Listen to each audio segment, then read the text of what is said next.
The House will come to order. The Pledge of Allegiance will be led by Alexa Villaseñor.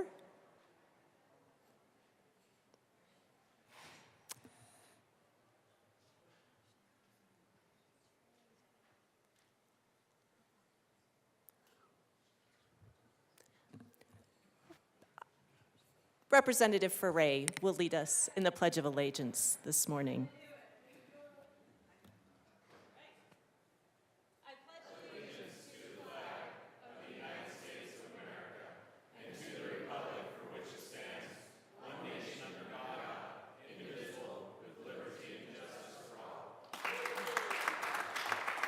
Mr. Schiebel, please call the roll. Representatives Armagost, Bacon, Barone, Byrd, Basenecker, Bottoms, Representative Bottoms, Excused. Bradfield, Bradley, Brooks, Brown, Caldwell, Camacho, Carter is excused. Clifford, Representative Clifford, Excused. Oh, DeGraff, Duran, English, Representative English, excused. Espinoza, Ferre, Froelich, Garcia, Representative Garcia, Excused. Garcia Sander, Gilchrist, Gonzalez, Hamrick, Hartsook, Jackson, Johnson, Joseph, Kelty, Leader, Representative Leader, Lindsay, Representative Lindsay, Excused. Linstead, Luck, Lukens, Mabry, Marshall, Martinez, Morrow, McCormick, Pascal, Phillips, Puglisi, Richardson, Ricks,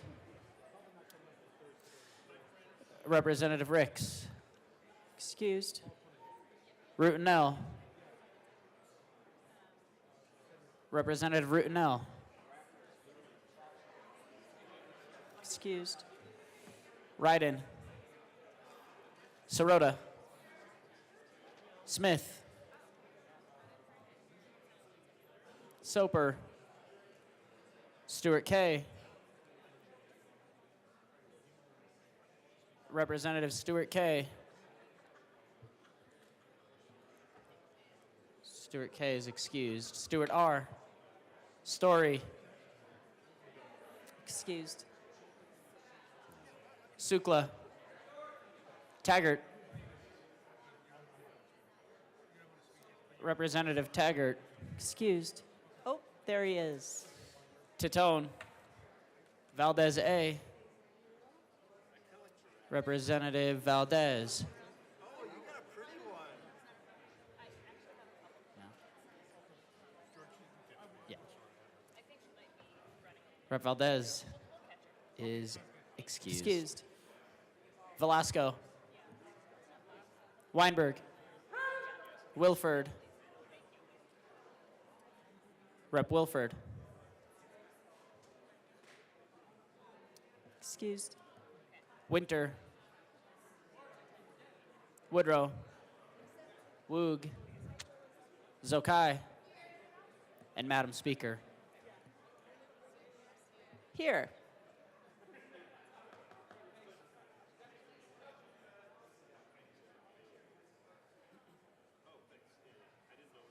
With 56 present, 9 excused, we do have a quorum. Representative Ferre. Thank you, Madam Speaker. Happy Friday. I move that the Journal of Thursday, February 27th, 2025 be approved as corrected by our wonderful Chief Clerk. Members, you have heard the motion that the journal be approved as corrected by our wonderful Chief Clerk. All those in favor say aye. All those opposed, no. Wow, we are anemic today. The ayes have it, the motion is adopted. Members, we have business. I'll invite you to take your seats.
Members, thank you for your patience while our guests arrive.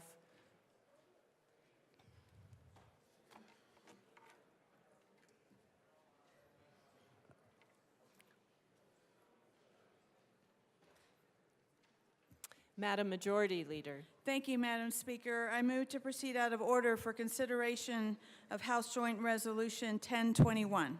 Seeing no objection, we will proceed out of order for consideration of House Joint Resolution 1021. Mr. Schiebel, please read the title of House Joint Resolution 251021. House Joint Resolution 1021 by Representatives Garcia and Gilchrist, also Senators Kipp and Winter, concerning the declaration of February 28, 2025 as Rare Disease Day. Representative Garcia. Thank you, Madam Speaker, and it is an honor to serve with you. It is an honor to serve with you. Members, as many of you who have been here as long as I have know that I make sure to do something on Rare Disease Day every year. And I do so because my nephew thrives with a rare disease. He has Williams syndrome, and he has been visiting us every year, and he's just hanging out in the back corner over there if you want to say hi after. Awesome. Axel is incredible, and he recently broke his leg, but that didn't bring him down. When I checked in on him and I said, "How are you doing?" He said, this was like a week after surgery, he says, "I'm healing really fast." Any of us who have broken a bone know that a week after surgery, we would not be saying, "I'm healing very fast." But that is just the incredible positive attitude that Axel and individuals who have Williams syndrome bring to the world. What's interesting about rare diseases is that while the individual rare disease may be rare, rare diseases are extremely common. I am sure every single one of us in this room knows somebody, loves somebody that is thriving through a rare disease, or who is trying to live their best life through a rare disease. The challenge with rare diseases is because they are so unique, we don't have the infrastructure. Well, we have the infrastructure. We don't have the desire or the investment in ensuring that each of these diseases are researched enough to provide adequate support for individuals. I apologize, you all can sit down. I'm sorry, I should have said that at the beginning. So it is my absolute honor to bring House Joint Resolution 1021 with my co-prime and dear colleague and friend, Representative Gilchrist, and I will turn the mic over to Representative Gilchrist. Representative Gilchrist, I might invite you to move the resolution as well. Thank you. Oh, Representative Garcia. Thank you, my bad. Madam Speaker, I move House Joint Resolution 1021 and ask that it be read. Or just the short part. The summary? Yeah. Okay, Mr. Schiebel, could you read the summary for us?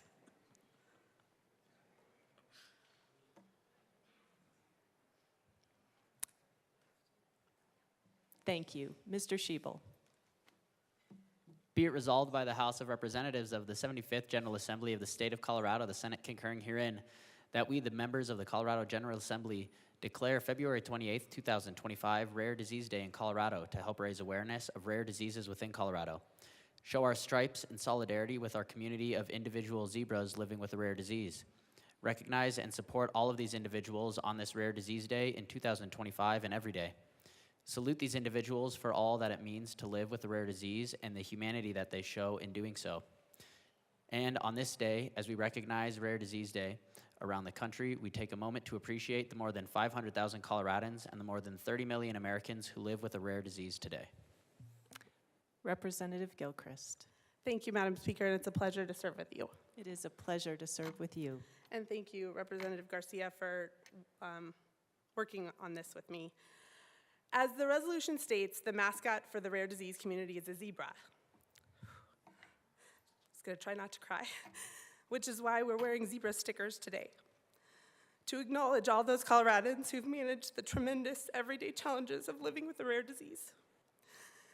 There are lots of individuals with rare diseases here at the Capitol today to advocate for better policies that reflect their unique needs. I have two little zebras joining us on the floor today, Hayden and her family, and my daughter Grace. These amazing little girls have rare diseases. They live every day with challenges most of us can't even comprehend, and no kid should have to face. Every day they push through. They endure hardship with vulnerability, dignity, and courage, and we're so proud of them.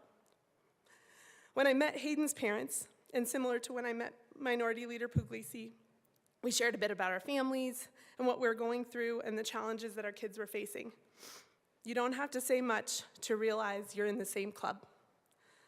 And that club is uniquely different. A club where parenting is filled with time trying to find the right doctors to get a diagnosis, countless hours managing therapies and school supports, bearing the financial burden that comes with getting to the right providers, and so much worry.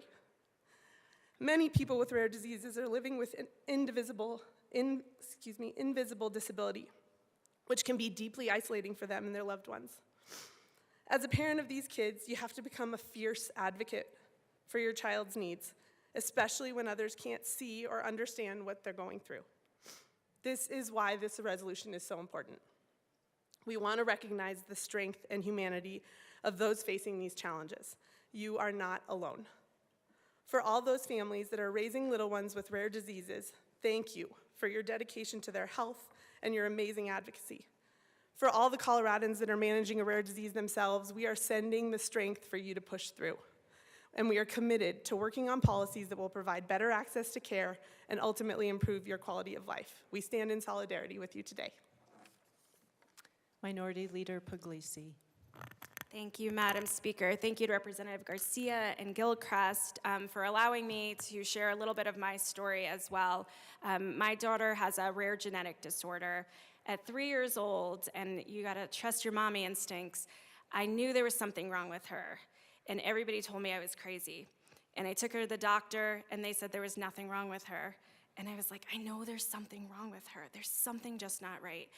And I was like, well, everybody, I mean, the doctors are telling me there's nothing wrong with her. She must be perfectly fine. Although in the back of your head, you know that they're not perfectly fine. And then at 5, it started manifesting even more. And even my mother, thank goodness, because you know you need your mom to give you that second opinion, was like, there's something wrong with your kid. And I was like, I know. I've been saying it for the last 2 years. And still the doctors didn't think there was anything wrong with her. And so we finally got to Children's Hospital, and hopefully, Madam Speaker, that's okay to say in the well, but I mean, they saved us. And they said, we're gonna just do these tests. We don't think there's anything wrong with her.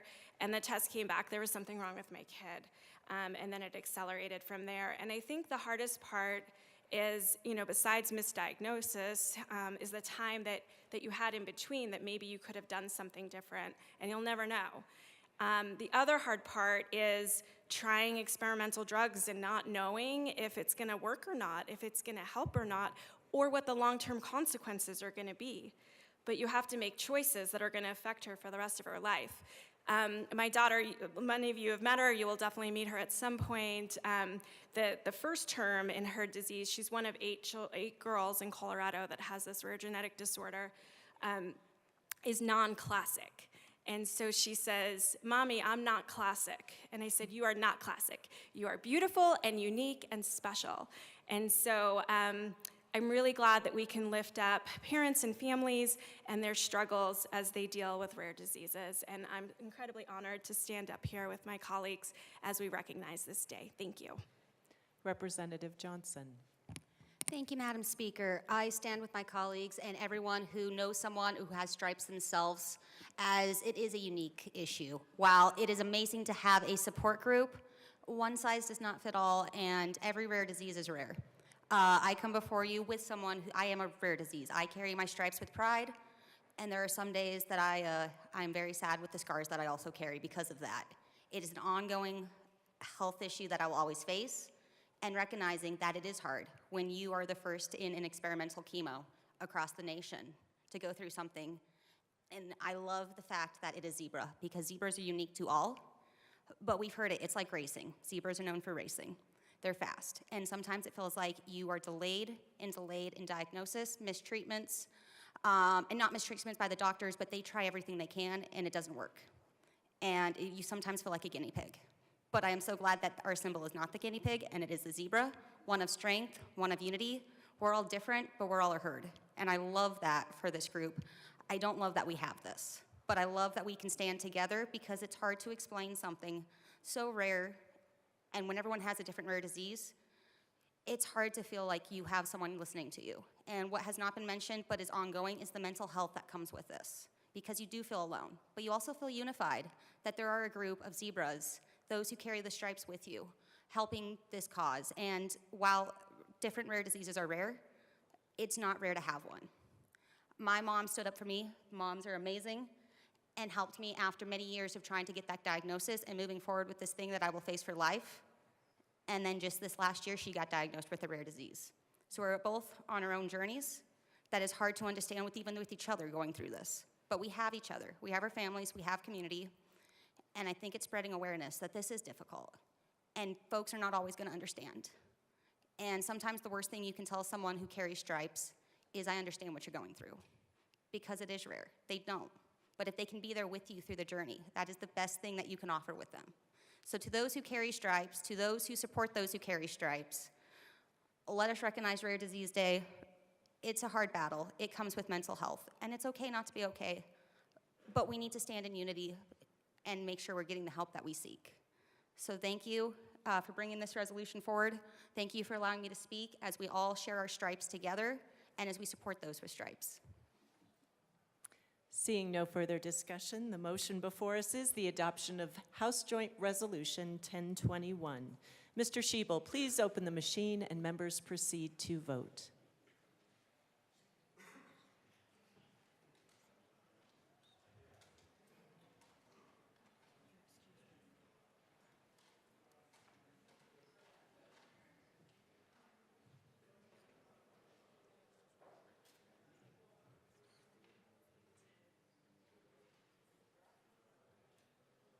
Representative DeGraff, thank you. Please close the machine. With 57 ayes, 0 no, 8 excused, the resolution is adopted. Co-sponsors.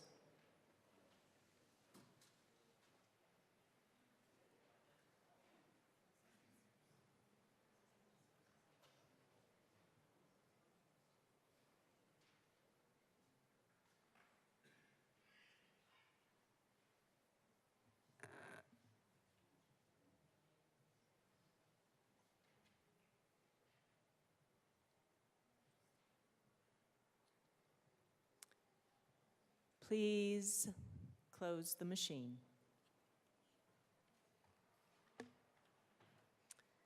Thank you, members, and I would ask for a round of applause for our amazing guests.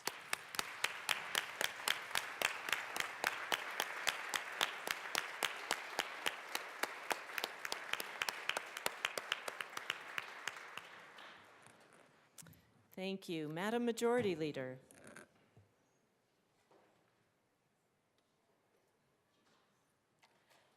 Madam Speaker, I move that the following bills be made special orders on February 28th, 2027 at 9:27 a.m. House Bill 1205, House Bill 1090, House Bill 1113, House Bill 1161, House Bill 1176, House Bill 1108, House Bill 1173, Senate Bill 46, and House Bill 1184. Members, seeing no objection, the bills listed by the Majority Leader will be made special orders on February 28th, 2025 at 9:27 a.m. Assistant Majority Leader Bacon. Madam Speaker, I move the House now resolve itself into the Committee of the Whole for consideration of special order. Members, you have heard the motion. Seeing no objection, AML Bacon will take the chair.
The committee will come to order.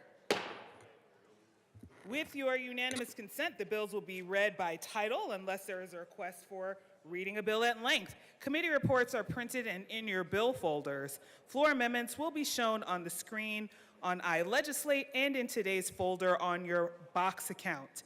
Bills will be laid over upon motion of the Majority Leader. And in the spirit of Mardi Gras, the coat rule is relaxed. Let the good times roll.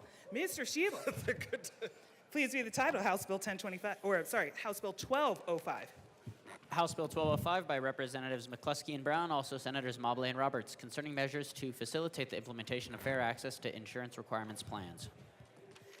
Madam Speaker. Thank you, Madam Chair. It is an honor to serve with you. It's an honor to serve with you. I move House Bill 1205 and the Business Affairs and Labor Committee report. To the committee report. Thank you, Madam Chair. Members, in committee, we did run an amendment to make sure that it was clear the FAIR plan would be subject to premium taxes. We had a robust conversation with the committee, and I ask for an aye vote. Is there any further discussion on the committee report? Seeing none, the question before us is its passage. All those in favor, please say aye. Aye. All those opposed say no. Committee report is passed. To the bill, Representative Brown. Thank you, Madam Chair. Today we come before you to present the Colorado Fair Plan Technical Fix Bill, House Bill 1288. The Fair Plan stands for the fair access to insurance requirements and is intended to provide property insurance to those who cannot otherwise find property insurance. The Speaker brought this bill back in 2023, and I am so proud to be able to join her in this effort.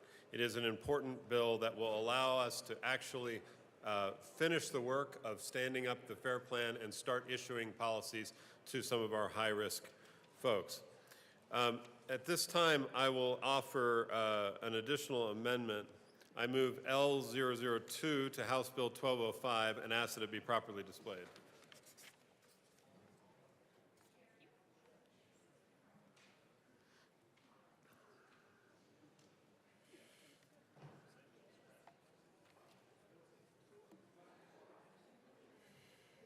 Okay, the amendment is properly displayed. Representative Brown. Thank you, Madam Chair. This amendment may look like a string of numbers and letters, but it is actually a very well-crafted and thoughtful amendment about the exact portions of insurance law that the Fair Plan will have to comply with. It was crafted carefully between both the Fair Plan and the Division of Insurance, and we ask for an aye vote. Is there any further discussion on Amendment L2? Representative Richardson. No, that's okay. Yeah, it is a good amendment. As offered, it is actually a string of numbers and letters, but it's very important that we make this right and we get it right throughout the statute. So I do urge a yes vote on this amendment. Thank you. Is there any further discussion on L2? Seeing none, the question before us is its passage. All those in favor, please say aye. Aye. All those opposed say no. L2 is passed. To the bill. Madam Speaker. Thank you, Madam Chair. Members, House Bill 1205 does a couple of very important things. It clarifies that the Fair Plan is not a department, an agency, a subdivision, or entity of the state, and that means that the state is not liable for the Fair Plan in any way. It's also important to note that the Fair Plan does not draw on state funding or taxpayer dollars, which is also very important for the entity to establish its federal tax status. This clarifies that the Fair Plan is not an insurance company. It is a residual market. The Fair Plan doesn't have the same financial solvency requirements as the standard insurance market. And again, as we've talked about the Fair Plan now over several years, this is really a vehicle of last resort, a safety net of insurance opportunities for property owners who are unable to secure insurance on the commercial market. The bill will also provide immunity for the volunteers who serve on the board, and it protects consumer rights by identifying specific remedies should there be any problems within the plan. I urge an aye vote on House Bill 1205. Is there any further discussion? Representative Richardson. No. The amendment heard in committee that was discussed was a very good one to make sure that premiums were subject to the same taxation as others that do offer insurance to folks. It levels the playing field in that respect, and the indemnity provided to board members. As a former board member of the self-insurance pools for the county insurance, self-insurance pools, I think it is important for folks that step into those roles that are doing their best to maintain and promote and keep that business stable, that they do have some protections because they're often operating outside their normal realm. So thank you. Representative DeGraff. Thank you, Madam Chair. All right, so I'm just kind of confused by this overall. I get that we have a difficult time insuring some of these places, some of these houses, but I'm not sure how mandating, I'm just trying to get my head around how mandating this for insurance companies to participate into a limited pool of high risk is not just asking, and especially when it's implemented at the government level, is not demanding that the citizens of Colorado that don't live in high-risk areas are also forced to participate in this. Now, I know there's some level of burden sharing, which is the nature of insurance coverage. But when I look at, what we have, a lot of these areas are suffering from poor forestry practices, ideologically driven poor forestry practices. We're looking at the cost of inflation, the debt spending that's devalued our wages by 22% and driven up the cost of all material on all real property. We're looking at energy costs, and these are government things. We're looking at regulations, excess regulations that we know add at least $25,000. Then we're looking at what a bill later this afternoon or just later this morning even, just on demanding international building codes that we don't have any idea what they are even yet. And then we're looking at wildlife urban interface things. So what we have is we have the General Assembly that has driven up the cost of building, the cost of construction. That makes housing expensive. That makes insurance go out. And then our solution is to come back to the taxpayers and say, you have to cover this. You have to be part of this. You have to cover this high risk pool. So it's driving up for a very, where are these places that are high risk? I don't think downtown Colorado Springs is a high risk area. If you're going to live up in the mountains, I'm not advocating for you to have high insurance rates, but that is an issue. But that comes with the issue of forestry, inflation, energy cost.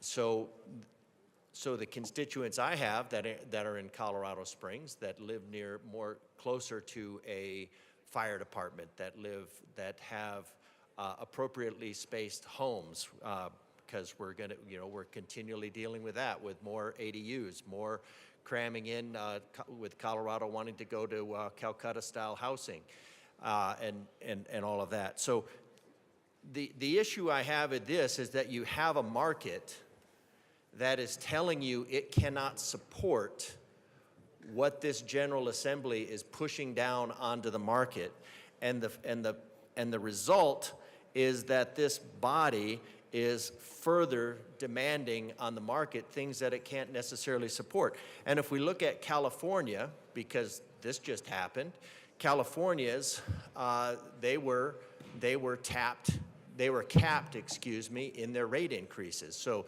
you have a high risk area.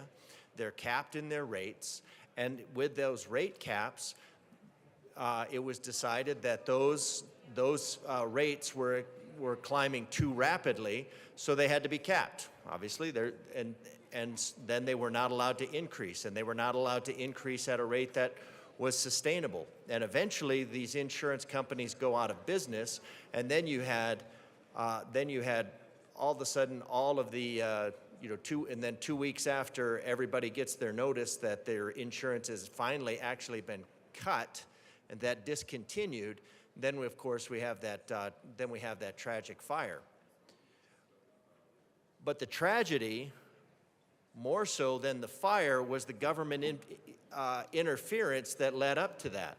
It was the inflation, the bad forestry practices, the high energy costs, everything that continued to drive the market up, the price, the cost, not necessarily the value, but it drove the cost up, and then it made insurance untenable to the point where they were no longer insured. And you can't just take a small group. If you take a small group and you say, well, we're going to, this group of 100, we are going to require you to be a pool of 100, and you're all in the same risk pool, then what you're doing is you're basically requiring everybody to self-insure, and that's where you get the really, really high premiums because it's not distributed across regions or risk areas or anything like that. So this is one of those areas where the state has the opportunity to make these things go away, like get rid of some of its excess costs, reduce the debt spending that continues to drive inflation and devalue wages and increase the prices. Where the state has the ability to make this change, it does not have the appetite. But where it can impose on taxpayers effectively more taxes by increasing their insurance premiums and then saying that this is either going to be paid for by the government or it's going to be paid for out of the pockets of taxpayers. And so you can call it whatever you want, but if it's imposed by the state onto the citizens, it's a tax. And so I see this as an additional tax, and it's not going to solve the problem. We have multiple other problems that are being created by the state, exasperated by the state, this body, this room. And then our solution is to squeeze more money out of the taxpayers and say, well, it's not a tax, it's just an insurance increase that they're going to have to pay. The money for this comes from someplace. It either comes from government, which it doesn't come from government, it comes through taxpayers, or it comes through increased premiums on everybody else. There's no entity out there that is only charging the individuals, otherwise they're self-insuring, which you'd get to the point where they had their premiums that were so high that they couldn't afford them. So that's where my concern is. And then you run into asking the state to insure everybody, and then you get into something like Obamacare, which I just learned he made about $40 million on the copyrighted term, that you cannot. So either you're asking these people to self-insure a high-risk area which they can't afford, and then you're either subsidizing it by the state or you're subsidizing out of the pockets of taxpayers. So I'm just curious, either way is out of the pockets of taxpayers. So I wish this body could deal with problems other than figuring out new and interesting ways to circumvent Tabor. And this is a tax. I don't know how it can be anything other than a tax. It is a tax on the citizens of Colorado that circumvents adding a tax just by by forcing insurance companies. And then what happens when we push these insurance companies out of business? Well, you have a problem just like California. And when we have a problem like California, then what's the solution? So we need to get to the root problem, and the root problem is not the fact that Coloradans still have money, which seems to be the only thing that this body is trying to solve, is continue to squeeze the last nickel and dime out of the pockets of Coloradans, and this is just another step. Thank you. Representative Brooks.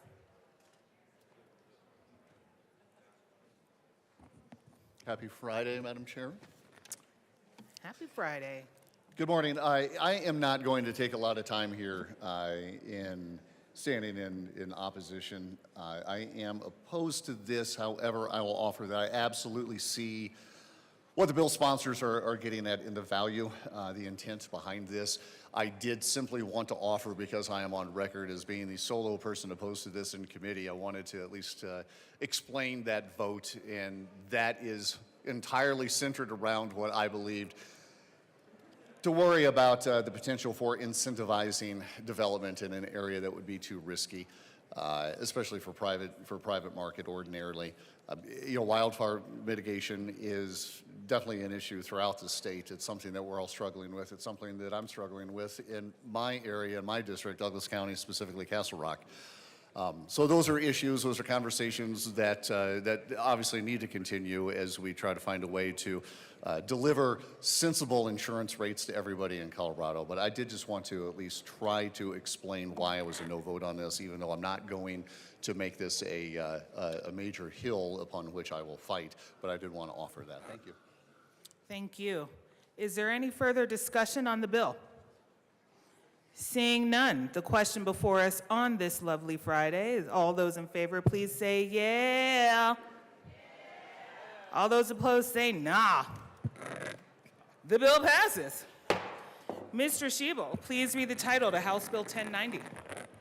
House Bill 1090 by Representatives Sirota and Ricks, also Senators Weissman and Cutter, concerning protections against deceptive pricing practices.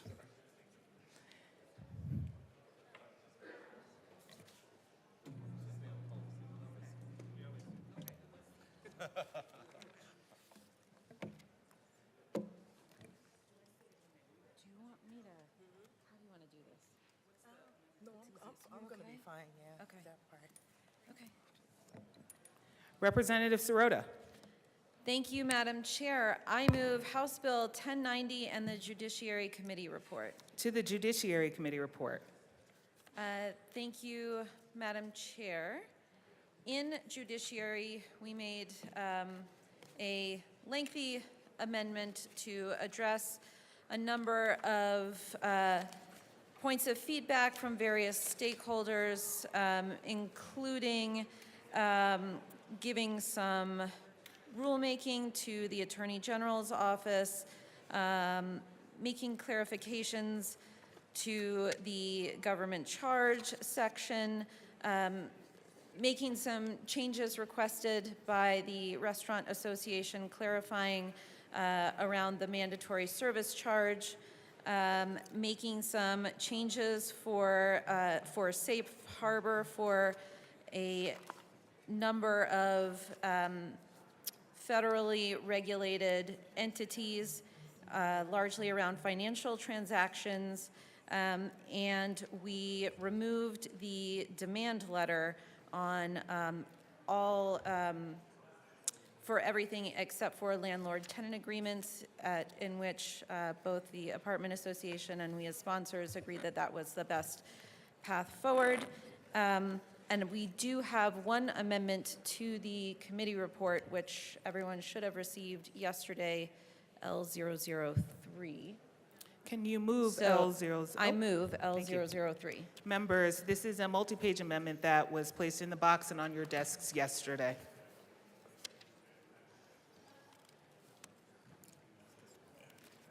Okay. L3 is displayed to the amendment. Thank you, Madam Chair. Thank you, Madam Representative Chair. So we have some drafting cleanup in this amendment. We are making a change related to how the shipping charge is defined. We are making some changes for our retailers to offer clarity, some cleanup for airline industry, some changes related to an issue that came up in committee around the expression of utility cost, and so clarifying that the disclosure of the total price for the dwelling unit doesn't need to be so fixed with the utility cost, dependent on how that utility cost is come to. And yes, that essentially covers the changes in L3. And I ask for an aye vote. Is there any further discussion on Amendment L3? Seeing none, the question before us is its passage. All those in favor, please say aye. Aye. All those opposed, please say no. L3 is passed. To the committee report. Is there any further discussion on the committee report? Representative Soper. Do you want to just stay?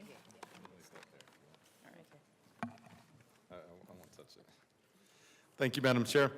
I move Amendment L008 and ask that it be properly displayed.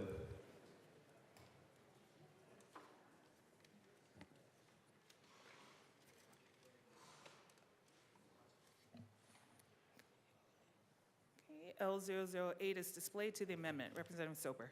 Thank you, Madam Chair. So, members, as far as different cleanup from the committee report, this is one where it strikes out the private right of action. And one thing that has certainly been a concern is Coloradans who are trying to do the right thing, finding themselves being a victim of a lawsuit. And that's something that we certainly find very troubling, very concerning, because many people are trying to do the right thing. They are disclosing, and because there was, one thing that they might not have quite done that was in the bill, because the bill has changed quite a bit since it started, that they could find themselves being subject to a lawsuit. And worse yet, that is quite troubling to me, is you could also have a trial lawyer go out and engage in a class action lawsuit by finding many different individuals who would claim that they did not see certain disclosures. And that I find quite troubling, especially for a small business. This could easily bankrupt that small business and put them under. And I don't believe that's what we should be doing here in Colorado at all. And that's why I'm offering this amendment. Thank you. Representative Sirota. Thank you, Mr. Chair. I would ask for a no vote on this amendment. We actually think that this component of the bill is important for enforcement. There are about 40 people in the Attorney General's office who are assigned to the division to protect for consumer protection, civil rights, and antitrust, which is not a large number of people here and able to defend the state and all of our citizens and businesses. And so we think that this component is important so that Colorado is actually able to have the bandwidth to protect consumers in this space. There are corporations that have hundreds of millions of dollars dedicated to their legal teams to work on their behalf. The state doesn't have those resources, and so this is a way that we need to ensure our laws are upheld and enforced. Is there further discussion on L008? Representative Sirota, or Representative Soper, excuse me, sorry. Thank you, Mr. Chair. And I would just push back a little bit there that while there are businesses that certainly are worth hundreds of millions of dollars, there's also businesses that barely have a profit margin, and they're small mom and pop stores. And those are the ones that I worry about. I worry that by having a private right of action, that those small businesses are the ones that could be subject to a major lawsuit, and that would be what ends up putting that business under and that family under as well. And I don't believe we should be doing that. So I'd ask for a yes vote. Thank you. Further discussion, Representative Mabry. Thank you, Mr. Chair. Members, I'll just briefly point out that the damage provisions in this bill have been really well stakeholdered. Initially, as they were written, they provided for treble damages, and we've cut those down quite a bit in response to concerns from the business lobby so that they are limited to actual damages. And so while I appreciate the concern of my colleague from Delta, if a small business is violating this, it is very likely to be for a very small amount, and I think it will be incredibly unlikely that an attorney will see it as being worth it to go after anybody other than the big guys because of how limited the damage provisions are, being limited only to actual damages. Further discussion, Representative Soper. Thank you, Mr. Chair. And actually, a question to you. If it's limited to actual damages, I guess I'm struggling to understand what would be the consumer's actual damage of a business, say, not posting or disclosing fully a fee or an element of the contract. Representative Mabry. Thank you, Mr. Chair. So this is where the damages provision, why I think it's quite limited, because you would have a hard case to make that you were aggrieved and actually damaged by a price being advertised as one thing, and then you go to pay, and then you don't pay, and then you walk away and say, hey, actually, now that I'm about to check out, I don't actually want to do this. I don't think that's an instance where there actually would be an opportunity to enforce. I mean, maybe a creative lawyer could come up with that, but I think really what's contemplated here is what we're seeing in the rental market, where tenants are being advertised that their rent is going to be about $1,600, and then they sign their contract. Leases are 60 pages, and then they go to the portal to pay for the first time, and then all the mandatory fees looped up into it. They end up paying, this is just by way of an example, they end up having to be on the hook for $1,850 or $1,900 when they did not expect that to be the case. That is the sort of instance where we're contemplating that there would be actual damages, and in that instance, the actual damages is only the $250 or $300 extra dollars. We've also, in the landlord-tenant space specifically, included an opportunity to cure before any lawsuit would happen in the first place. But I think it would take some creative lawyering for people to say that they were necessarily aggrieved by a product being listed at X price, and then you go to buy at Y price, but then they didn't buy at Y price. I mean, potentially there could be a private right of action in that case, but what you're describing, you know, as like trial attorneys in mass seeing this as an opportunity for profit, I think that is unlikely because of this being limited to actual damages. Because it's hard to describe what those actual damages would be in the instance that you're considering.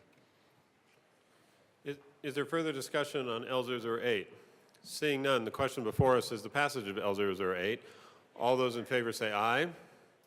All those opposed, no. No. The noes have it. L008 is lost. To the committee report. Is there further discussion on the committee report? Seeing none, the question before us is the passage of the committee report. All those in favor say aye. Aye. All those opposed, no. The ayes have it. The committee report is passed. To the bill, Representative Ricks. Thank you, Mr. Chair. So this bill, the junk fees bill, is a bill that we started out last year in Colorado, and we made it through until we got to the Senate, and we got a snag. Everybody wanted to be exempted. This new version of the bill has moved through, and we've been able to work with a lot of different stakeholders. And the idea behind the bill is that if you're going to sell a good or service in Colorado, you need to be transparent about the fees and the true cost of what this good or service will be. We are not saying that you cannot charge the consumer, but you must disclose it. How many of you have had the experience of maybe going to a hotel and being charged with a surprise fee, such as a resort fee? That happened to me. I was going to Vegas, saw a great price on a hotel, $139.99. I'm like, oh wow, got this great deal. I'm gonna be on the Strip. I got there and they charged me a $25 fee for each day I was there. But I ended up having hundreds of dollars more of what the true cost was. And so I think what this does is it allows consumers to be able to compare apples to apples when they are purchasing a good or service here in Colorado. We have been able to make a lot of exceptions, and why is this important? With the Consumer Protection, Financial Protection Bureau being dismantled in Washington, this will help Colorado consumers. On average, more than $3,000 extra every year is spent by each Colorado family because they end up paying what they call convenience fees, processing fees, junk fees, basically. And so from now on in Colorado, you do need to disclose your full price. So we're asking for your vote and your support to protect you and I and all of our family members and the people here in Colorado. Vote yes for this bill. Representative Sirota. Thank you, Mr. Chair. I am very honored to join my co-prime from Arapahoe County on this bill, as well as my colleague from Denver. The three of us we're very eager to work together to give another stab at this junk fee issue. I think all of you know what we mean when we say junk fees. They're these extra charges that are added to your bill or your shopping cart that aren't clearly disclosed before you make a purchase or sign a lease. And they sound like things like payment method fee, pest control, stormwater, processing fee, convenience fee. But really the goal is to hike up prices and drain more money out of the pockets of hardworking Coloradans without being upfront about the charges. Colorado has joined the FTC in a lawsuit against the largest multifamily rental property company in the country for tacking on hidden fees that can cost renters hundreds of dollars a month. In September, the FTC even took action against the country's largest landlord of single-family homes for advertising rental rates that didn't disclose mandatory junk fees that added an additional $1,700 to be paid each year. So this bill, what we are doing here, we are ensuring that mandatory fees are included in the total price so that fees aren't hidden and consumers know what they pay up front. This is called total price disclosure. We're asking for clear and conspicuous fee details, and we are prohibiting misrepresentation of costs. We have added additional tenant protections because this is a place where we see some of the most egregious violations. I'm really grateful to work with my co-prime and for all of the advocates and all of my constituents who have come and testified and told their junk fee stories in order to get some relief and to save Coloradans money. We have worked very hard and extensively stakeholder the bill with a number of affected parties, and so you heard the changes made in the committee report. We have a couple more amendments to make changes from additional conversations held between now and committee. And so with that, I move L004 and ask that it be displayed. Give us a second.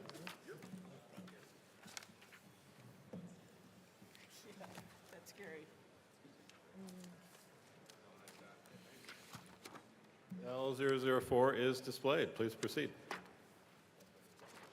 Thank you, Mr. Chair. This amendment adds language to the safe harbor section for services for which the total price can't reasonably be known due to factors like consumer choice.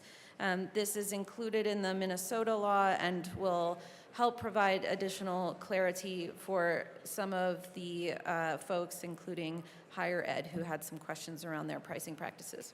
I ask for an aye vote. Is there discussion on L004? Seeing none, the question before us is the passage of L004. All those in favor say aye. Aye. All those opposed, no. L004 is passed. To the bill. Representative Sirota. Thank you, Mr. Chair. One more amendment. I move L006 and ask that it be displayed.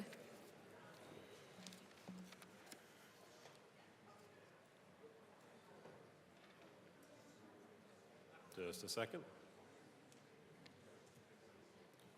Thank you very much. L006 is properly displayed. Please proceed. Representative Sirota. Thank you, Mr. Chair. Just a simple cleanup of the definition of ancillary for clarity purposes as requested in committee. Is there further discussion on L006? Seeing none, the question before us is the passage of L006. All those in favor say aye. Aye. All those opposed, no. L006 is passed. To the bill, Representative Sirota. I ask for an aye vote. All right, further discussion on the bill, Representative Soper. Thank you, Mr. Chair. Since we just adopted an amendment on page 7, lines 20, let's stay in this section of the bill.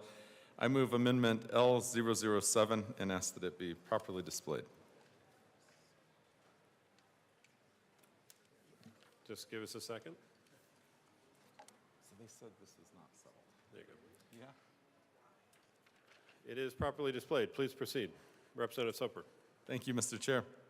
So one question that came up in judiciary that I know the sponsors worked on addressing this, but if you're exempt under federal law for disclosure requirements, there's other areas in state law where we have disclosure, and it can be very confusing to a business which law to apply and certainly which disclosure is applicable. Certainly when it comes to a hospital, that can be really difficult as well.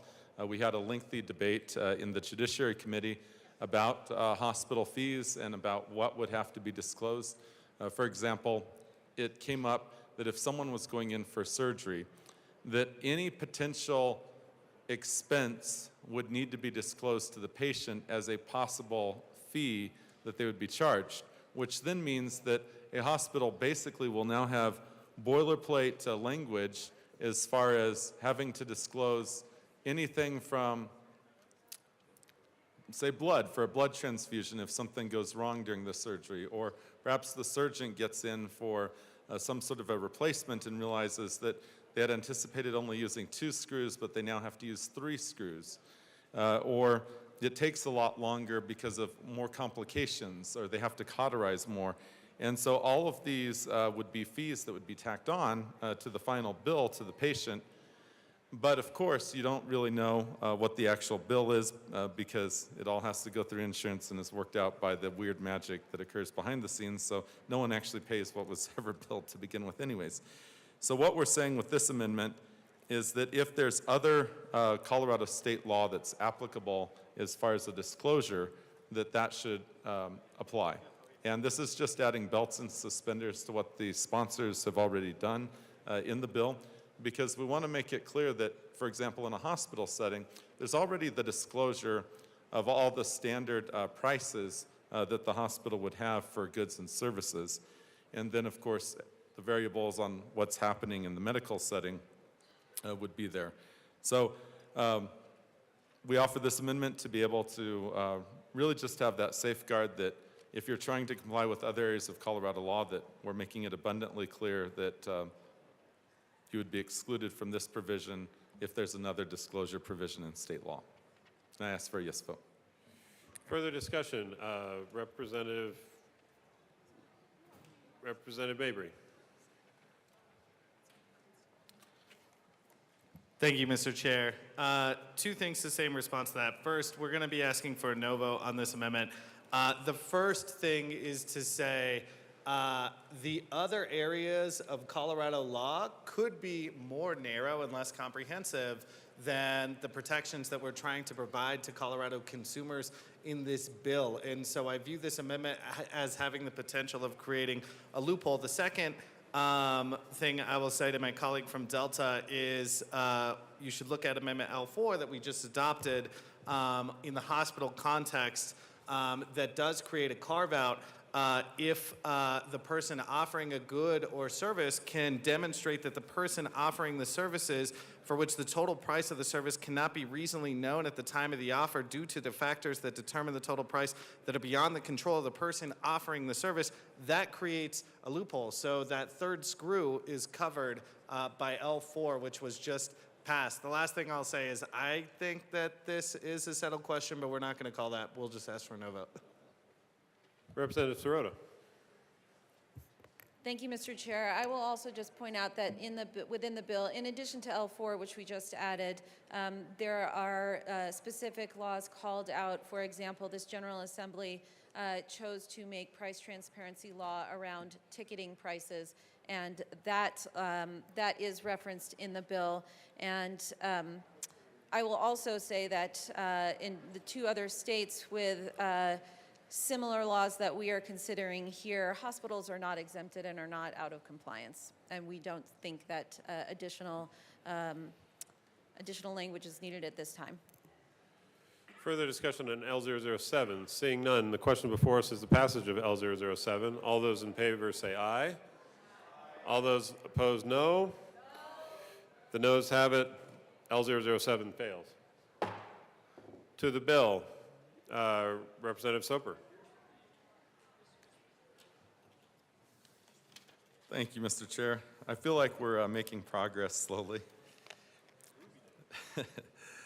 I move Amendment L009 and ask that it be properly displayed.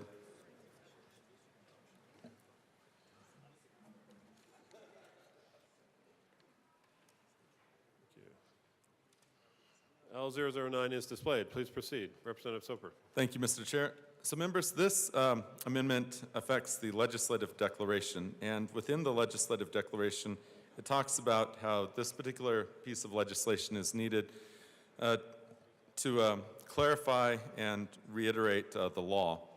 And we're going to replace that with establish new law, because really nothing that's here is a clarifying or reiteration. It's actually creating a new law within the Colorado statutes.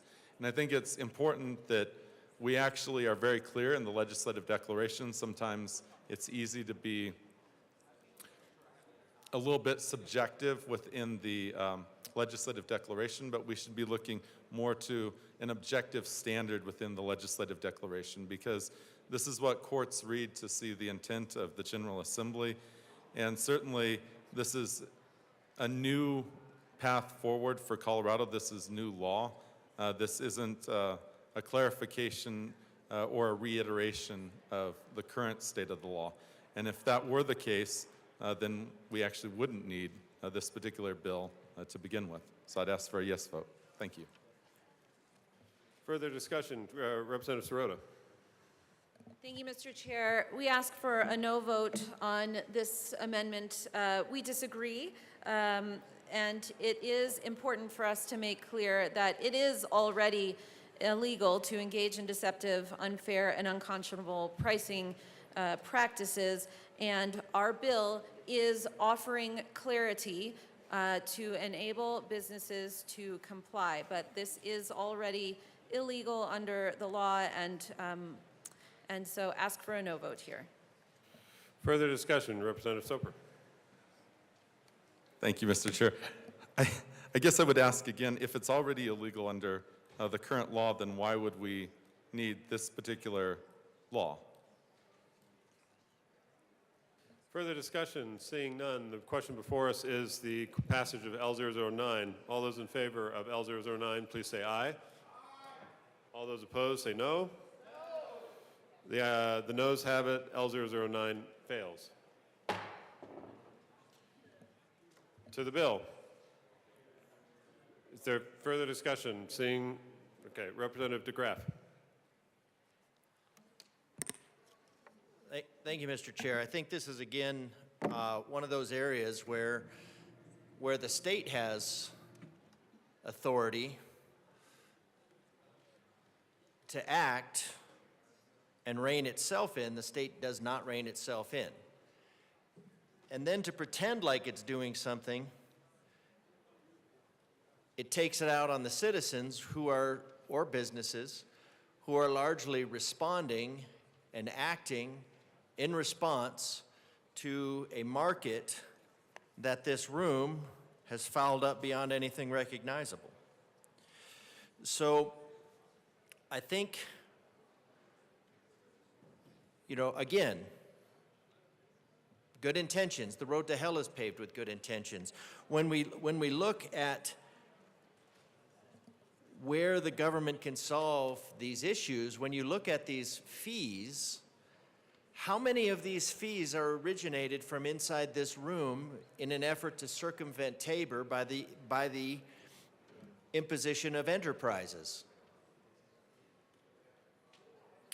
Is it the hotel that's imposing a hotel fee, or a hospitality fee, or a transaction fee?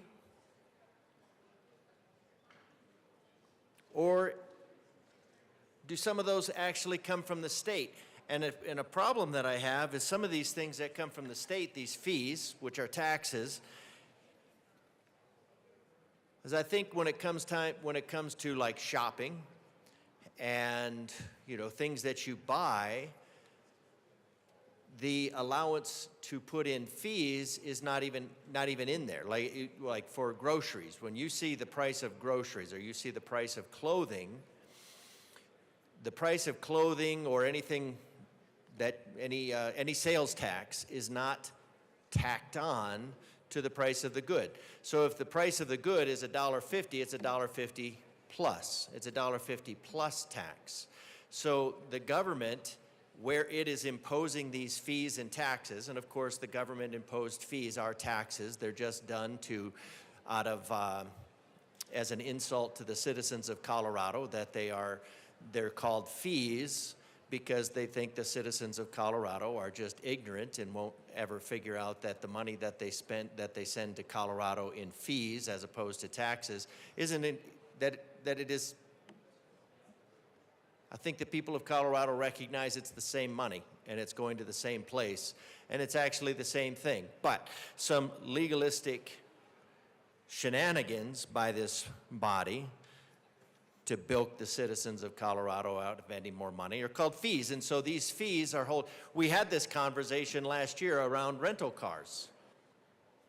That every time for every mile or for every whatever it was based on, and the idea was that we were going to bilk the visitors of Colorado out of a little bit more money. Of course, that money that was bilked out of the visitors of Colorado to pay for some rental car fee to go to something like a train to nowhere or something else like that, those fees were just added on. Now, I don't think the rental car company could actually add those fees and include them. And of course, they're trying to be in a competitive marketplace, despite the best efforts of this body to make the market, to foul up the market beyond anything recognizable. So they add on a fee, and they add on a fee to the hotel costs, and they add on a fee to this. They add on a fee for your registration. You have a car registration, and it has about 20 fees. But somehow it's the same car registration, and the money is going to the same place.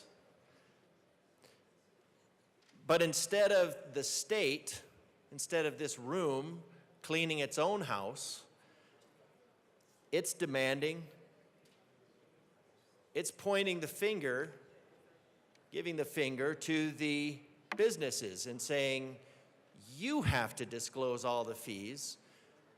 So I'm curious if all of those fees that are going to be imposed on here that they have to disclose, do they have to disclose that up front, or can they just list all the government fees? And I think that would be, I think businesses would want to do that in general and say, hey, what we're charging you is we're charging you $200 for this, and the state, the General Assembly, is charging you $15 in fees.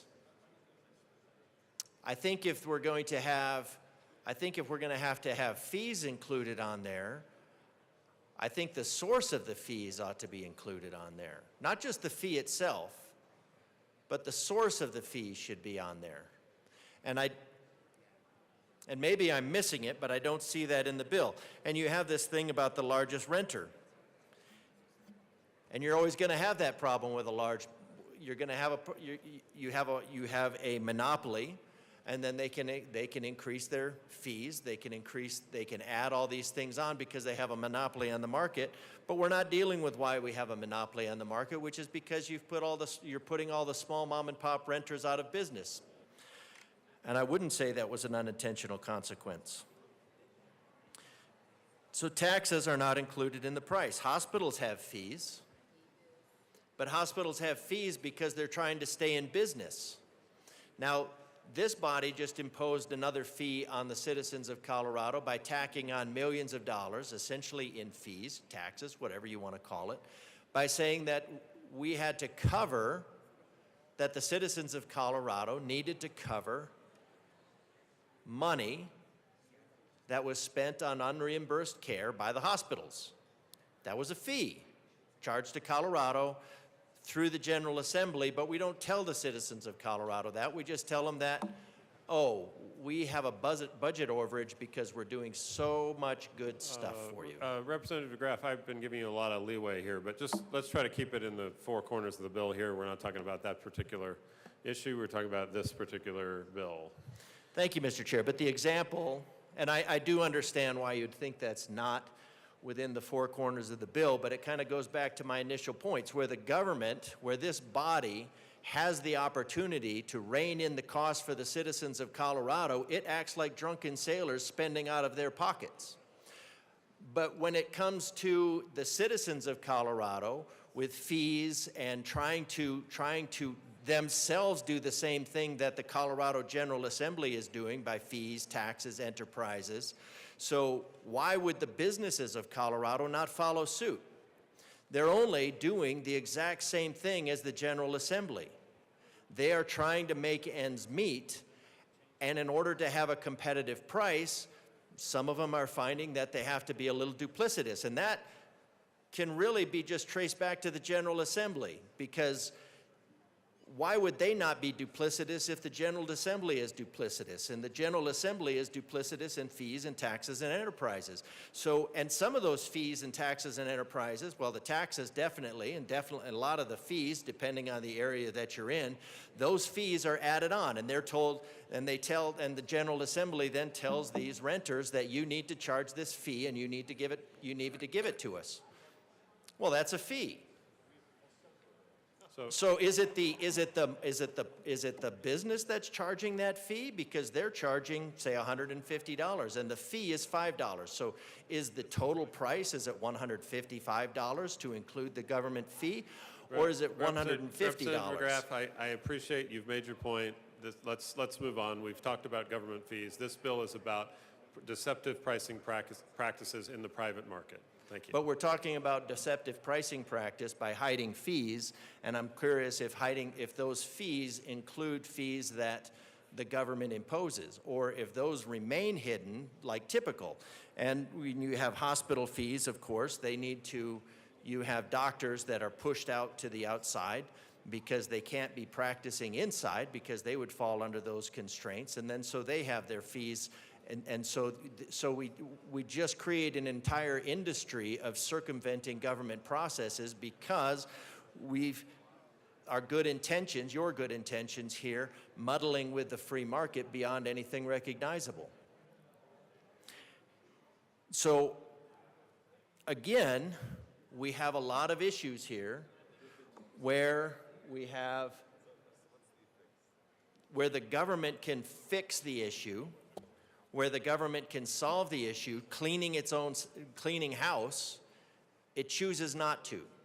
And then what it does is it virtue preens and it points the finger at somebody else, calls that person the guilty party, because these people are still, they're reeling from the inflation. The debt spending by Bidenomics has inserted about 33% imaginary money into our currency and devalued it by 22%. These businesses are hurting. They are trying to stay above water.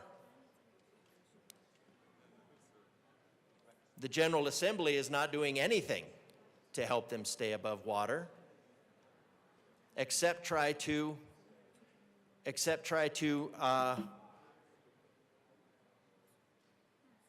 point the finger the other way from the actual problem, and I think that's the actual problem. So these virtue preening bills that are designed to make it seem like that the General Assembly is lowering the rent for everybody, that they're reducing the junk fees. They're not reducing the junk fees. They'll just come up as something else.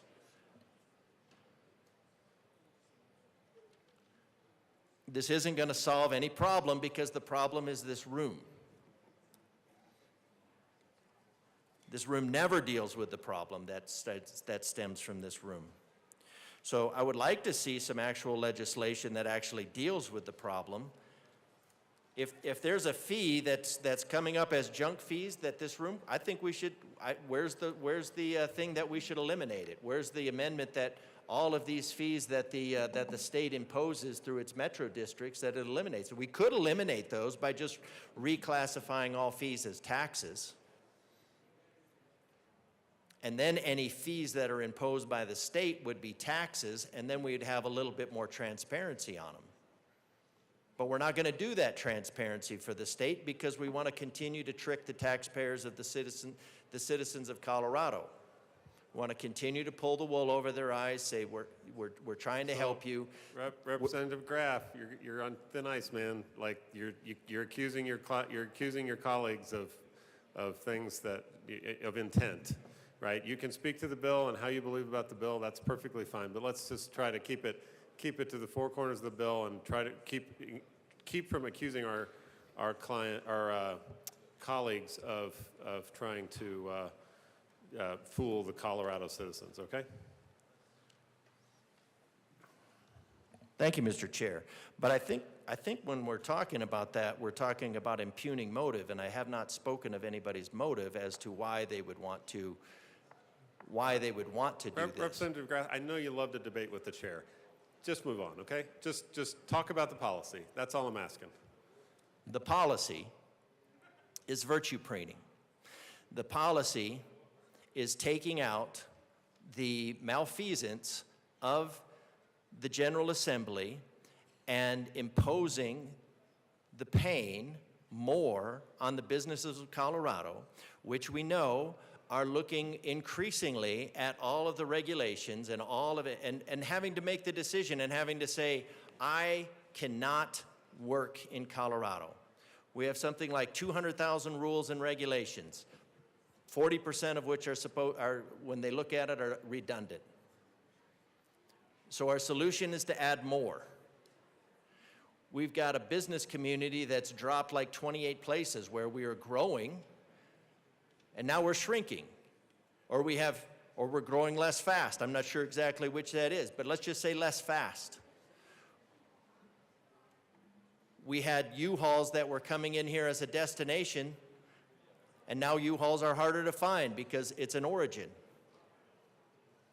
And the solution is to take renters. If you want to solve this problem, the best thing that you can do is you can have a robust market. You get a robust market. You have lots of providers. The example that you gave was one of the largest renters. When you have the largest renter has a near monopoly or has a monopoly on a certain area. And they can do whatever they want because they don't need an algorithm to set prices. They can do it themselves. They just have a Monday morning meeting.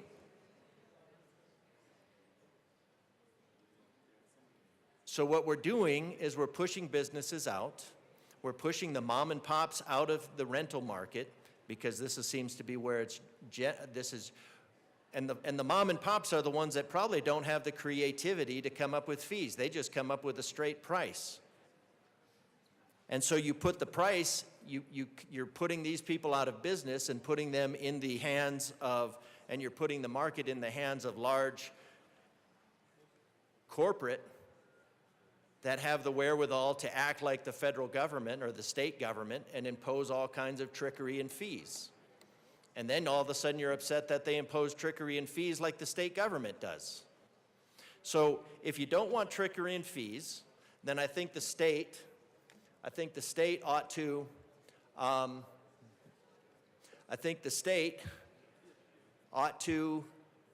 clean up its own house first, be an example to the businesses of Colorado, act like responsible, fiscally responsible.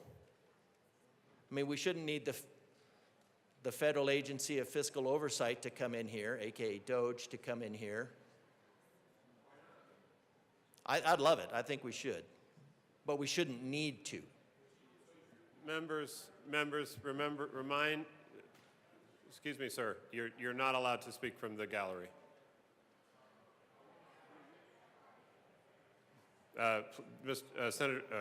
Representative DeGraff, please continue. I do love the fact that we have citizens in the gallery. That's what the gallery is for. The gallery is for oversight, sir. We welcome you, the citizens of Colorado, to come in here and provide oversight to what we're doing. This is great. Representative DeGraff, we're going to go into a brief recess.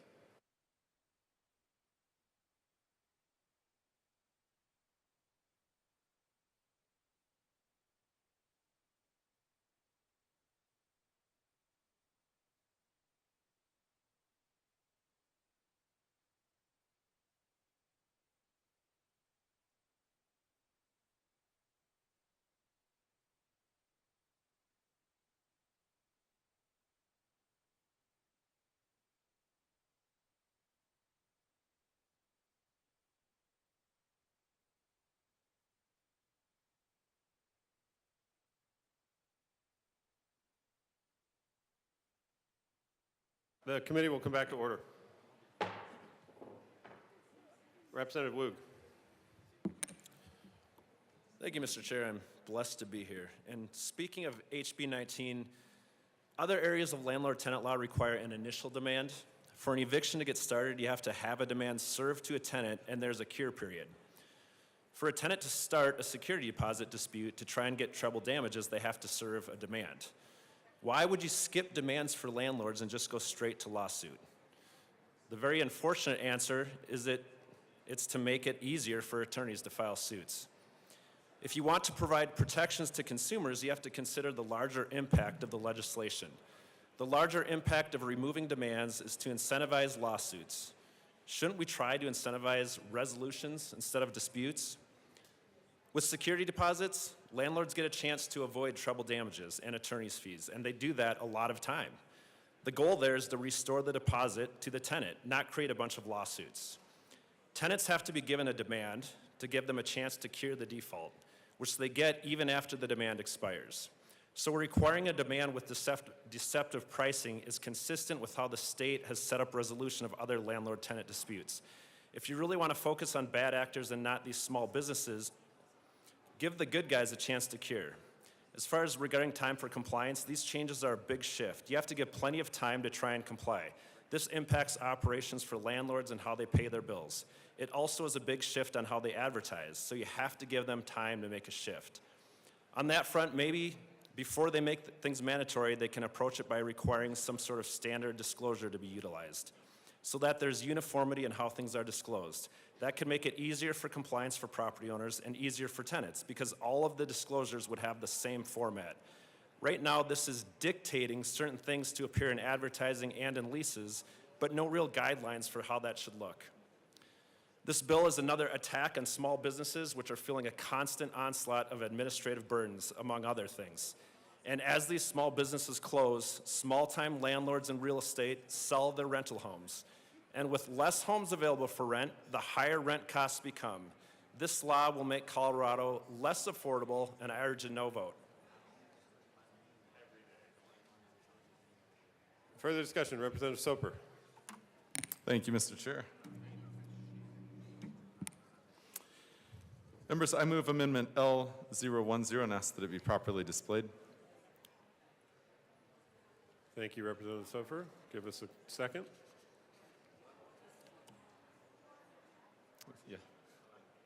Yeah, you'll want to talk about this. All right. Oh, wait. It is displayed. Please proceed.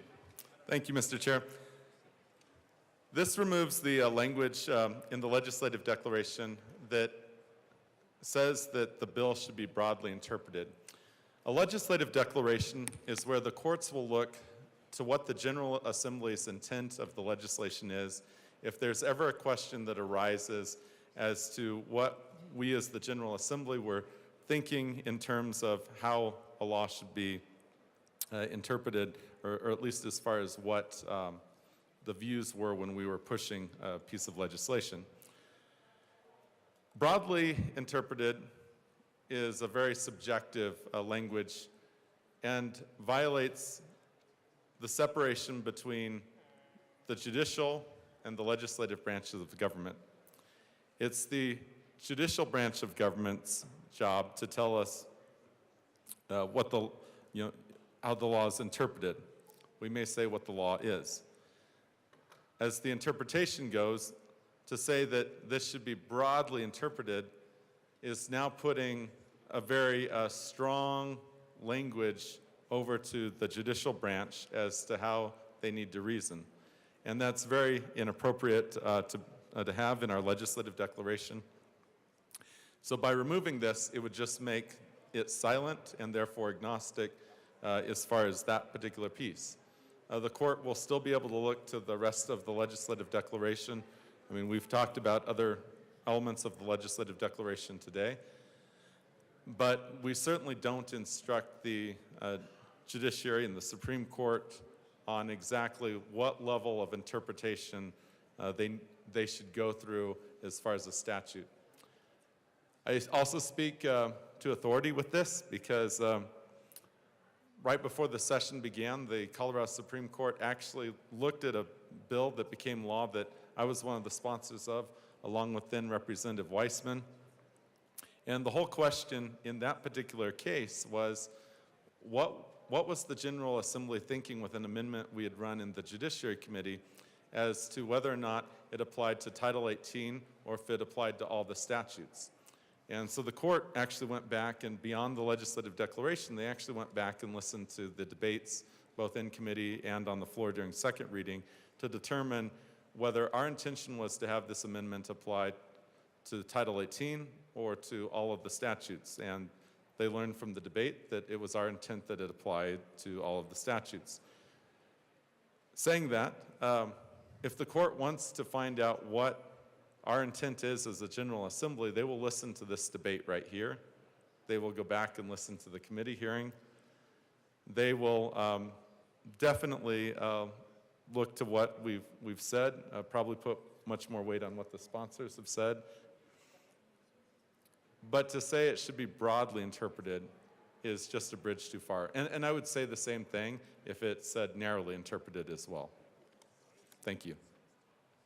Representative Mabry. Thank you, Mr. Chair. I appreciate this amendment and discussion from my colleague from Delta. But, you know, as he concluded his remarks by saying that the courts will also look to the committee hearing, they will look to things that the sponsors have said.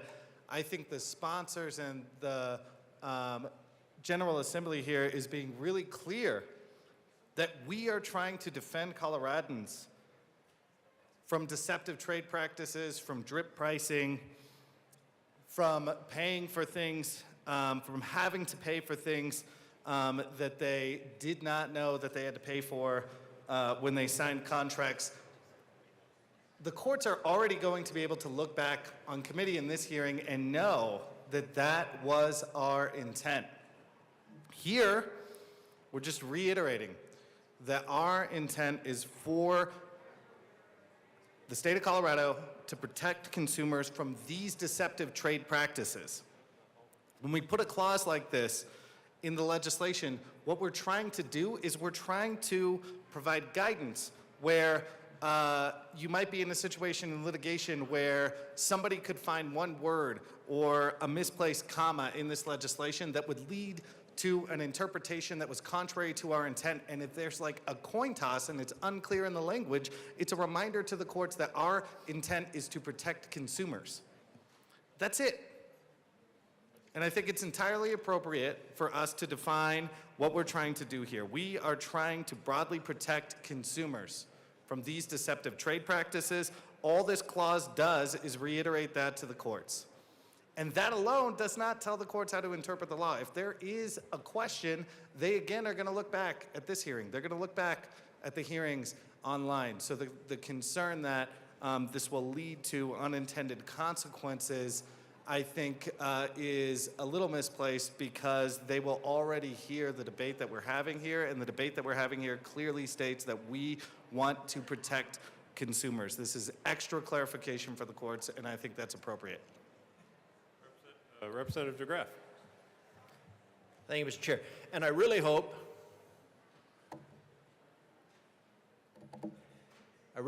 that what we will have with this, maybe the courts will even come back and then they'll note that the discussion around fees and deceptive trade practices, where linking fees and this tacking on of fees and deceptive trade practices would kind of go hand in hand, and I think they do. I think the tacking on of fees is potentially a deceptive. I don't want to say it in general. Now, in generalizing, I would say the fees from the government are a deceptive trade practice, and so I do appreciate the sponsor's argument that fees do constitute or can constitute a deceptive trade practice. So in terms of the state imposing them as a way to get around the taxpayer Bill of Rights, sir, that's your taxpayer Bill of Rights, that the fees and the enterprises are a deceptive practice to circumvent that taxpayer Bill of Rights. So I hope the courts will come back to this conversation and reflect that in bills like this, the General Assembly considers these fees to be a deceptive trade practice, but somehow exempts the state of Colorado from it, and that's just not really a coherent place from which to make laws or policy. Representative Soper. Thank you, Mr. Chair. And back to the amendment, I just want to say, as we've been talking about the intent of the legislature, I think this is a really good debate. I don't disagree that it's been very clear, that our goal is to make sure we have transparency for consumers, that the goal is to make sure that people know the total price that they're paying, what the breakdown of that price is. That is laid out both in the committee debate, in this current floor debate that we're having, even throughout the rest of the legislative declaration. That's explicitly clear. What I'm arguing with this amendment is that broadly interpreted is a very subjective word that we don't put in legislative declarations. And I can tell you that if I see this in other legislative declarations, I'm going to run a similar amendment as well, and we'll have a similar argument. Because it's those subjective words that are being sent over to the judiciary that we just don't do. That's not a function of the legislature. So I'd ask for a yes vote. Thank you. Further discussion on L010. A division has been called. The committee will stand in a brief recess.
The committee will come back to order.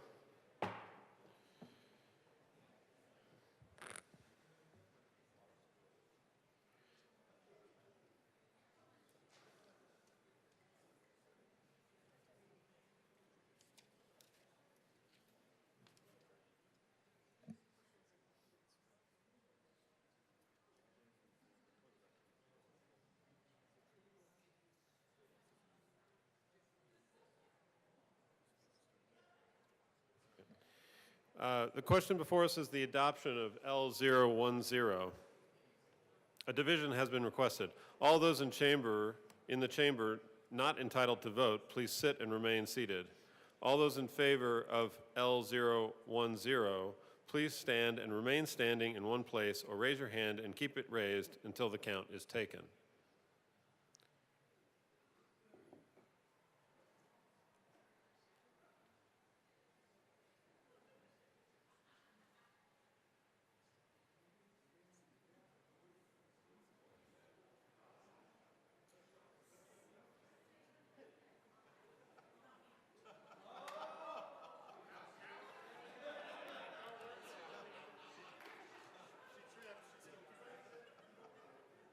Please be seated. All those opposed, please stand and remain standing in one place and raise your hand, or raise your hand and keep it raised until the count is taken.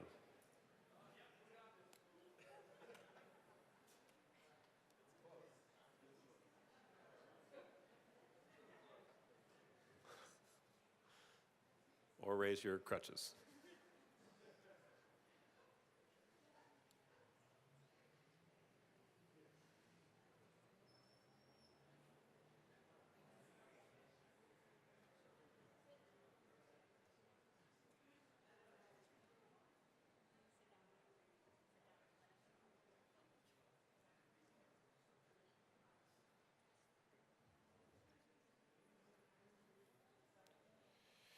Please be seated. Amendment L010 is lost. To the bill, Representative Armagost. Thank you, Mr. Chair. So I think a problem that we often see in this building is the over-regulation of businesses, just constant production and emphasis and exaggeration of fees and dues that come down on every level. We have consumers and businesses that are stuck with fees. No matter who gets stuck with the fees, it ends up being on the consumer. The consumer ends up paying those fees. If they can't charge the consumer those fees, the business eats it. And then businesses, as we see in Colorado, keep failing and going out of business or leaving the state. So in everything that we're doing, we're creating these fees. We're creating the situation and the problem that we have in this state. And even in this bill, it defines on page 5, government charge. And I understand this was amended slightly, but a government charge means a fee or charge imposed on consumers by a federal, state, or local government agency, unit, or department in the definitions. Next page, total price does not include a government charge or shipping charge. So we aren't letting the businesses be transparent about what they're eating as a government charge put on them to pass on to the consumers. So I think there's only one thing that we can do to make this right, and that's to make that language appropriate so we can have that transparency for our state.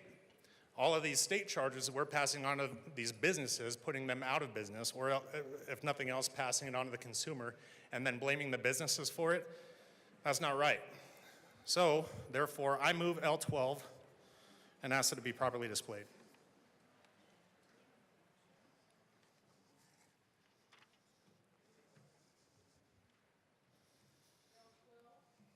L12 has been moved and properly displayed. Rep. Armagost. Thank you, Madam Chair. So with what we're doing here, if we're going to be identifying a person, that should also include the state.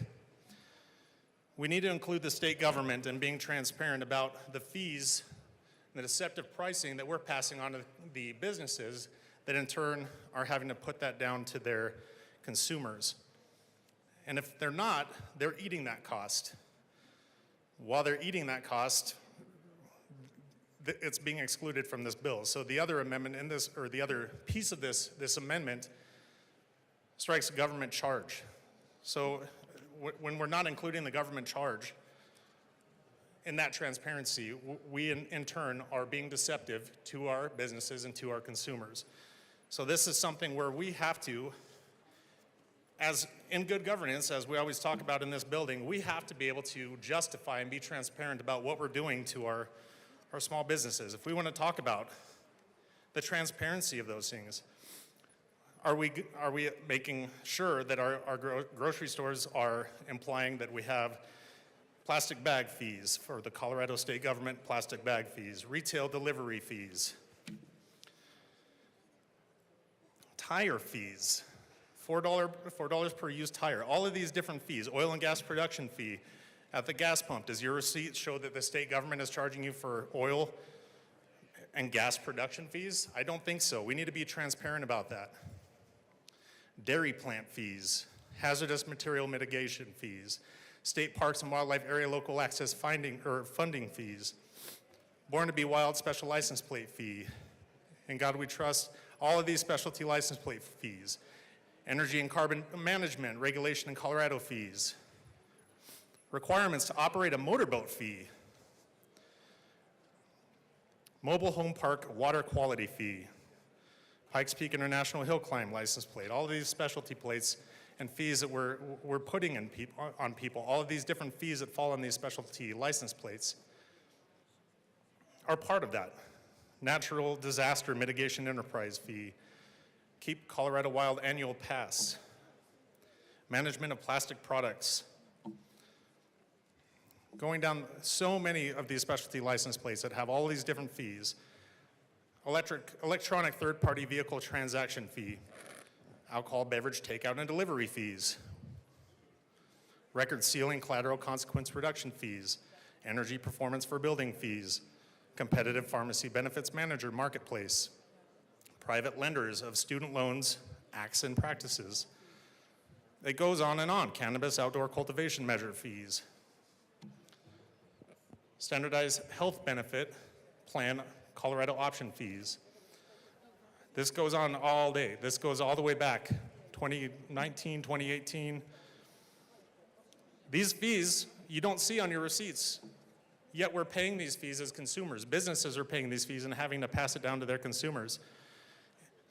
Infant newborn screening fees. Board of Pharmacy, regulate pharmacy technicians, Child Support Commission recommendation fees. Everything that you do in your life in Colorado is regulated by fees. We aren't transparent about those fees. We blame our consumers. We hold our consumers liable. We open them up for lawsuits simply because we have all of these Colorado fees that we put on every business that passes it down to every consumer, no matter what the consumer is looking at, they're paying fees for it. Where is the transparency from our state government? We need to be transparent as a state government. This amendment fixes that. I strongly encourage an aye vote. Thank you. Representative Caldwell. Thank you, Mr. Chair. I rise in support of this amendment. Now, I have to say, as a member of Judiciary, when I heard that we were going to be hearing a bill about junk fees, I got excited.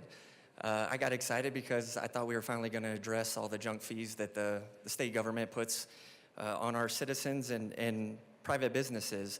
And then, as you can imagine, I was pretty disappointed to find out that this is actually about targeting the private sector and not the government itself. And I won't reiterate all the fees that my colleague just laid out there, but if anybody wants to know, this is 8 pages of fees since 2018, small print of government fees.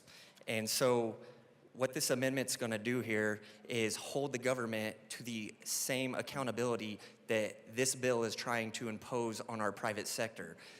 Colorado is the 6th most regulated state in the nation, and it's estimated that 45% of our 200,000 regulations are excessive or duplicative. So with this, we're putting it on the private sector, and we're saying the government doesn't have to follow suit, and that's not right. So please vote yes on this amendment. Further discussion, Representative Sirota.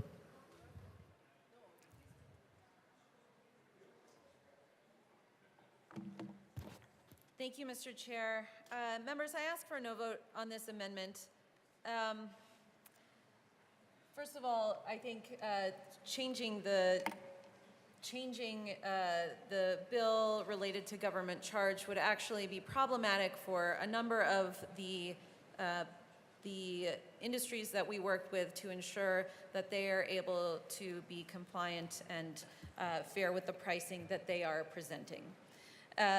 But I will also say that I heard a long list there of fees, but I just want to make clear that we, the state, have to fund the services which we provide.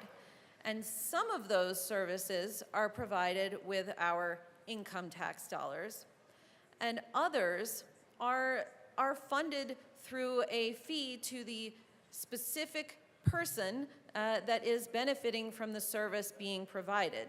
So, for example, those dairy fees that you mentioned, those were actually heavily negotiated with industry, and that is what industry came up with to say, yes, this is a fair way for us, the state, to be able to regulate and to be able to inspect dairy plants so that we can ensure public health and make sure that the products that are being delivered to all of you are safe and no one's going to get sick.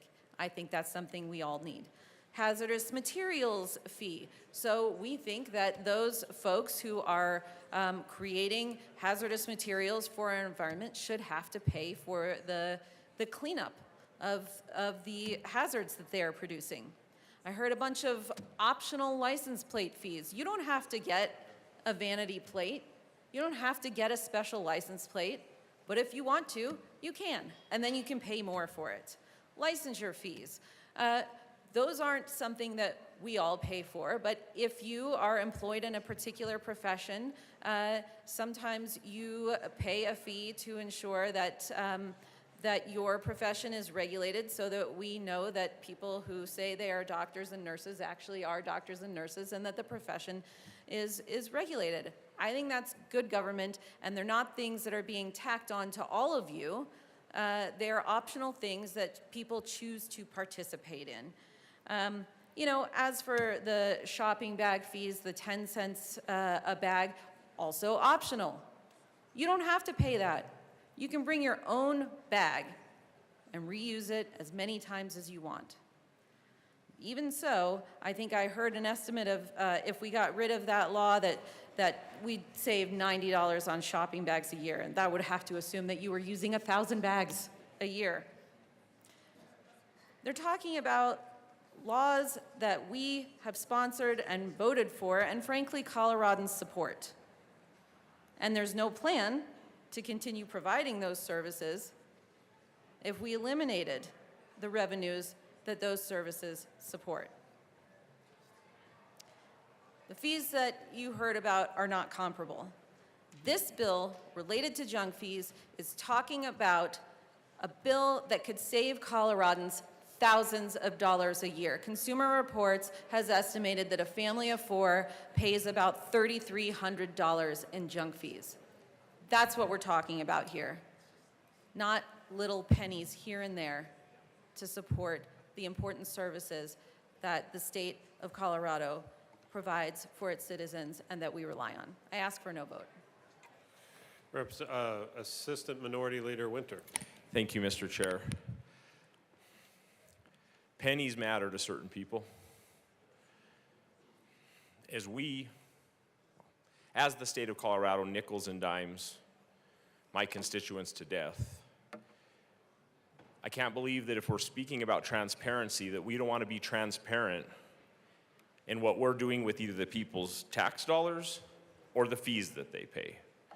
And I'm speaking to the people of Colorado when I say this. We want this amendment on there. We heard a call for a no vote, and what this comes down to is rules for thee, not for me. I urge a yes. Representative Armagost. Thank you, Mr. Chair. I think what just happened from the bill sponsor coming up here and talking about this and justifying fees, everything that was said was essentially defining a tax. We have sales taxes for consumers. Instead of increasing sales tax or instead of increasing the income tax or whatever we're doing to take money from the consumers or businesses, we are essentially adding something that's different. Look, it's not a fee or it's not a tax, it's over here, it's a fee. That to me is deceptive. When we are talking about transparency and honesty and we're talking about what we're doing and just finding more ways to pick more money out of the pockets of our constituents, this is it. These fees do that. You always hear it up here. We're talking about death by 1,000 cuts, nickel and diming of our constituents and our businesses. We're pushing businesses to death or out of Colorado, and the consumer's paying for it because then we have bills where somebody is talking about gouging or something of businesses, where we have businesses that are doing everything they can to survive, and this is not helping. This is actually going the opposite direction of that. And it comes down to the consumer. Either they don't have those businesses to get the necessities that they need, or they're paying more because of all these fees that get passed down to them. And they're taxes, plain and simple. It's just putting it into a different little window so somebody can look at the shiny object over here. It's more fees, and we're sticking it to our consumers and our constituents. I vote yes on this amendment. Representative DeGraff. Thank you, Mr. Chair. Vote yes on this amendment. I'll go with that. Rules for thee, not for me. Definitely go with that. Tabor was also something that the people of Colorado voted for. Oh, I'm sorry. The Taxpayer Bill of Rights was something that the taxpayers of Colorado voted for, not to impugn the motives of the General Assembly, but they just didn't trust the motives of the General Assembly or the mechanisms of the General Assembly. So they voted. The people of Colorado voted for the Taxpayer Bill of Rights, and one of those is specifically that any tax increase has to be approved by the people of Colorado. Now, as a demonstration of why the citizens of Colorado shouldn't trust the motives or processes of the General Assembly, the General Assembly figured out a way to call that a fee. And then set up some, I'm not sure what level of quasi-governmental organizations, agencies like metro districts, where now we have metro districts, water districts, fire districts scattered all over the place. Why? For the purpose of charging fees, for the purpose of circumventing the Taxpayer Bill of Rights. Now, nobody in Colorado said that they expect the government to do things without actually paying for them. The people of Colorado in the Taxpayer Bill of Rights just asked for a level of transparency, which the General Assembly promptly circumvented. So again, rules for thee, but not for me. And even in this bill, we're asking the citizens who are charging these amounts, say rent, that they have to disclose any of their fees, but not the fees of the state. Not all the fees that are imposed on them by the state. The fees that are imposed on the renter by way of the landlord. Those stay disclosed. Those stay undisclosed, excuse me. At least my understanding of the bill. Instead of saying the rent is $1,500 plus $300 to the government, to the state, they have to say it's $1,500 and just eat the $300 to the state. And I saw that last night in a bill. I mean, now it was on carbon sequestration, but the CDPHE was going to charge a fee to the Agency for Carbon Sequestration so that the money would go per ton. There would be a fee per ton from the company that was doing the carbon sequestration for $60 million to salve absolutely nothing. And it would go, that fee would then increase the cost of carbon sequestration, what is charged to the taxpayers of Colorado, and then some of that money is funded off to CDPHE. So CDPHE is funding its operations by bilking the citizens by way of bilking the citizens for carbon dioxide. And just in justification, they were talking about $60 million to remove 0.0015 billion tons of CO2 out of 3,200 billion tons of CO2 in the atmosphere. So, I mean, it's the square root of zero. But there's going to be fees on top of charges that we're going to go to fund and go back to for CDPHE to further jack up your energy rates. So there's a lot of that stuff going on that the citizens of Colorado didn't vote on. So the amendment is just asking for transparency, and the citizens of Colorado should note that the one thing that the government does not want for itself is transparency. They will write it into the bills, no transparency. I mean, they don't say no transparency. They say it a lot more legalese. But they definitely do not want you to see what's behind the curtain. So for the citizens of Colorado who might want to see what's behind the curtain, who might want to have some clarity on what the money is being spent on by the Colorado General Assembly, for the millions of people who have been protected by the Taxpayer Bill of Rights that this General Assembly is trying to get rid of so it can jack up the tax rates even higher and impose fees without taxes and fees without limits. I don't know why. That's not questioning motive. It's just statement of fact. So this just asks the state of Colorado to have some level of transparency, as it is asking the businesses of Colorado to have some transparency, except when it comes to the transparency about the state of Colorado. So for some level of integrity on the issue of transparency, This is a good amendment. I encourage a yes. Seeing no further discussion, the question before us is the passage of L012. All those in favor say aye. Aye. All those opposed, no. No. The noes have it. L012 is lost. To the bill. Is there further discussion on the bill? Seeing none, the question before us is the passage of House Bill 1090. All those in favor say aye. Aye. All those opposed, no. No. The ayes have it. House Bill 1090 passes. Mr. Schiebel, please read the title to House Bill 1113.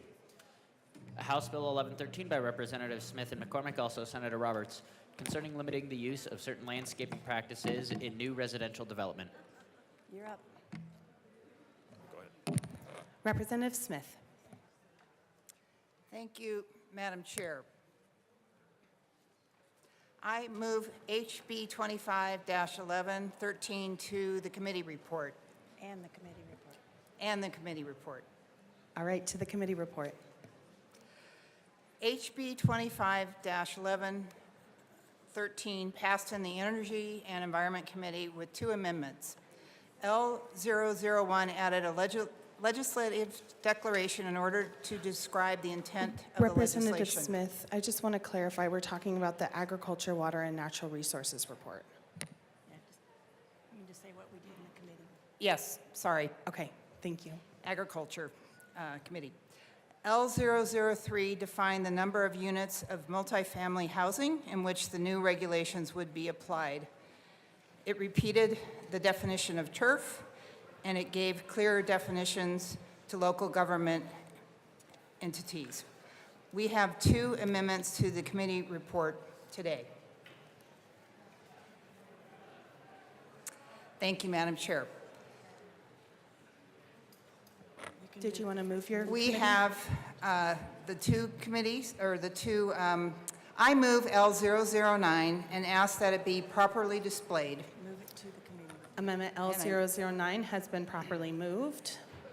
To the committee report. Wait, oh, perfect. Yep, just a moment. If you want to pass over the amendments, we'll get it properly displayed, and then you can proceed. L9. No, it's not.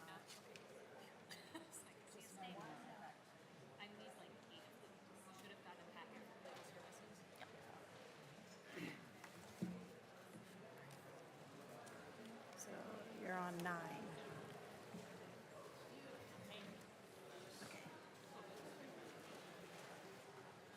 Now you can raise your hand and talk about that one.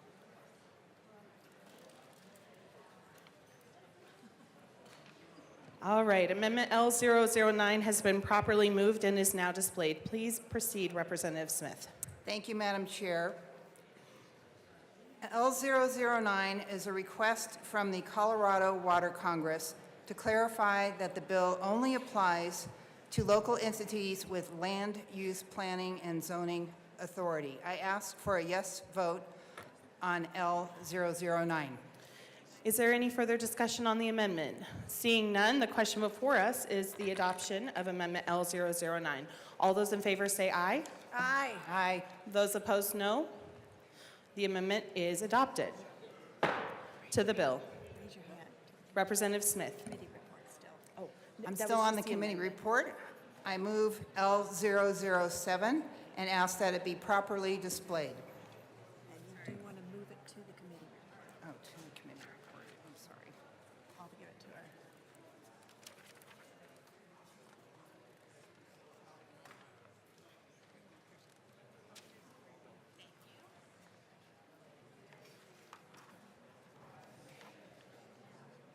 Now, yeah, raise your hand. She'll call on you. L007 has been properly moved and is now displayed. Representative Smith. Thank you, Madam Chair. L007 adds a definition for an urban tree at the request of the Department of Natural Resources. I ask for a yes vote of L009 to the committee report. Seeing no further discussion, the question before us is the adoption of Amendment L007. All those in favor say aye. Aye. Aye. All those opposed, no. The amendment is passed. To the committee report. Thank you, Madam Representative Chair. Smith. I ask for a yes vote on the committee report as amended. Is there any further discussion on the committee report? Seeing none, the question before us is the adoption of the committee report. All those in favor say aye. Aye. Those opposed, no. The committee report as amended is adopted. To the bill. Representative Smith. Thank you, Madam Chair. Colorado's rivers, streams, and lakes are a cornerstone of our state's identity. Although water resources make Colorado the great state we all love, we continue to face water shortages that have profound impacts on our economy. Farmers, ranchers, the recreation industry, municipalities, and wildlife all depend on adequate water resources to thrive. This bill will help reduce the amount of water used by residences and municipalities. I imagine producers throughout our state will laud this effort. Just recently, I read about a group of ag representatives from farming and CSU to discuss the issues facing the industry. A quote in the article that covered the roundtable resonated with me and the intent of the bill. "You mark my words, down the road, when we have drought and people can't water their lawns, the first place they'll go is to take our water away." We all can play a role in conserving our precious water resources.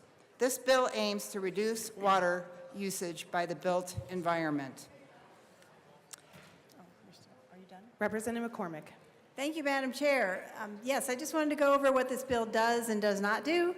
It will extend our definitions of non-functional turf that we passed last year in Senate Bill 5 to apartments and condominiums, and also will require local entities with land use and zoning authority to look at their own ordinances and resolutions and do what's best for their community. What the bill doesn't do is prohibit turf that is used for recreation, civic, community purposes such as playgrounds, sports fields, picnic grounds, and the like. And it does not require local governments to adopt a statewide standard for limiting turf on residential properties. It just requires them to identify and adopt a policy that fits their local needs. It also does not require the removal of any turf. It only impacts turf as defined in law, which is grass that is not made for arid environments such as Colorado. It impacts those future development projects. And so as part of the Front Range and the urban environment, I think it's really important that we look at every drop of water and its use in our state and make sure that we're not wasting water. It is estimated that 50% of municipal water use goes to landscaping, which is not the most efficient and effective use of our precious water. And we do need to do our part to make sure that we support agriculture, that we support our recreational industry here in our state. And with that, I move L008 to the bill and ask that it be properly displayed.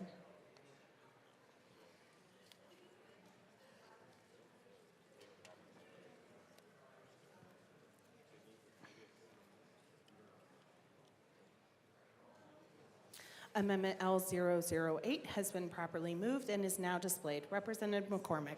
Thank you, Madam Chair. We had lots of in-depth discussions with folks from all over the state that have interest in water, as everyone should. In speaking with the Department of Natural Resources, CWCB, the Colorado Water Congress, we had great conversations with our landscaping industry as well as our farmers who grow sod across our state. And we wanted to make sure that all of those that are working, we want to make sure we're all rowing in the same direction on these issues, are all okay with the language and the intent of the bill. And so this amendment actually gets all of those parties to a really good spot with our bill. So happy with the extra time we took between committee and today to bring this amendment forward and put in some language that we certainly do want to encourage drought-tolerant landscaping, because that's awesome.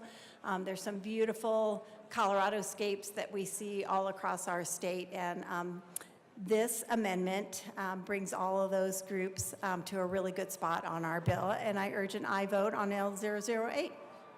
Is there any further discussion on the amendment? Seeing none, the question before us is the adoption of Amendment L008. All those in favor say aye. Aye. Aye. All right. All those opposed, no. The amendment is passed. To the bill. Is there any further discussion? Representative McCormick. Thank you, Madam Chair. Just want to let you all know that this is one more step that we can take in our conservation of our precious water. We are predicting that there could be a 220,000 to 720,000 acre-foot gap in municipal water supplies by 2050. That's not that far away. So literally, every drop that we can save and not be putting it on grass that is using a lot of water, we can find grass that doesn't use a lot of water and still have beautiful landscapes.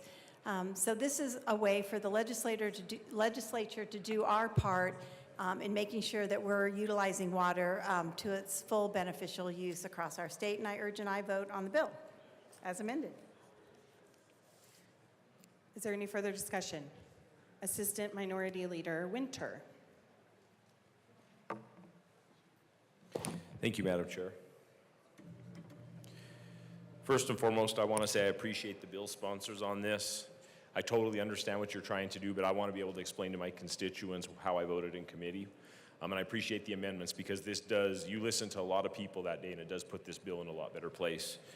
But for me, this bill, on the face, it seems simple. But kind of the values of rural Colorado and some of the things that we hold dear, it pits a lot of these things against each other. Water issue, I 110% agree that we need to lead the charge in the water issue. I represent an agri-centered community that they rely on water to make a living. I know that that's ultra important. And what we have going on with the compacts, I mean, Nebraska taking water, shutting down farmland, sending water to Kansas, and then the states in the lower end of the compact, which aren't good stewards with the water, and unfortunately, our constituents have to pay for that. So I totally agree with that part of it. The small business part of it, we've heard from farms who are trying to upgrade and change, and I appreciate you moving that date out. That way they can get more drought-resistant grasses. Because the other part I had with that is while we're trying to save agriculture on the back end by doing this really fast, we're actually hurting agriculture, because those are still agriculture businesses, whether they're sod farms or not. So I really appreciate the amendment that helps them out to push to get to those strains. Then it comes into local control, which is one of our values. I'm always for local control, almost all the time. But then this runs into private property rights, which makes this like a whole conundrum for me. It's like taking whole, like I said, tons of different values that we work on and hold dear within my caucus and within the agricultural sector. So I wanted to explain that to my voters. I voted no for this in committee. I appreciate the amendments. I think it brings in a lot of good places. I think it's fixed a lot of things, but based on that kind of conundrum of all those things for me, I just won't be able to support the bill on thirds, but I do appreciate everything you've done to make this better, so thank you. Representative Sukla. Thank you, Madam Chair. We heard this in committee. The intent of the bill is great. The one part of the bill that I don't understand, that doesn't make common sense to me, has to do with AstroTurf. We had a lot of people that came in for artificial turf, and they talked about the artificial turf business in this bill. It's throwing that in there, and this is what the argument is, to take AstroTurf out of there, or artificial turf, and that is they say that it heats up, that it gets hot. Well, so does rocks, and I would argue that the artificial turf is better because they said that it cools down a lot quicker as soon as a cloud comes over, and they said that there's very few times you can't actually walk on the artificial turf. It's made with recyclable plastics, and so the only alternative is rocks. And rocks, in my opinion, is actually harder on the environment because the rocks heat up, the sun goes down, the rocks still radiate heat against your building, and now what we're doing is now we are using more energy to cool the building. Grass, actually, turf, and I appreciate that on the Bermuda grass, and that's a great invention that they've got there. But what is not talked about is if we're always wanting to conserve energy, if you use the artificial turf, we're going to cool the homes better. We need the trees to shade the homes so that we are using less energy when and which is our goal. So I wish that there would be a carve out, take away the artificial turf, and then let's move forward on this bill. Thank you. Representative Johnson.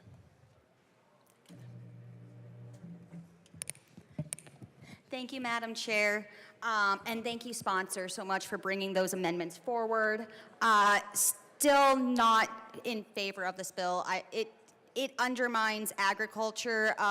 Water is precious. I agree. It is one of our most precious resources here in the state, and our farmers and ranchers are the best stewards of that. They really do want to conserve. They do soil health. They do practices that benefit water saving. We use water at least 4 or 7 times over in agriculture. We are using it as much as we can with the limited amounts that we have. So while this bill is a great intent, we need to find ways to conserve water in our state, but it hurts our ag and our rural industries. It also hurts local industries. The bill last year that came forth in this same concept had put one of my businesses, my sod, turf, artificial grass, one of my businesses out of production. And it was a small operation, family owned, and we've seen that across the state. So I greatly appreciate pushing the deadline out. I still think this is coming too fast. As I mentioned, farmers, ranchers are the best stewards of the land. They were doing these practices. They were moving forward on a free market principle to get to grass that uses less water. That's where the science is. That's where the customers are. They are moving there. I don't think we need government coming in and telling them to go faster. I do greatly appreciate the amendment to delay out another year, but we need more time so we're not putting more businesses in Colorado out of business.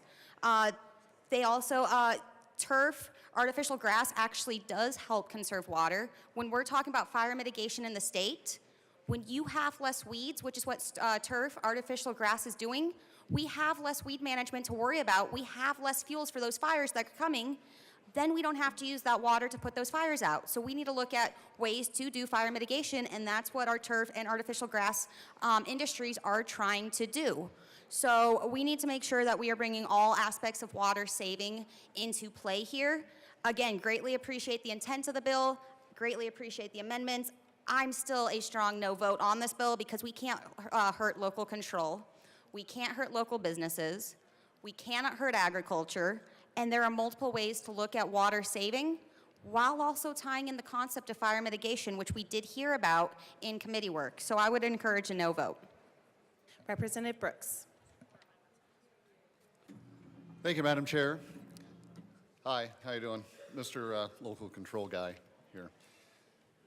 And to be fair, I don't know why I walked up with this. I'm not reading from a packet, so it's not that I'm going to take a whole lot of your time. It's just in my hand. Precious water. Indeed. Indeed. Water resources are precious.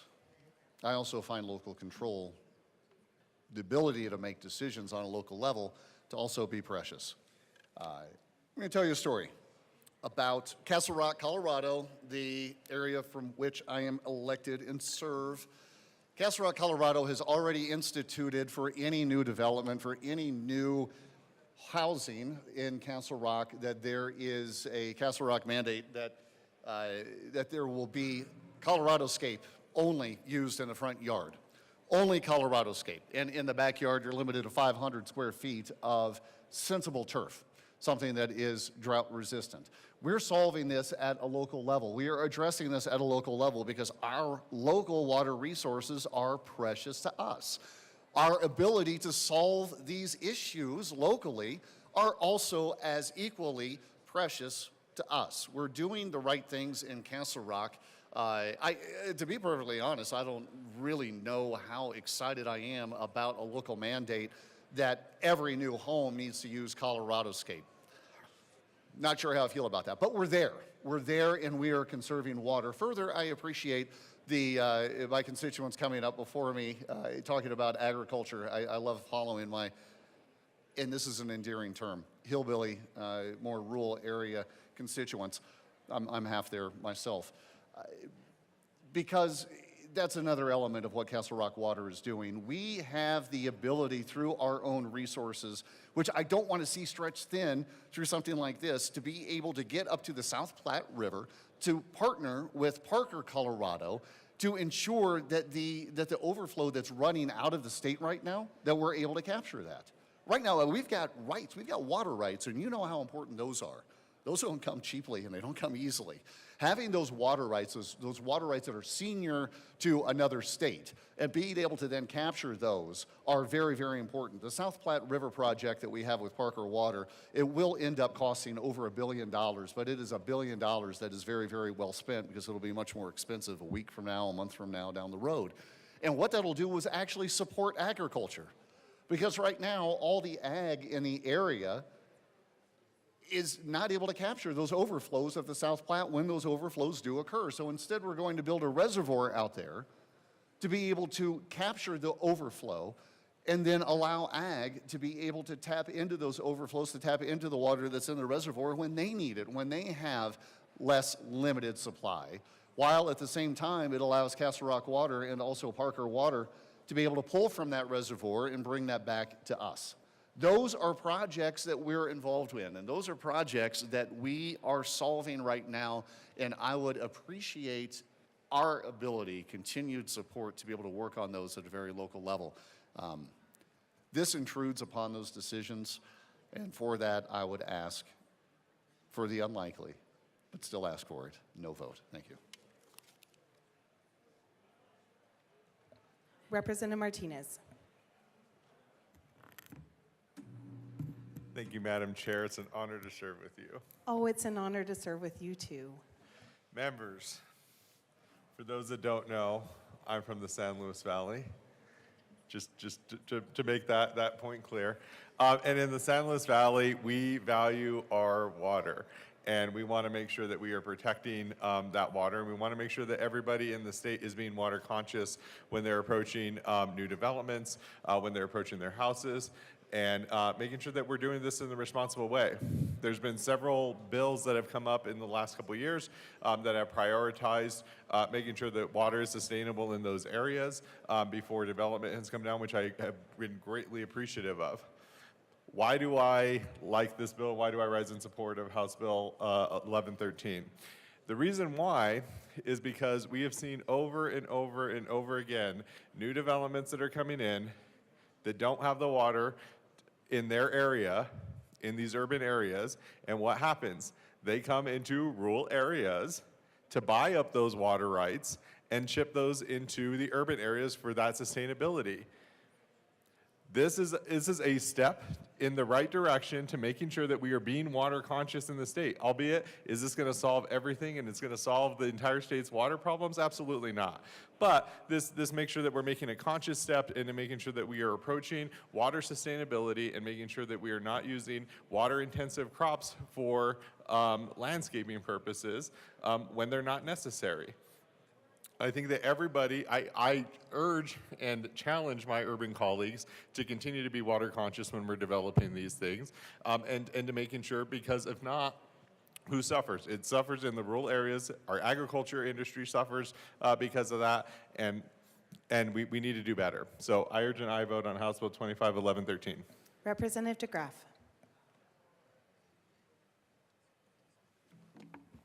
Thank you, Madam Chair. Somebody keeps messing up this podium.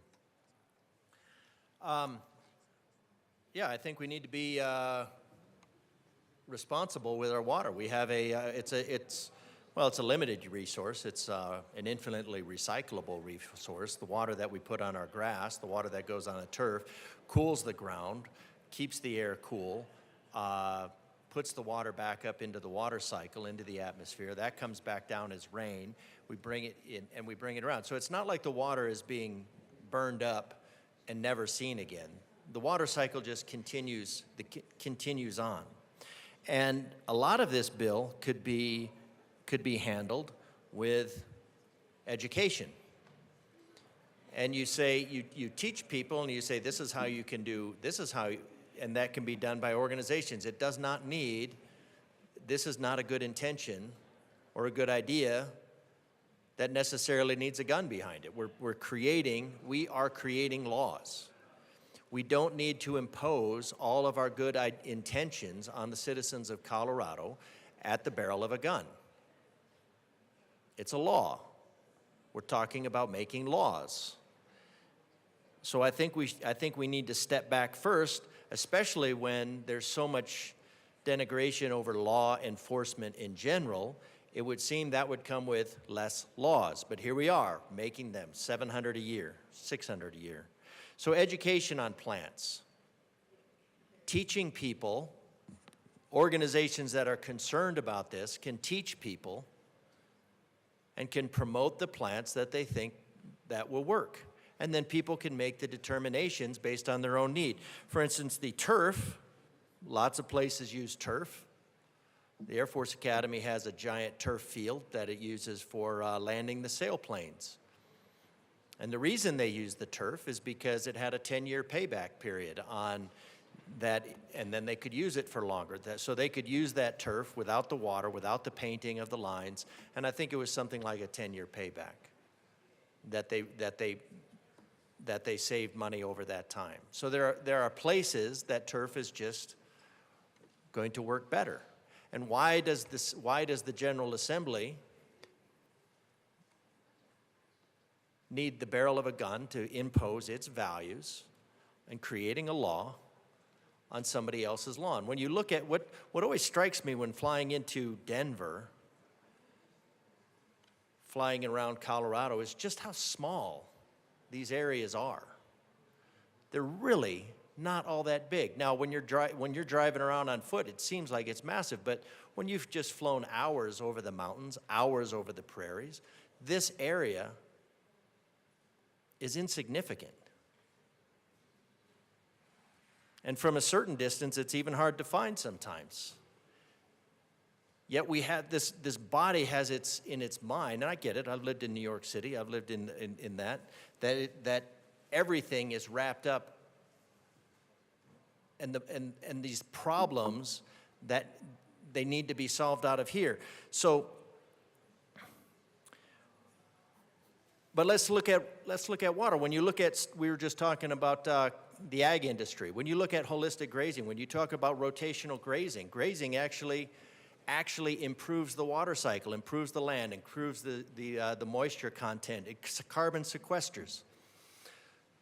So what is this body trying to do when it actually comes time to something effective? Trying to get rid of ranching because somebody wants everybody to be vegans and eat bugs, eat the bugs. Wait, that might be motive. I don't want to talk to motive. Yeah, let's not talk about bugs or motive. I don't know why anybody would want to eat the bugs All or right, force let's talk that on about the somebody bill. else. You got this. Madam Majority Leader.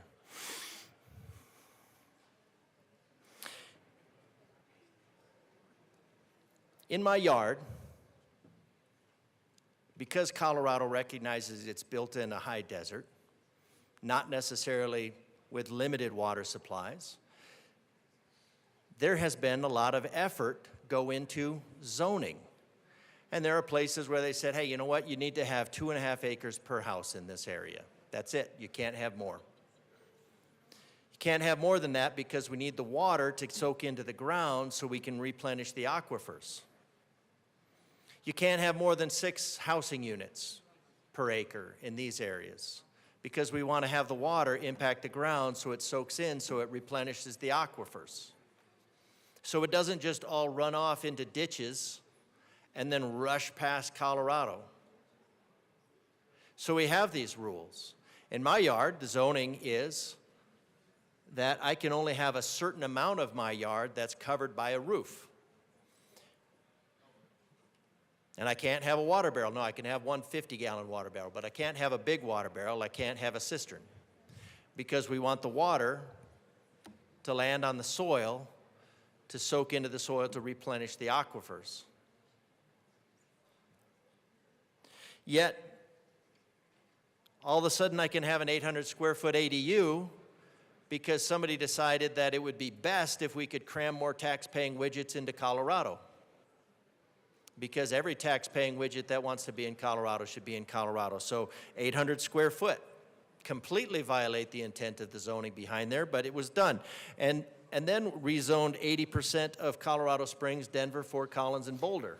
Are we going to talk about turf and rezoning? No, we already talked about turf, Madam Chair, but I are we can going to get back to that. it? Yeah, absolutely. Okay, great, thanks. But we're talking about water. I was talking about water. What did you want to talk about? I don't know, maybe the bill? Turf. Okay. The turf has a 10-year payback, and so there might be actually some reason to do that. Some people have small yards, and they don't want to be forced into buying electric lawnmowers. And so instead of getting an electric lawnmower and doing all that, they get turf. And so they, that's the whole purpose around xeriscaping. My colleagues are right. Rocks absorb energy, and that energy gives off heat during the day, probably also bad for the ground underneath it. Whereas water, the roots, cool everything off through evaporation, which incidentally removes all the heat of hydrocarbon usage in about 30 seconds per day, if anybody's counting.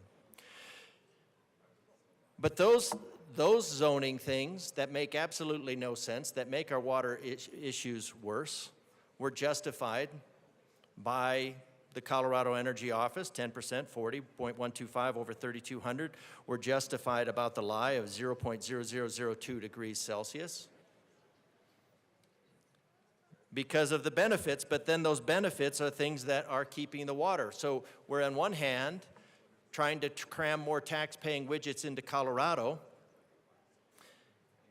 corporate widgets into Colorado, go with Calcutta-style housing to make sure it's all max cram, max density so everybody can ride the bus, and then all of a sudden we're saying, well, now we're concerned with water. So you do everything that's counter to water, and then say you're concerned with water, but only in those areas as long as every single thing that you do imposes a restriction on the citizens of Colorado.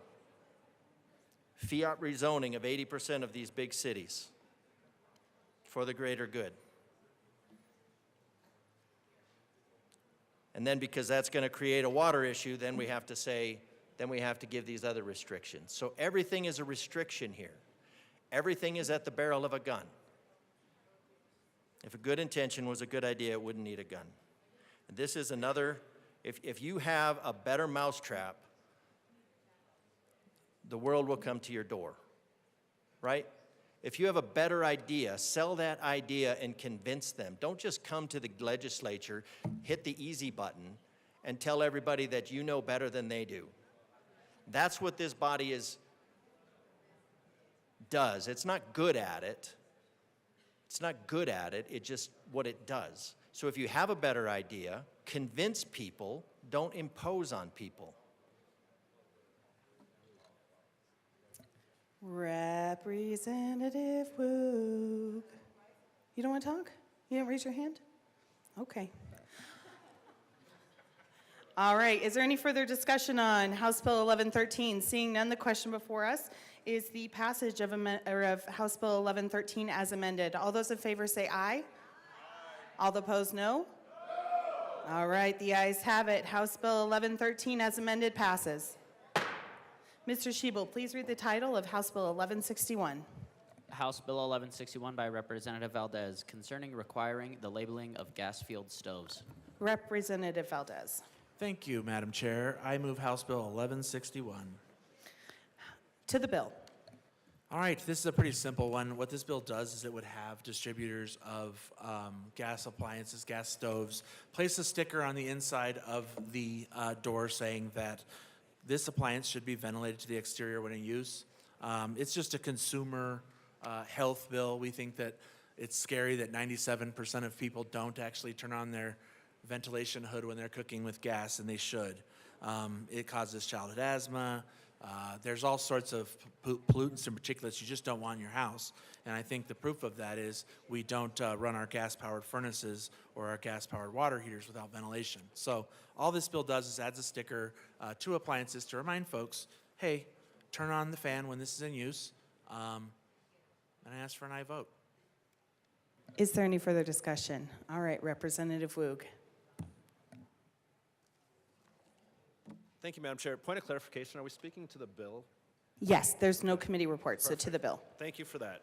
I do have an amendment to this bill, and it exempts the secondary reselling market. The current bill language I'm going to threatens... have you move it, if Move it that's first? okay, since you already told us about it. We want to see it. Okay. I move L003 to HB 1161 and ask that it be displayed.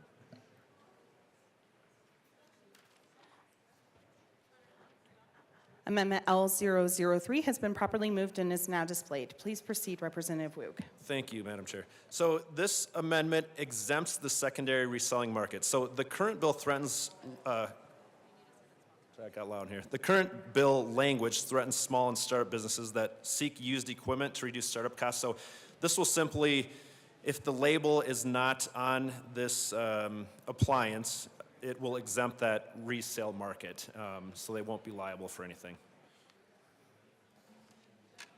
Is there any further discussion? Representative Valdez. Thank you, Madam Chair. And this bill is really written to cover the original sale and the original distribution of the product. I don't really have a problem with this. This is not a large marketplace, I think. I don't know of it. But if they're supplying it to for retail sale, they would still label it. But if they were a seller of sold equipment, they would not. And so therefore, I don't really have a problem with this amendment. And I would urge an aye vote. Any further discussion on the amendment? Seeing none, the question before us is the adoption of Amendment L003. All those in favor say aye. Aye. All those opposed say no. The amendment passes. To the bill, Representative Woog. Thank you, Madam Chair. I have another amendment, so I move L004 and ask that it be properly displayed.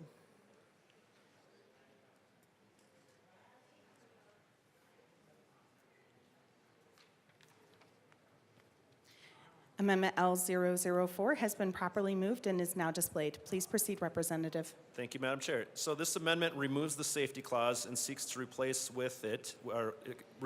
with a petition clause.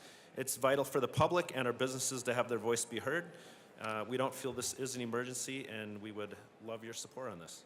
Is there any further discussion on the amendment? Representative Valdez. I don't anticipate the voters of Colorado swarming around this one, so I have no problem accepting a petition clause. All right. Oh, yes. Any further discussion? Seeing none, the question before us is the adoption of Amendment L004. All those in favor say aye. Aye. All opposed, no. The amendment is passed. Back to the bill. Any further discussion? Representative Barone. Thank you, Madam Chair. I appreciate you seeing me, because usually people don't see me when I raise my hand. Oh, I can't miss yet. Well, I'd like to speak to the bill here. I also want to run an amendment. I move Amendment L001 to HB 1161 and ask that it be properly displayed.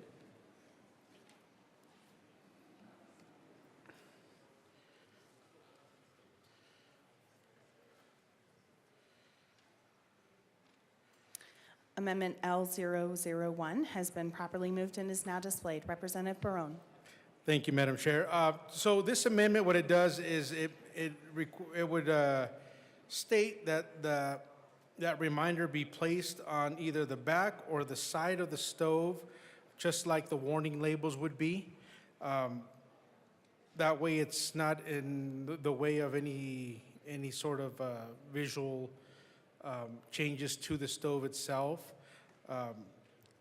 I see this as not being a big problem because the warning labels are on the back anyways. In my personal opinion, I don't think adding another requirement to these manufacturers to abide by, to simply remind somebody to turn on your fan, is something that is necessary in this day and age.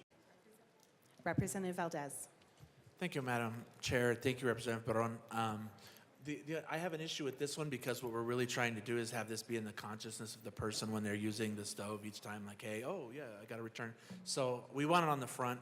We don't think most folks probably pull out their stove as part of the cooking process. So I'm going to ask for a no vote on this amendment. Is there further discussion? Okay, seeing none, the question before us is the adoption of Amendment L001. All those in favor say aye. Aye. All those opposed, no. The noes have it, and Amendment L001 is lost. To the bill, Representative DeGraff. Holy nanny state, Batman. All right. Here we have something completely, I think this falls in the line of the government agency of funny walks. This is absolutely, it's absolutely ludicrous what this bill does because, well, one, let's just start. So gas, natural gas, CH4, methane, comes out of the ground. It's coming out of the ground. And it's coming out of the ground in massive amounts under glaciers. And those glaciers are melting because for the last 200 years, the sun has been putting out about 2 Hiroshima worth of energy, 2 Hiroshima events worth of energy every second, impacting the Earth, and that's going to have an impact. And now all of the biologic material that was trapped under those glaciers is now melting, and so it's all coming. The molecules and processes by which the Earth is actually greening. And then some idiot decided that paving millions of acres with black solar panels would be the way to alleviate that. And also, we don't have to import every dumb idea from California. Look at their state. If at 100,000 times you don't succeed, perhaps your purpose is to be a tragic example of others. California should be a tragic example to us, not something that we emulate.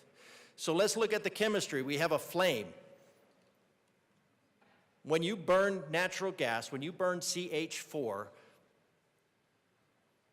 and you combine it, the stoichiometry of that is you end up with carbon dioxide and water vapor. That's it. Carbon dioxide and water vapor. Now the flame is the light emitted from the liberation of the stored solar energy because hydrocarbons are the best battery for storing solar energy. The ones that you put in your house that are in your car, not so good. Now, so gas burns blue because it burns efficiently. Now, really efficiently burning gas, something like race car fuel burns and it's clear and you don't even see it. But gas burns efficient and at that temperature that you get a blue light. Now, when you get a non-blue light, that's when it's telling you, and you would know if you use gas fireplace, that you're having an inefficient burn, and you would try to avoid that by making sure that you have enough gas, enough oxygen to that flame. But then you would have possibly a flame. It's kind of difficult with a gas stove that would have maybe some yellow because that yellow is unburned hydrocarbons that are going away. So as those hydrocarbons dissipate into carbon dioxide and water, then they go away. So it's either blue going directly or taking a little bit of time as it cools off and then turning into carbon dioxide and water. But it turns into carbon dioxide and water. Now, one of the things that we heard in the thing was how it was dangerous and that 150 years ago that they said, you should not use a gas flame inside of a residence. Which is really funny because the gas stove was introduced in the 1800s and the early 1800s, kind of commercialized in around the mid 1800s. But there have been some problems with natural gas, and those have been alleviated because the other thing about natural gas, like carbon dioxide, is it's odorless and colorless. Carbon dioxide is completely inert, but natural gas is obviously not. So what they've done is they've added a little bit of sulfur to the So we're doing DoorDash down front. So we've added a little bit of sulfur to that to give that the rotten egg smell with which you're so familiar. And that when that burns, when that oxidizes, it's effectively nothing also. Anything that has to do with it is very insignificant. So, in fact, I had a conversation with a berry farmer on a trip a couple weeks ago. I was flying. Representative DeGraff, we're talking about putting a sticker on a gas stove. Thank you, Madam Speaker. I appreciate the promotion. Madam Chair. Thank you. My apologies to the Speaker. Is that sulfur is actually required for plant life. So the sponsor keeps citing these things about childhood asthma. And so, you know, in the nature of, in the idea of scientific rigor, I think we ought to look at that. And the report on childhood asthma, because it's always about save the children, unless we're killing them, then it's less about providing good scientific examination of the topic and more about generating a lot of headlines. So they use this thing called population attributable fraction, and it was done by the Rocky Mountain Institute. And who is the Rocky Mountain Institute? Well, let's let the Rocky Mountain Institute's... Representative DeGraff. Oh, ma'am, this is totally, totally related, I promise. I know, but... You're going to be surprised. I really want to be surprised, but I'd love to hear more about stickers on gas stoves. Well, the reason for the stickers on the gas stove is because of the superstitions around carbon dioxide, and then the use of natural gas in that creation, in that contribution, and then so saying that we have to have a sticker because the natural gas, the burning of the natural gas, which is reduced to carbon dioxide and water, maybe some nitrous oxide. There are some concerns that the sponsor has about particulate matter, but the particulate matter actually comes from cooking. And unless you're going to cook if you're going to cook with an electric stove but no food, then you're not going to have that particulate matter. But if you're going to cook, I suggest using food, and in either case, electric or gas, you will have particulate matter. So I think that part can be left aside. Although the sponsor somehow attributes the cooking with gas to particulate matter, but again, that's about the food that is being cooked. But one of the reasons given is for the issue of childhood asthma. So now the Rocky Mountain Institute is where we get this study on childhood asthma. And who is the Rocky Mountain Institute? It's a, quote, an independent, nonpartisan, nonprofit organization of experts. Experts, I've seen that before. Across disciplines working to accelerate the clean energy transition and to support lives, and to support and improve lives. Now, Dr. Tour talked about this the other day, the improving lives. It's okay to lie to people about the climate goals because getting them to ride buses and live in communal housing, everybody will benefit. Representative DeGraff, please. Oh, I'm sorry, Madam Chair. You heard that same lecture. I what? It was a lecture from yesterday with Dr. Tour in committee. But, so that would be, I won't attribute that as motive. But in this area, stats don't lie, but liars do stats. Now, I won't call RMI lying, but I'd say from reading their report, let's just say they're factually creative. And you can read these reports. We detected no evidence when another study was done, a more robust study, one that didn't use flawed population metrics, we detected no evidence of an association between the use of gas and a cooking fuel and either asthma symptoms or asthma diagnosis. That was a study collected from 5,112 students between 1999 and 2004. No evidence. To put it simply, this is not a study I would rely on to make major policy change. Now, this sticker is not a major policy change. It's just really part of the effort to make sure that people are frightened about gas. and carbon dioxide because it breaks down, it oxidizes as you release the stored solar energy from it into carbon dioxide and water. Maybe some nitrogen dioxide and maybe some sulfur dioxide, very, very minuscule apart. And the thing is, those all make plants grow. So we have a warning sticker on a stove. So the nanny state wants us to put a sticker on gas stoves to protect people from an effluent that makes plants grow. And then to justify that, an institute called the Rocky Mountain Institute of Experts, as opposed to doing an actual study, makes up stuff about natural gas so that they can accelerate the clean energy transition and improve lives. Of course, the clean energy transition is just a euphemistic way to say using lots more energy to achieve the same thing. So if you want to read about the natural gas and how the smell, why you smell natural gas, because natural gas itself doesn't smell, that rotten egg smell is added to it for a safety thing so that you will smell it. And if you do smell that rotten egg smell, you should probably get out of your house. Call somebody.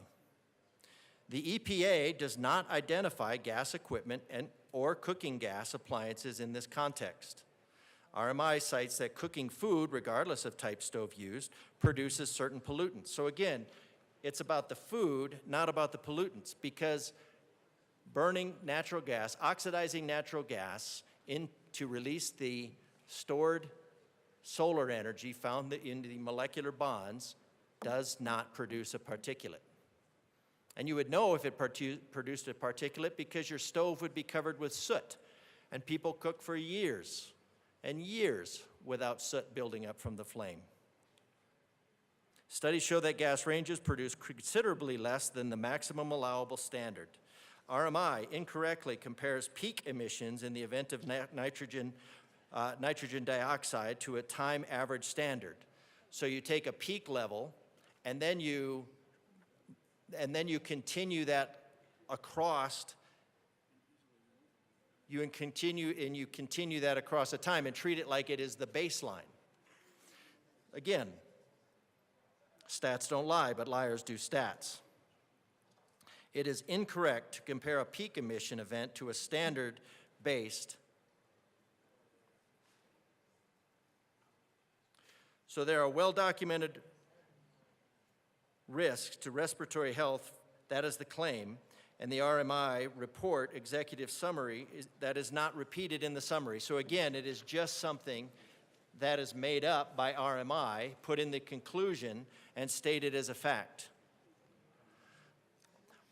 I'm going to pause for a minute, allow my colleague to make a much-needed amendment to try to make this bill less bad. Representative Richardson. Thank you, Madam Chair. Regardless of whether it's a good idea or a bad idea or necessary or unnecessary to turn on your exhaust fan when you're using a stove, I'm not here to debate. But having recently had to replace the dishwasher in our home after the failure of a pressure tank, we're still dealing with trying to get the stickers off the front of the dishwasher. Much to the irritation of my wife, who really doesn't like easily removable stickers. But I probably talked too long without moving an amendment. So I would ask that L008, I move that L008. Just say I move amendment. L008 and ask it be properly displayed. All right, great. Thank you. Nailed it. The amendment's now, it's been properly moved and is now displayed. You can proceed. Okay, thank you. This will make what I said previously much more understandable, I hope. So would just ask for a simple amendment that wherever this sticker be placed, and certainly if it's on the front of the appliance where people see it every day, that it be easily removable by the consumer. Again, It's just, everybody's been annoyed by the stickers. You just can't get off. If you're remodeling a kitchen, you're selecting appliances, the last thing your spouse wants is a newly completed kitchen or brand new appliances with residue of stickers all over them. So I would ask for a yes vote on this amendment. Representative Valdez. Well, thank you for the amendment. I think the thing of the sticker will not actually be on the front of the appliance. It's on the inner lip of the, when you pull your stove open. So it is always concealed unless the stove is open. And we think that removing it, let's say you rent your house to somebody, we think that that takes away the whole run the fan while you're cooking thing. So I don't think that's necessarily a great idea. So I'm going to ask for a no vote on that. I'm sorry, you said you asked for a... Wonderful. Okay, is there any further discussion on the amendment? Seeing none, the question before us is the adoption of Amendment L008. All those in favor say aye. Aye. All those opposed, no. The noes have it. Amendment L008 is lost. Representative DeGraff. Thank you, Madam Chair. All right, so because we're actually trying to, I'm going to be convinced, I'm going to allow the sponsor to convince me here that he's actually trying to deal with a real problem as opposed to an imaginary problem based on an imaginary problem. And so I move that L007 to HB 1161 and ask that it be properly displayed. And while we're talking about that, one of the, so we've already... Just a second. Okay, the amendment is now properly moved and displayed. You can proceed. Okay, some of the things, the horrible things that come out of the gas stove, besides carbon dioxide and water vapor, one of them was nitrous oxide, or nitrogen dioxide, which obviously Madam Majority Leader is tapping into here because she does have some plants on her desk, or no, there's some plants nearby. And nitrogen dioxide, Future laughing reference, gas. let's not identify folks by title or name, and we do love her plants. Please proceed. How about by purple shirt? Great. Okay. Laughing gas is emitted by plants, actually. Maybe that's part of why they make you feel good when you're around. And so lower concentrations of nitrogen dioxide can induce plant growth. We're high oxygen, but we're talking about very low levels of nitrogen dioxide that might be produced by this. Sulfur dioxide, of course, that's necessary to increase the acidity in soil so that plants can extract micronutrients. And of course, carbon dioxide and water vapor are used by plants all the time because carbon dioxide is okay. Submarines try to just keep it below 5,000 parts per million. And water vapor, you can have as much as you want. So this is just to actually solve the problem, and that is to say the effluent of gas stoves is known to include carbonic acid, dihydrous oxide, nitrogen dioxide. When cooking indoors, it is advised to remove all plants from the vicinity because obviously they are horrible. So these gaseous molecules are all known contributors to plant growth. So we want to make sure that your plants, the sponsor needs to make sure that your plants are not adversely affected by causing them to grow. So I think a yes vote on this to really, truly not just protect the individuals from the dangerous effluent of carbon dioxide and water vapor, but I think we should also protect the plants because for the children or something. Representative Valdez. Well, that requires great response. I think I am something of a sleuth and watch a lot of ID Discovery TV and that sort of thing. And I've always wondered why every time when they go into a house full of people who've expired from carbon monoxide poisoning, the plants look so good. Plants may like CO2 and all this stuff, but we don't. And so let's vote for humans here, and let's have a no vote. Representative DeGraff. Actually, you do like carbon dioxide. All the food that you eat is made out of carbon dioxide, and you do need a certain level, and that's all the partial pressures and all those things. So, no, this is just purely to protect the plants. Now, when you say carbon monoxide,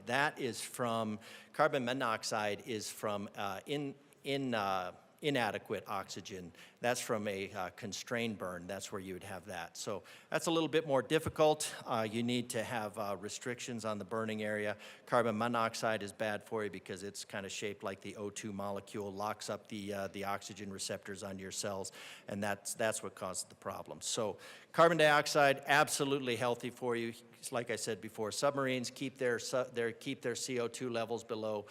Try to keep them below 5,000. There's nothing adverse below like 8,000 or 10,000. We're currently right around 400, so you're looking at, you'd need to increase the carbon dioxide levels in your house by about 2,000% before you would actually have any, start having any indications of problems. So, no, this amendment is purely to make fun of this bill because it is, this is just the level of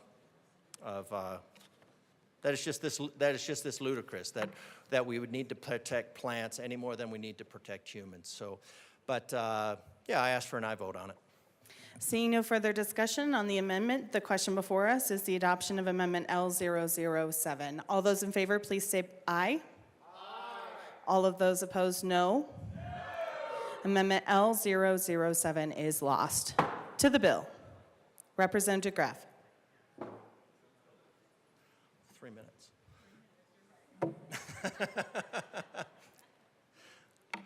All right, I can't believe I gave you the opportunity to protect houseplants from this dangerous effluent of natural gas combusting into carbon dioxide and water vapor.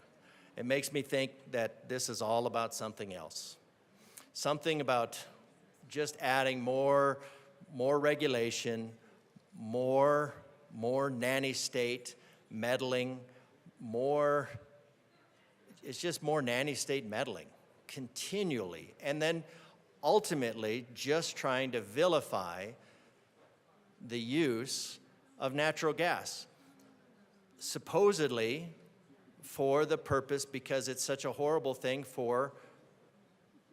supposedly for climate change. And again, the math is very simple. And Madam Chair, you could have your dad check the math, and I hope he will, but 10% of 40 degrees of 0.125 billion tons would be the maximum contribution that Colorado can make to the net zero movement. And then you divide that by the 3,200 billion tons that are in the atmosphere. When you have 0.125 divided by 32 times 0.10 times 40, you get 0.0005 degrees.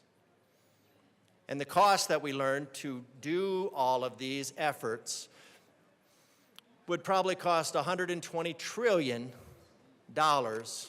every single year. And those numbers come directly from the carbon sequestration people who are, at the behest of the state, bilking Colorado for $60 million to address 0.0015. Representative Graff, are we going to talk about how much the stickers cost? They cost way too much for what they achieve, because just like anything with the net zero mentality, the outcome is a net of zero. So I appreciate the opportunity to lampoon this bill and mock your superstitions.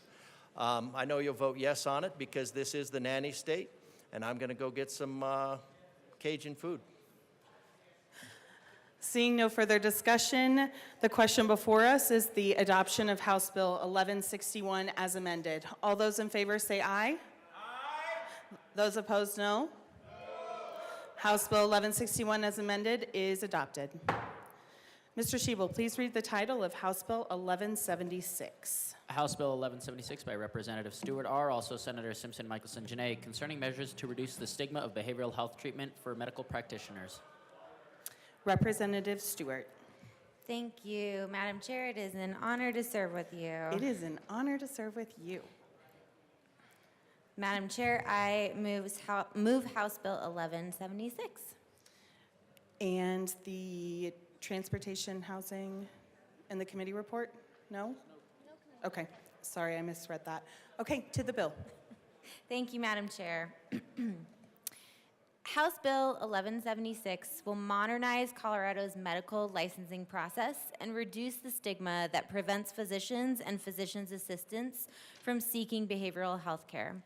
Right now, Colorado's outdated licensure questions require healthcare providers to disclose past mental health treatment, even if it no longer impacts their ability to practice medicine. As a result, many providers avoid seeking help because they fear disciplinary action, career consequences, and public stigma. This is a real problem. 4 in 10 physicians hesitate to seek mental health care because of licensure questions. 80% of doctors believe stigma prevents them from getting help, and physicians have one of the highest suicide rates of any profession. This is not just a workforce issue, it is a patient safety issue. When physicians don't seek care, patient safety is at risk. Burned out doctors are more likely to make medical errors, retire early, or leave the profession altogether. House Bill 251176 provides a solution. It removes outdated, invasive licensure questions and replaces them with simple, conduct-based standards that ensure that providers are only required to report current conditions that impair their ability to practice, and that confidential agreements are available for substance use disorders, allowing providers to seek treatment without fear of public discipline. The bill follows the best practices from the AMA, the Federation of State Medical Boards, and 29 other states that have already adopted these measures. It is a common-sense solution that ensures patient safety while protecting physicians from unnecessary stigma, and I urge an aye vote. Is there any further discussion on House Bill 1176? Seeing none, the question before us is the adoption of House Bill 1176. All those in favor say aye. Aye. Those opposed, no. House Bill 1176 is adopted. Mr. Shebel, please read the title of House Bill 1108. House Bill 1108 by Representative Weinberg concerning limitations on residential rental agreement terms in the event of the death of an individual who is responsible for the payment of rent. Representative Weinberg. Thank you, Madam Chair. Fellow colleagues, this is a great day for Colorado. This bill originated from my city, from a gentleman who had a tragedy happen to him. I'd like to move House Bill 25-1108 and the committee report. To the committee report. Thank you. Again, this came from my district, specifically a gentleman by the name of Carlos Hernandez called me. He put his mom into a home, and she unfortunately passed away. And not but a week later, he was hit with a $5,000 early termination fee. So naturally, came to his legislator to see if we could do anything about it, and sure enough, we were able to write this. I'm happy to be working with my co-prime, who's an expert in this field, who's helped me make this a possibility, and I'm grateful that we can pass this today. Yes, we do. Is there any further discussion on the committee report? Representative Mabry. Thank you, Madam Chair. It's an honor to serve with you. Oh, it's an honor to serve with you. Yeah, so we made a few changes in committee to make this bill a little bit more clear. There were points in the bill where we referred to responsible party, and then other points of the bill where we said tenant. So we clarified the language, because without clarifying that language, the bill could have been interpreted as requiring if a cosigner died, you might have been able to argue that you no longer are subject to the lease break provisions, et cetera. So we clarified on that point. And then we worked with the apartment association to clarify when somebody will be free of their obligation, making sure that it requires a notice to the landlord that somebody has passed away. And then after the landlord receives that notice that somebody had passed away, then they would no longer be responsible for rent for the next month. Deposit will be dealt with according to current law, and any liquidated damages for an early lease break won't apply. And that's what we did in the committee. Is our amendment to the committee report? Is there any Representative Mabry. I move Amendment L3 to the committee report. Amendment L3 has been properly moved. And can you ask that it be displayed? And I ask that it be properly displayed. Thank you very much.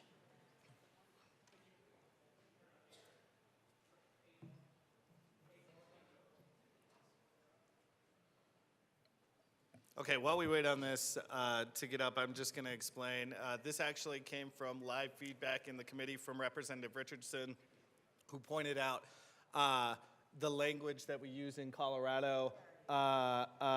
We don't use executor of the estate in Colorado probate law. We actually use personal representative. And so that is just clarifying to conform with Colorado law. The bill isn't substantive, but it's clarification, and appreciate Representative Richardson for raising that.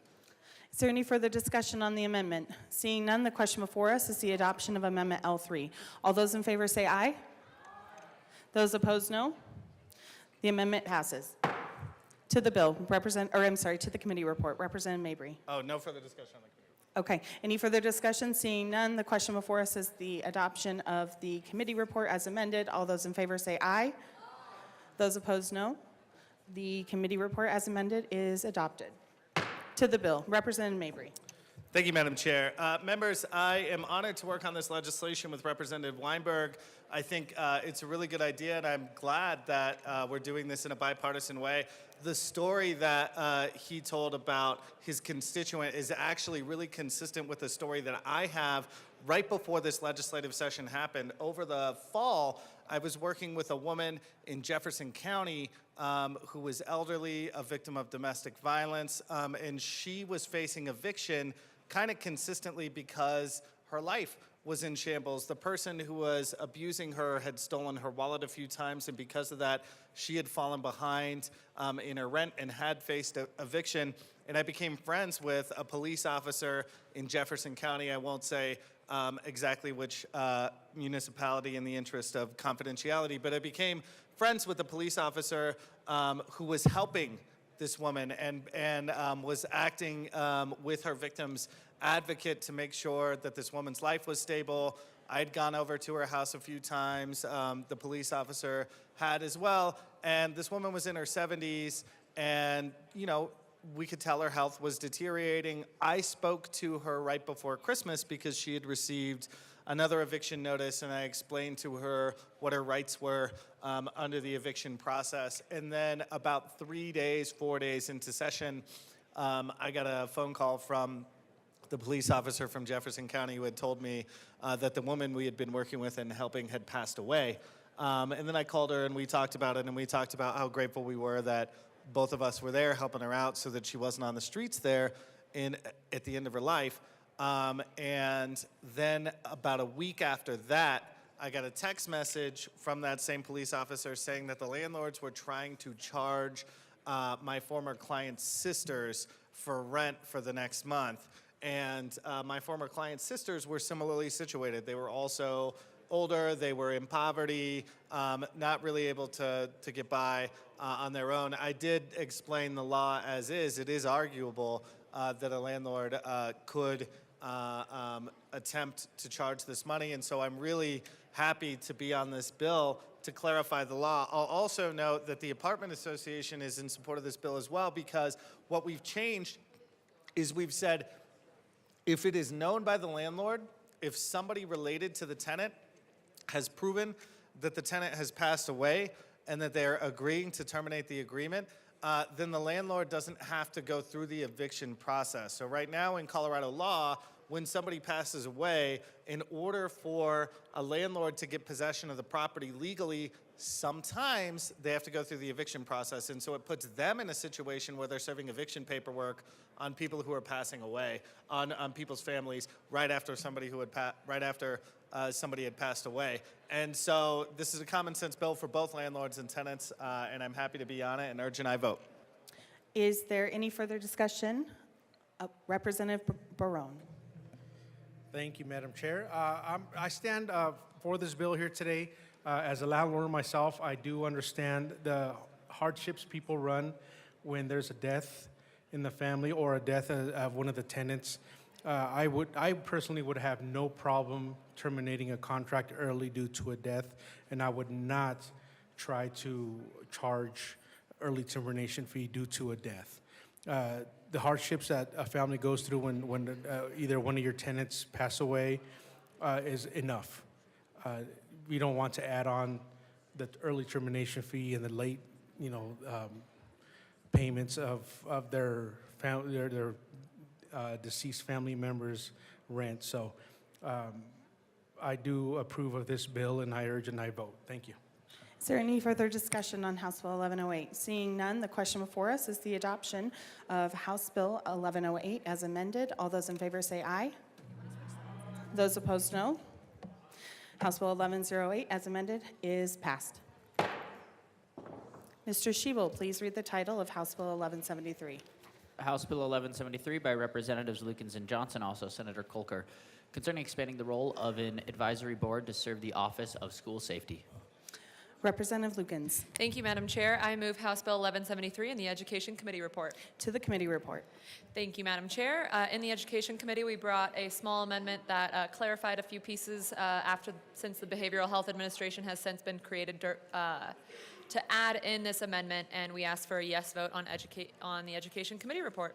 Is there any further discussion? Seeing none, the question before us is the adoption of the committee report. All those in favor say aye. Aye. Those opposed, no. The committee report is adopted. Representative Johnson. Thank you, Madam Chair. HB 25-1173 ensures the expertise of the board can help inform all of the entities inside the OSS and give them the best opportunity to help schools better protect students and staff. They're already doing this. For one, we have three that do the exact same work, so why reinvent the wheel three times when they can be more efficient in talking to all three of them at the same time? Representative Lukens. Thank you, Madam Chair. The bottom line with House Bill 1173 is that transitioning the SSRC, also known as the School Safety Resource Center Advisory Board, to the OSS, the Office of School Safety Advisory Board, will improve the work of all three units of the Office of School Safety and thereby the safety of students and staff across Colorado. We ask for a yes vote. Is there any further discussion? Seeing none, the question before us is the adoption of House Bill 1173. Did you wish to speak? Yes? Okay. Representative Bradfield. Thank you, Madam Chair. I am the ranking member in education for the minority, and we heard this bill, and we thought it made a lot of sense, and it does, and it's very simple, and it costs not a penny. So a yes vote is all it needs. Thank you. Wonderful. Seeing no further discussion, the question before us is the adoption of House Bill 1173. All those in favor say aye. Aye. Those opposed, no. House Bill 1173 is passed. Mr. Shebel, please read Senate Bill 46. Senate Bill 46 by Senators Bridges and Kipp, also Representative Taggart, concerning local government sales or use tax investigations and in connection therewith, establishing uniform confidentiality standards for the protection of taxpayer information. Representative Taggart. Thank you, Madam Chair. It's an honor to serve with you. It's an honor to serve with you too, sir. I move Senate Bill 25-046. To the bill. This bill came out of the Sales and Use Tax Interim Committee. And it's a bill that talks about audits and the confidentiality of audits that take place during an investigation of a local government. Madam Chair, I'm having a hard time with... Listen, giggle friends. If you are laughing in the chamber, please take your laughter elsewhere. Thank you very much. Giggle friends. So, the reason we took this up as an interim committee is that we have one of the most complex sales and use tax foundations of any state in the country. We truly do. And so for online retailers in particular, or out-of-state retailers that are shipping products into the state of Colorado, in many cases, they don't understand the different layers of our sales and use tax. They don't realize that there's a state portion, there's a county portion, there's a local municipality portion, there could be, in fact, a special district in addition to that. So we as a state put together, through this sales and use tax interim committee, we moved forward with putting a portal that's available to all retailers so that they can see the current breakdown of sales tax right down to an individual jurisdiction. Having said that,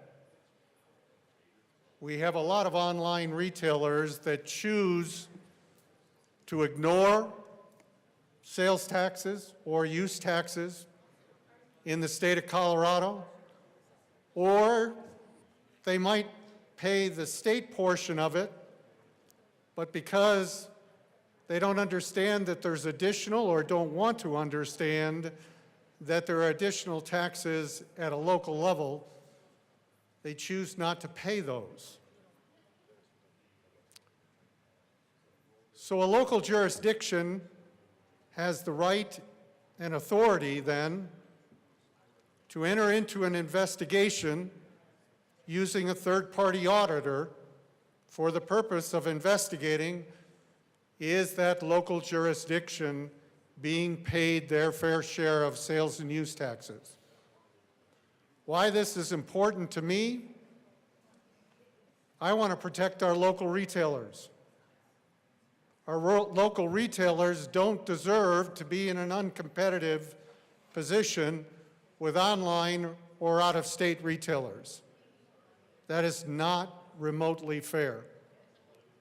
But what this bill then clarifies is that if my community is working with an auditor to in fact investigate whether that retailer, whether that online retailer is paying their proper sales tax to us,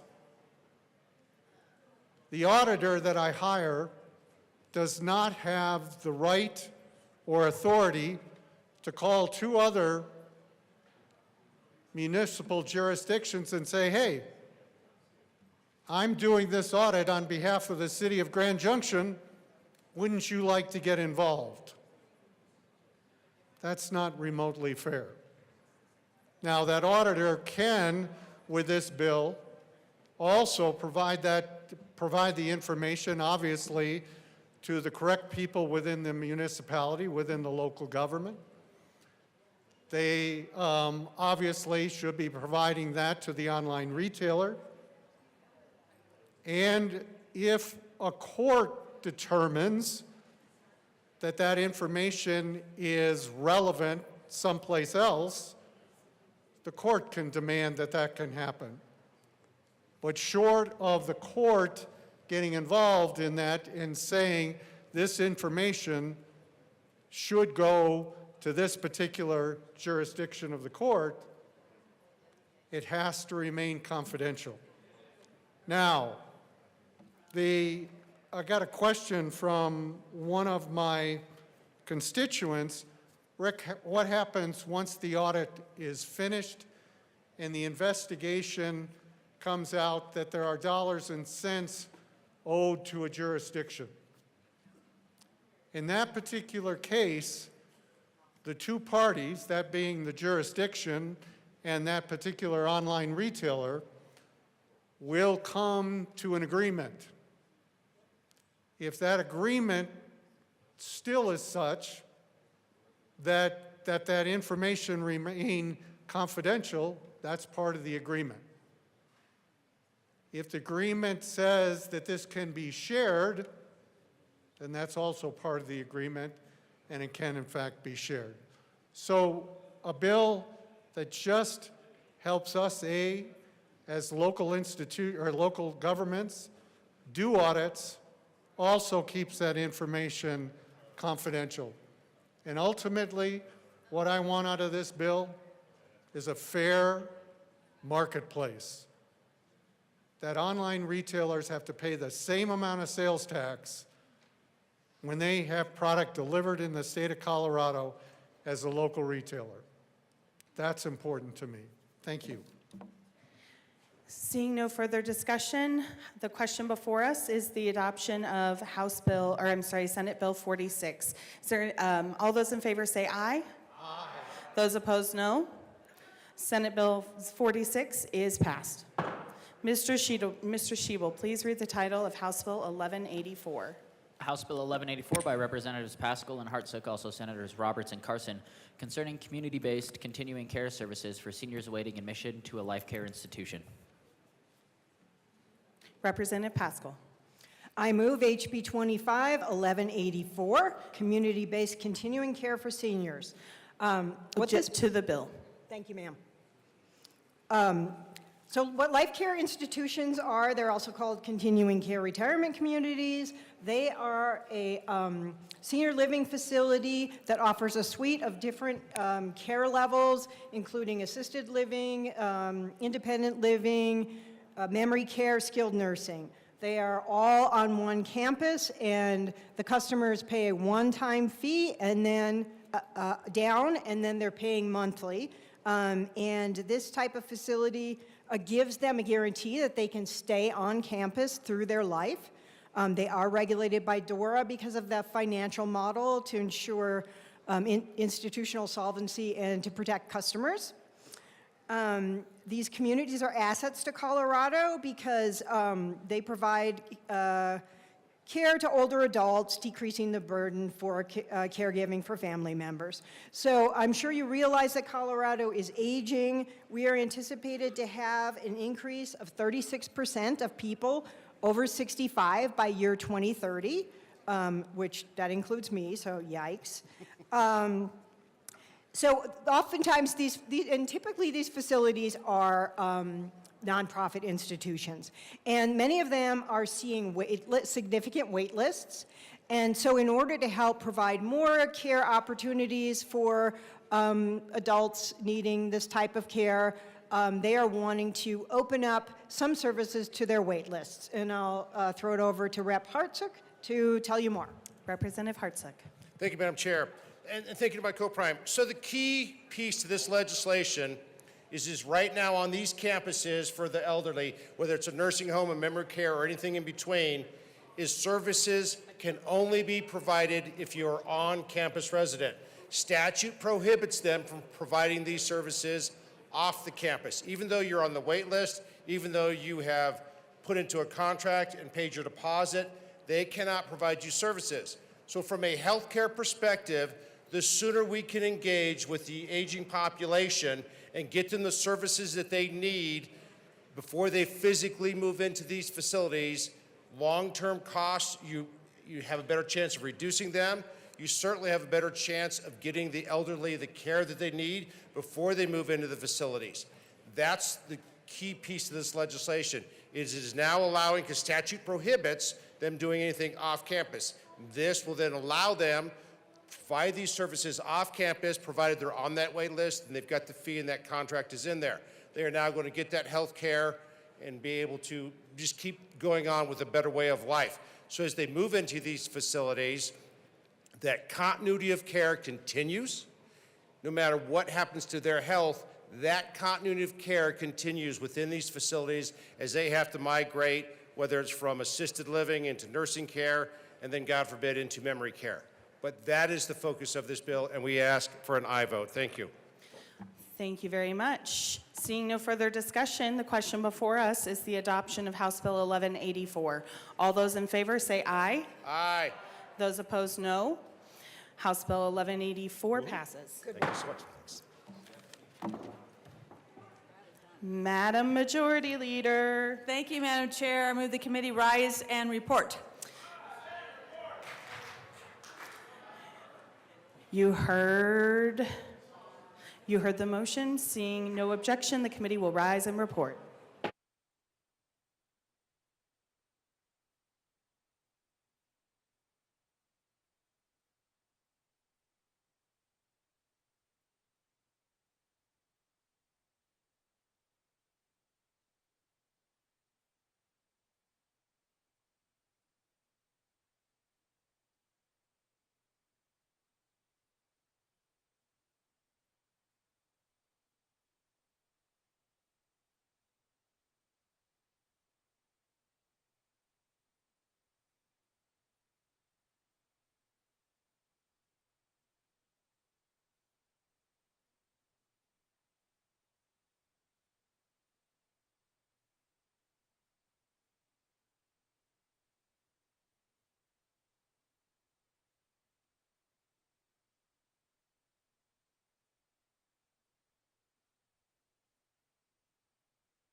The House will come back to order.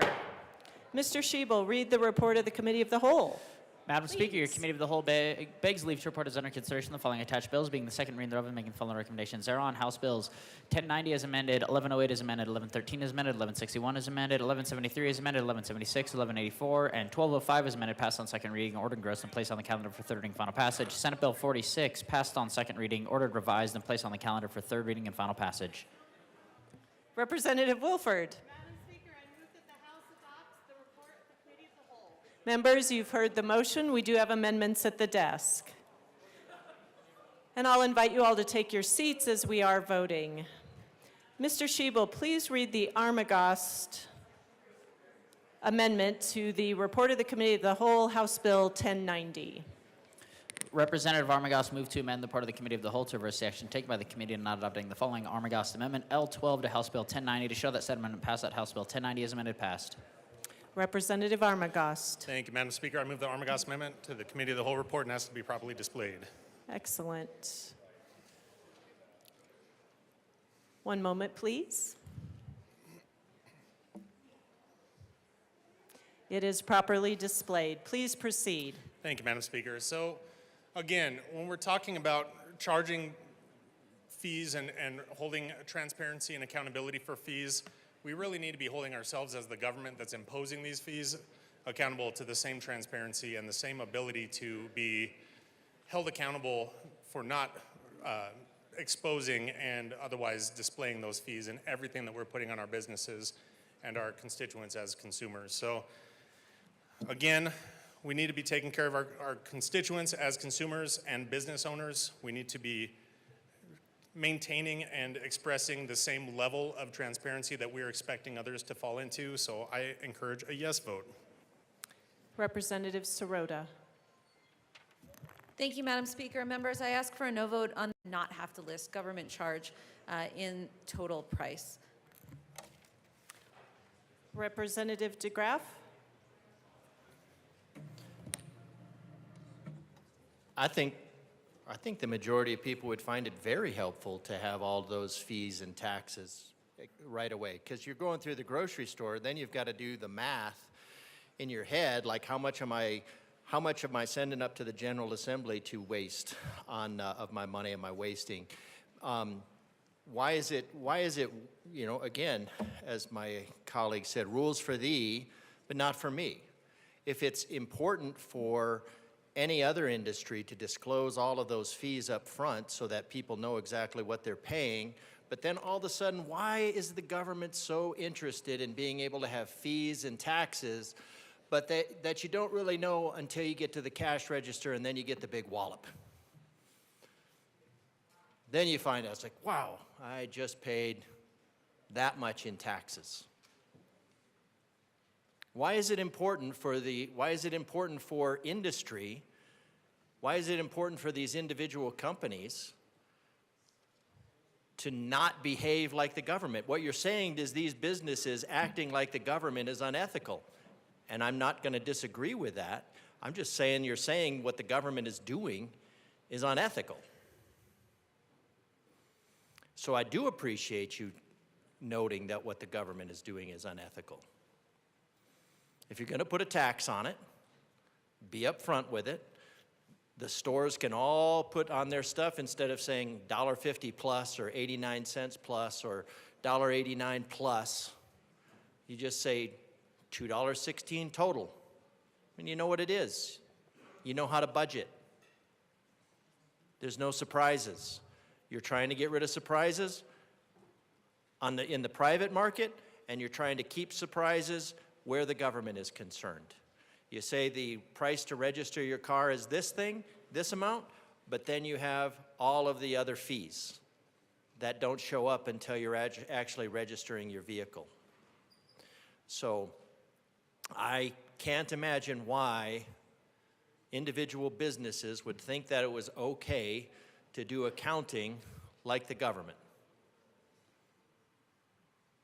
So I think for transparency, if you're going to vote to impose on somebody else, you should vote to impose on yourself. The only reason is to so you can try to keep the citizens from having a full grasp of how government is being done to them instead of for them. Representative Johnson. Thank you, Madam Speaker. I urge a strong yes vote for this amendment. We did hear the discussion that it might not be beneficial to small businesses. I would argue that it actually is very beneficial. Having worked for many small businesses, having communicated with many small businesses, one of the complaints they get at the cash register is, why are you putting these fees on me? Why are you taxing me this? And they make it on the blame of the business owner. With transparency, we take that blame away from the small business owner. People are still going to be upset about it, but they're not blaming the small business owner for what's going on. And we need to make sure we're promoting our small business owners with transparency, our consumers with transparency, so they can move their anger, their frustration to the proper person, entity, government that it needs to be addressed to, and we take some of that burden off of even some of those, teenagers, those college students who are working the cash register, and they tend to take the brunt because that's public service, that's public relations. When you are working at a job at a cash register, let's help them not get attacked, where they can then address where their frustration should be going. I urge a yes vote. Representative Kelty. Thank you, Madam Speaker. I sat in on this committee, and this is probably one of the bills that I most was against. Now, as far as this amendment, if we're going to take and we're going to force our small businesses to go through this horrible bill and have to deal with everything, with the overregulation, with showing, we had 12 different entities in there, from rental cars to rental housing, hospitals, restaurants, merchants, service companies, auto dealerships, accountants, attorneys, everyone complaining. Everyone complained about this. So if they're going to have to go through what you're going to force them to go through, then the government should do the same. And I agree with my colleague. If the blame is going to be put on anyone, it's going to be on the government, because it's their process, it's what they're doing to the people, it's what they're doing to the small businesses. Affordability is what we should be fighting for, but it's exactly the opposite of what this bill is going to do. And I feel that our small businesses and all the entities that this is going to affect should not be the ones taking the brunt of it. The real blame needs to go where it deserves, and that's to the government, because they're the ones who are forcing this on them. I really hope that you can vote yes on this, because if you're going to do anything for the small, you have small businesses in your districts, you have all the hospitals, restaurants, everything in your districts. You need to give them some grace. You need to let them not take the brunt of this. If you're going to force this bill on them, by God, let them at least have some reprieve. Thank you. Representative Sirota. Thank you, Madam Speaker. This amendment is not going to do anything to help small businesses. The underlying bill is what is going to help small businesses to be able to compete with the large corporations, who are really those who are adding on all of these junk fees that are adding up to about $3,000 a year that the average family of four is paying in junk fees. So this amendment is not going to help small businesses. The bill does. Representative Armagost. Thank you, Madam Speaker. I guess I would have to disagree with the bill sponsor on that. In helping small businesses, if we are putting them out of business by imposing all of these fees as a state legislature that they have to either eat or push down to the consumer, I don't think we're helping small businesses. All in all, this is hindering and destroying small businesses, but otherwise creating more of a burden for the large businesses that are trying to flourish in our state as well. So all in all, this is just insult to injury of what we're doing in this legislature, and I encourage a yes vote on this amendment. Representative DeGraff, this is your second time to speak to the amendment. You have 7 minutes, 15 seconds remaining. Thank you, Madam Speaker. Again, why not just introduce the level of, let's reset the standard here. Let's make transparency the standard. Let's have government go before and say, all right, government's fine with transparency, so the industry should be fine with transparency. So maybe this doesn't help the industry to the same degree, Maybe. I mean, people probably do a lot of grocery shopping. They do a lot of shopping in general. I mean, most of their income is spent on monthly and in buying the things that they need, where these fees are, where they'll sign one time a rental contract. So I don't know about on the magnitude, but certainly on the quantity of times, and certainly on the quality, it's the same thing. So here's an opportunity for actual leadership, because leaders lead, dictators dictate. So this is a way for the General Assembly to lead instead of merely dictate. So you can lead and say, the state is going to be transparent in all the fees that they add so the people know where they are coming from. Doesn't really matter whether it solves the bulk of the problem. We're going to lead in that direction, and we're going to expect the same thing from others. Otherwise, it's still just the same hypocrisy as it always was, and pointing to somebody else for the problems imposed by the state. So I think this is a great amendment. I think it's a great first step. I think it's a great help to, and I think it's very telling, it should be very telling to the people of Colorado, why and how dedicated the General Assembly is to keeping their impact invisible. They don't want you to know that your tax liberation day is sometime mid-April. They don't want you to know that every time you go and buy something you need for your family, you're getting taxed. They don't want you to know those things. They don't want you to know that there's a fee on top of a fee on top of a fee on top of the actual charge and then the tax. They don't want you to know all that. They want you to be surprised when there's nothing that you can do about it. This is a great way for transparency for the citizens, for accountability for the government, and to help those poor cash registers that are at the cash register, cashiers that are getting lambasted for all of the things that are being done to them by the General Assembly from the shadows. Step out of the shadows. Step out of the shadows. That's all we're asking you to do. Step out of the shadows. Stop hiding the damage you're doing to Coloradans and just be open about it. Representative Woodrow. Thank you, Madam Speaker. Apologies, colleagues. I need to take a Rule 21C on House Bill 1090 itself, and so therefore I ask to be excused from any vote on Committee of the Whole amendments, including H003. Representative Woodrow will be excused. Seeing no further discussion, the motion before us is the adoption of the Armagost Amendment to the Committee of the Whole report. Mr. Schiebel, please open the machine and members proceed to vote. Representative Lindsay, how do you vote? No. Representative Lindsay votes no.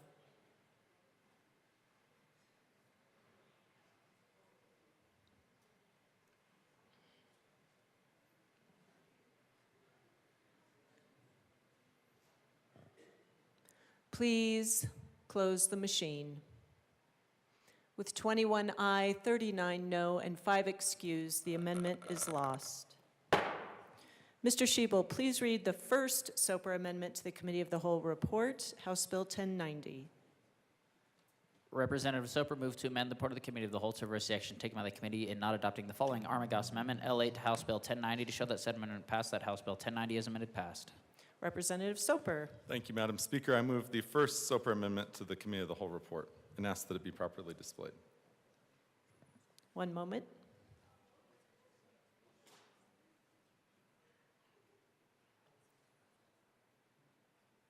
Please proceed.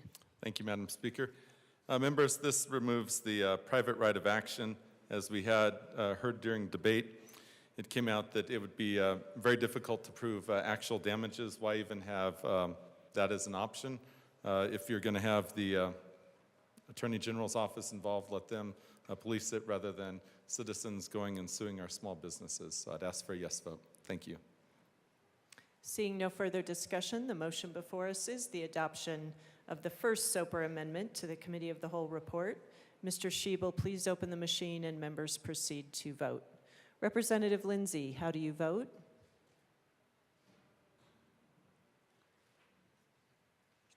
I'm a no. Representative Lindsay votes no.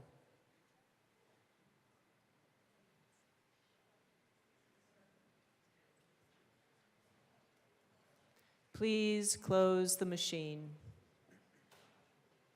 With 21 aye, 39 no, and 5 excused, the amendment is lost.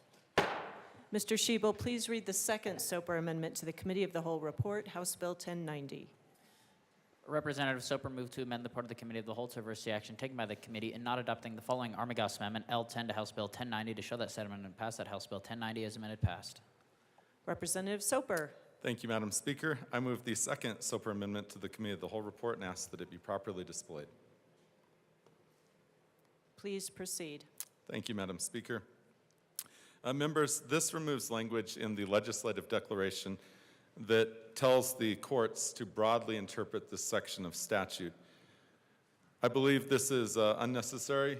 We had a debate about this earlier, that this is very subjective language being thrown over to the judicial branch. The judicial branch will decide how to interpret the law as they see fit, and to have such a bold statement in here is entirely inappropriate.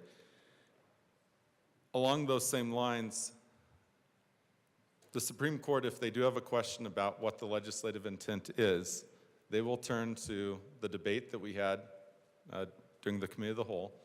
They will listen to committee debate and any debate that occurs on third reading. I think the sponsors made it very clear this is about consumer protection, it's about transparency. The Supreme Court will listen to the sponsors. I know this because recently the Supreme Court analyzed a bill I was involved with back in 2019, and they wanted to know whether or not an amendment that Representative Weissman and I had run applied to Title 18 or all of the statutes, and they went back and listened to the committee testimony and what the sponsors said. So a lot of weight is put on what the sponsors have said. We don't need the word broadly in the legislative declaration, and I'd ask for a yes vote. Thank you. Representative Mabry. Thank you, Madam Speaker. I respectfully disagree with my colleague from Delta. This is pretty standard practice in worker consumer protection legislation, and as my colleague from Delta mentioned, the Supreme Court or courts do go back and listen to the testimony. They listen to what we say when we're passing our bills. He just acknowledged that we're trying to protect consumers. I think it's been really clear that we want courts to broadly defend Coloradans from drip pricing and junk fees. And so they will listen to this record and see that anyways. But when there is a coin toss decision and something might be difficult to interpret, I think it's important to have that extra guidance here to ensure that the work we're doing is being honored by the courts. And so I ask for a no vote. Seeing no further discussion, the motion before us is the adoption of the second Soper Amendment to the Committee of the Whole report. Mr. Shebel, please open the machine and members proceed to vote. Representative Lindsay, how do you vote? No. Representative Lindsay votes no.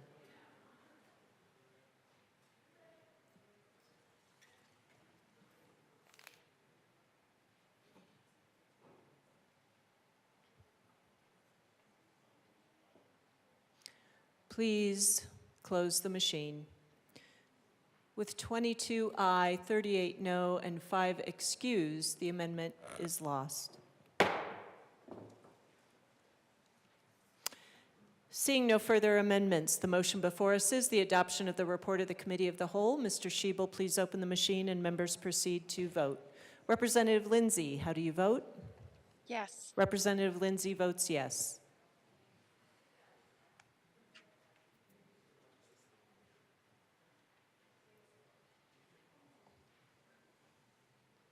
Please close the machine. With 40 aye, 21 no, and 4 excused, the report of the Committee of the Whole is adopted. Members, we are going to move into third reading.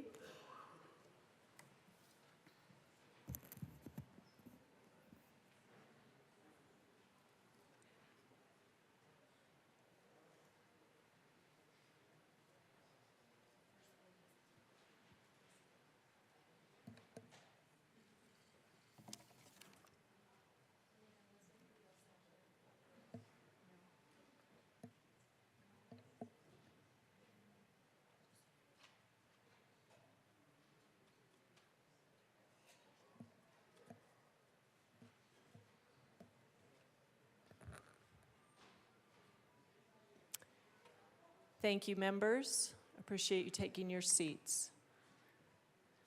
Mr. Shebel, oops. Yes, Mr. Shebel, please read the title to House Bill 1151. House Bill 1151 by Representatives Hartsook and Stewart R., also Senator Roberts, concerning the arbitration requirement for batching out-of-network health insurance claims.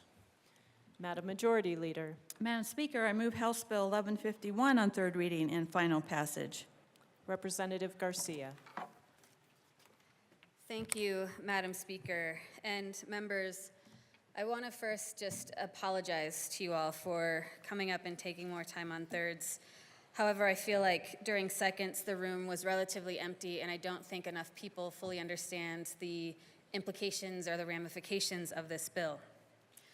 I want to thank both the sponsors for bringing this legislation, because I understand the goal here is to really support providers, and we all here rely on providers. I want to say I don't believe that this is the proper way to do so. I'm going to give a little bit of background. So in 2019, the consumers, CCHI, any of you who know them, insurance companies, the Department of Insurance, they came together to pass House Bill 1174. This was the No Surprise Billing Act. Surprise billing is when a consumer patient goes to a hospital for emergency care, perhaps they broke their leg or fell off a ladder, whatever the reason, they need emergency services. The patient picks a hospital that's in network, meaning for those of us who aren't up with healthcare policy, that means that the hospital is covered under your insurance. While they're there, they're treated by the emergency doctor. Maybe they also need labs, an x-ray, they go to a pathologist, and maybe they even need emergency surgery. So they'll be treated by an anesthesiologist and a surgeon.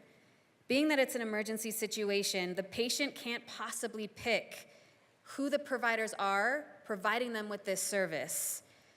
Therefore, they can't decide if the doctor on call at that time or who is being brought in is actually in network. House Bill 1174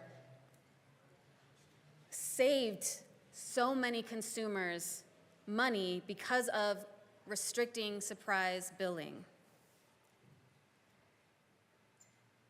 As the provider who may be out of network has no contractual obligation to the insurance company then, after service is provided, would reimburse the provider for any costs incurred in providing the service. They might then, if there's anything left, they will bill the consumer with what is left. The provider would then balance, again, the provider then, after they pay the provider, which is already 110% of what the in-network cost is.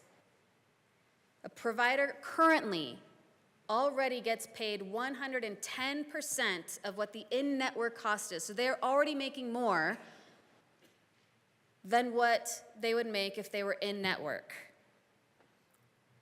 So the balance is then left onto the consumer. Now here's what's changing with this bill.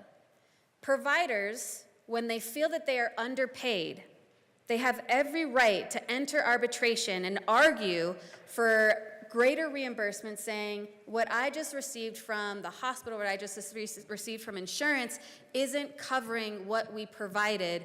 We should actually have more. They can enter that arbitration. That already exists. What this bill will do is it will allow for batch arbitration.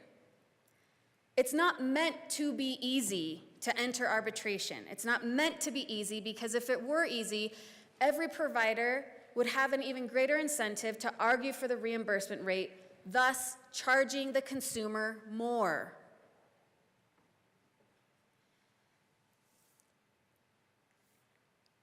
This bill will roll back the guardrails that were passed in the 2019 bill. The need to ensure providers get paid while ensuring that neither payers nor providers have too much leverage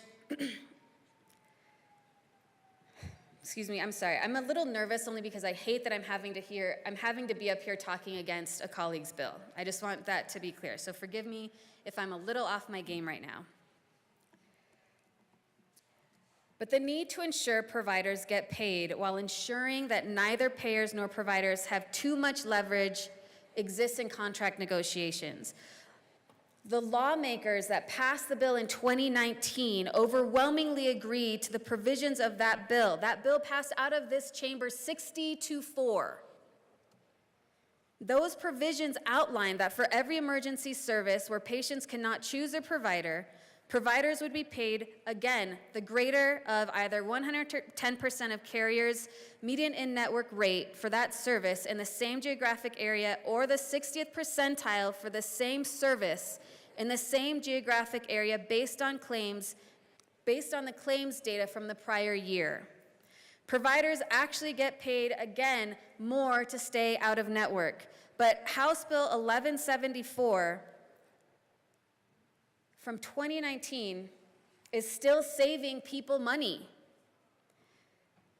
The Department of Insurance reporting from 2020 to 2022 shows annual reductions in premiums due to 1174 from 0.2% to negative 4.4%, or to 4.4%, excuse me. So why would we give away these reductions that we're already experiencing in our premiums? Healthcare is already out of reach for many. Why would we pass this and ask Coloradans to pay more for their health insurance? How do we know that will happen? Because we've seen it happen in other states. The proposal to batch claims creates a loophole that allows providers to bypass the benchmark rate, inflating costs across countless claims. We've seen this play out in other states and under the federal No Surprise Act, where large private equity-backed provider groups manipulate arbitration to extract higher payments, increasing premiums for consumers. Analysis from Georgetown's Center on Health Insurance Reforms indicate these groups are using arbitration to drive up profits at patients' expense. Members, I know that we are in a very difficult time. Prices all across the board are increasing.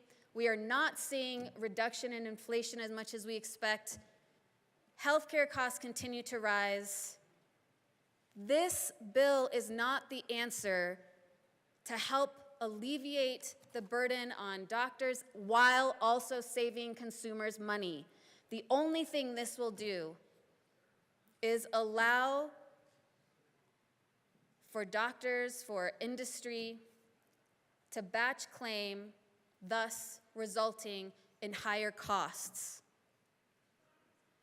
I believe firmly that the sponsors of this bill want to improve these processes, but I believe they can do so without batch claims. And I know that the Department of Insurance has committed to working with them to do something better than this bill. We owe it to our constituents to save them money on their health insurance, and I strongly urge you to vote no on this bill today. Thank you. Representative Stewart. Thank you, Madam Speaker.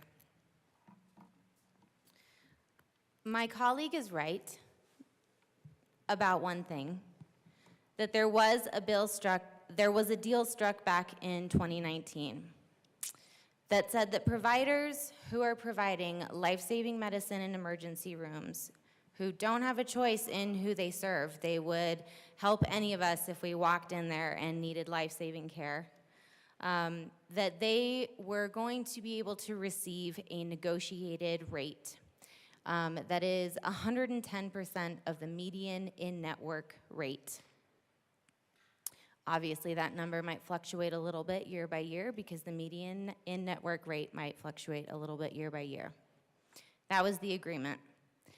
In return for that, they would not be able to batch appeal claims for underpayment.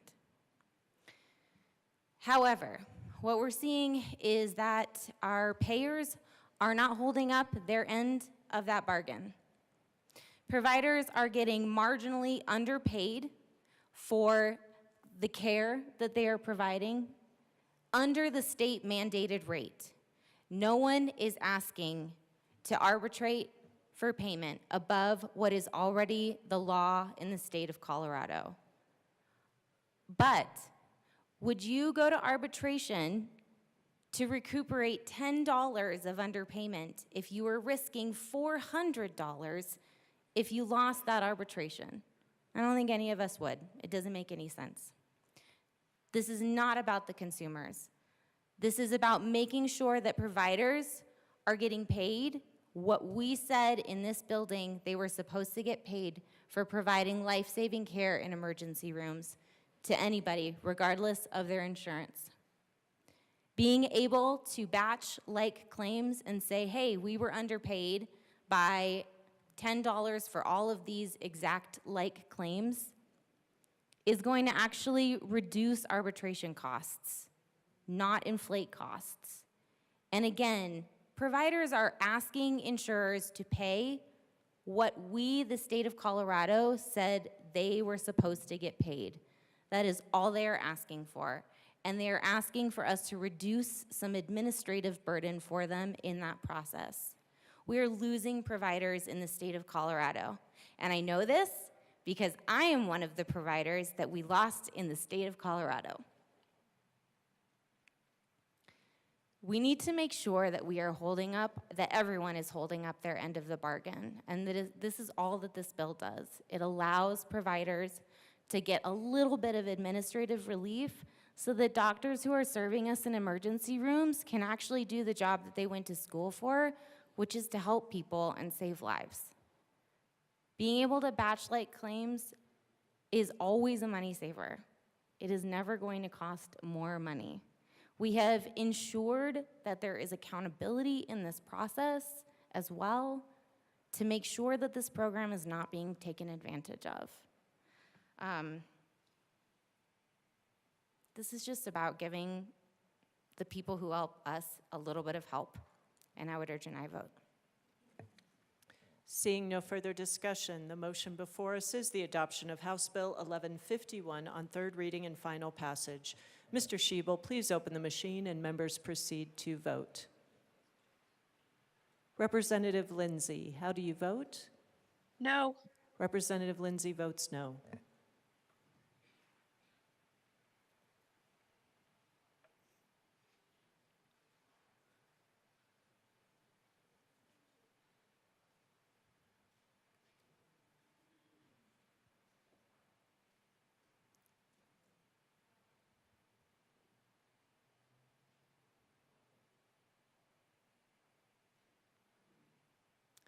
Please close the machine.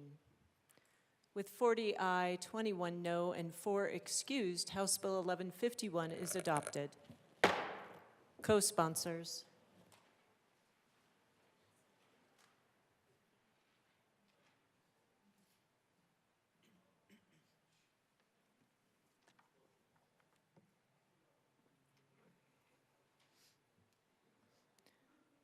Please close the machine.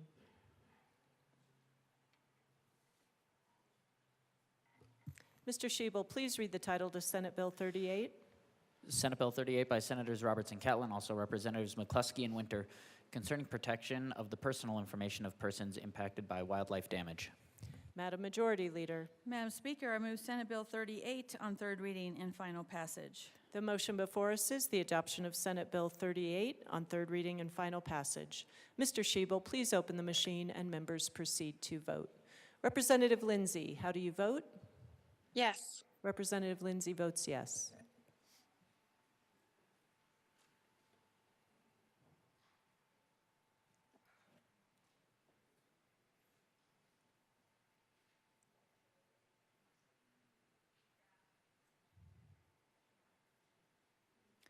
Please close the machine.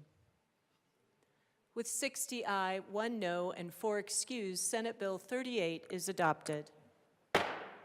Co-sponsors.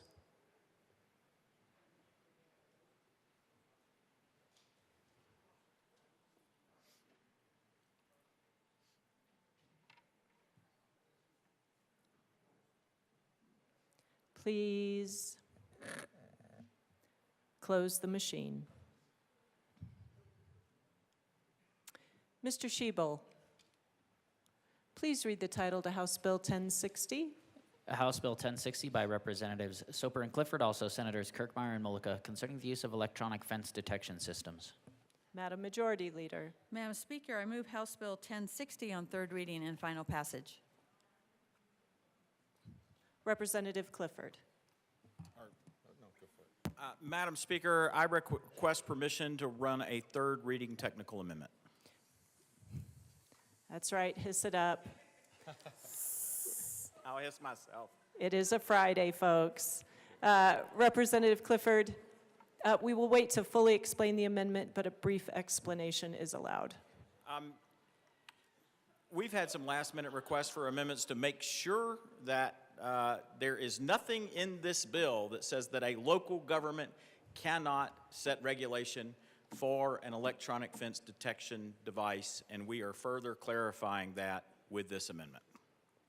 Seeing no further discussion, the motion before us is permission to run a third reading amendment on House Bill 1060. Mr. Shebel, please open the machine and members proceed to vote.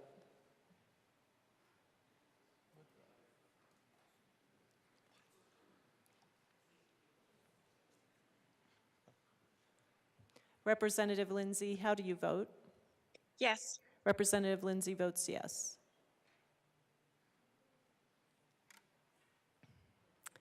Please close the machine.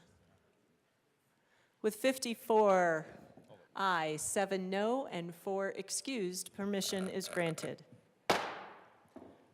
Representative Clifford. Madam Speaker, this amendment changes the context of one sentence in the bill that makes it crystal clear that any of these devices within a local government may be regulated any way the local government sees fit, as long as they treat this device as an alarm system, the same way that the bill describes as it's defined in the International Electrical Code. I do need for one of you to move the amendment. Representative Soper. Thank you, Madam Speaker. So I have something to do here. I move Amendment L007 and ask that it be properly displayed. Clearly a dynamic duo. It is properly displayed. Seeing no further discussion, the motion before us is the adoption of L007 to House Bill 1060. Mr. Shebel, please open the machine and members proceed to vote. Representative Lindsay, how do you vote? Yes. Representative Lindsay votes yes.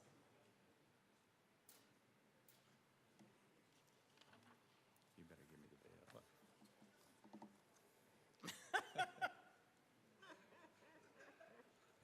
No comment.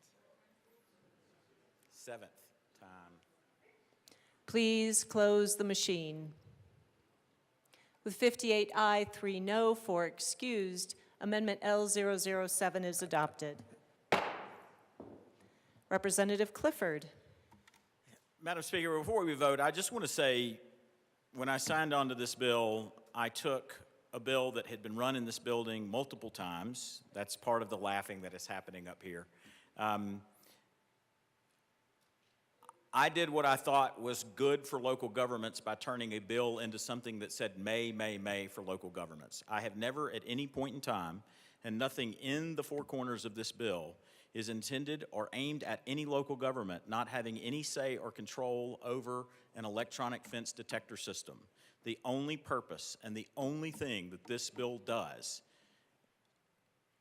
is make sure that we take a device that's listed very specifically in the International Electrical Code as an alarm device, as part of an alarm device, and it treats it as such.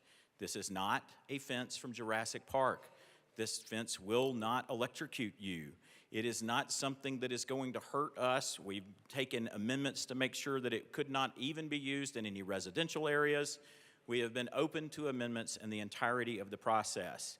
And I am certain that if you pass it today, that Senator Kirkmeyer and Senator Mullica are happy to take additional amendments on this bill if there is still something that leaves us consternation.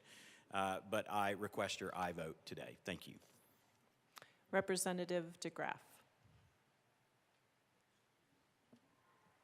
Thank you, Madam Chair. I think my opposition to this bill is just not so much the bill, but just the process, because this is something that's regulated across, we have regulations, and we just have different municipalities, or however they're broken up here, different counties, regulating a clearly listed alarm device and treating it as such. So my opposition to the bill is just in nature of that this is coming to the state, to the General Assembly, when it could be worked out basically at CML level. Like all of these localities can get together and they can have a proposal inside, and they can say, hey, you know what, everybody, how about we relate, this is listed as an alarm, make sure I'm saying it right, as an alarm device. And they could say, yes, we all agree, it's listed as an alarm device, why don't we change it?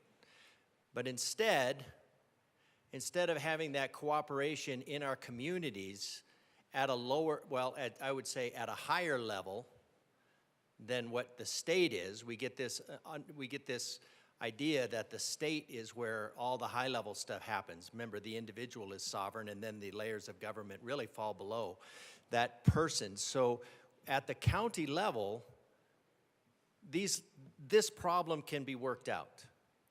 And instead of working it out at the county level and having everybody have a say and like, okay, why are we treating it as an electric device? It's going up to the state because somebody wants to push the easy button and say, well, let's just have it done at the state. Well, let's just say there's a problem with this down the road, and they go, ooh, well, we really want to have it listed as a fence. They could do that at that level.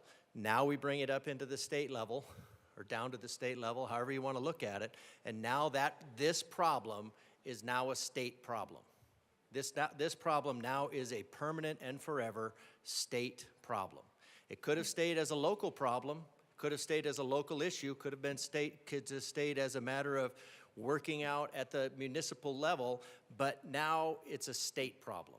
So I'm opposed to making this a state problem. I think an alarm, that works great. Fine.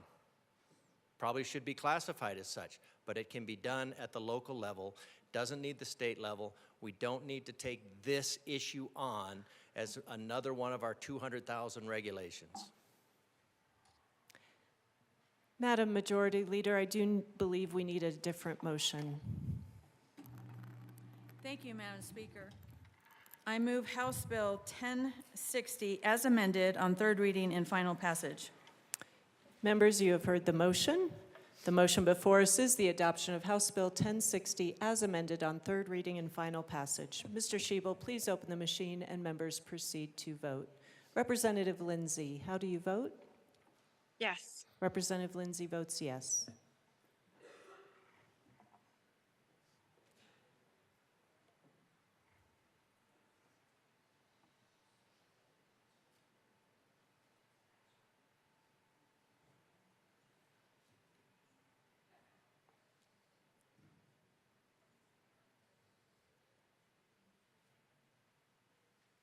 Please close the machine. With 38 aye, 23 no, and 4 excused, House Bill 1060 is adopted. Co-sponsors.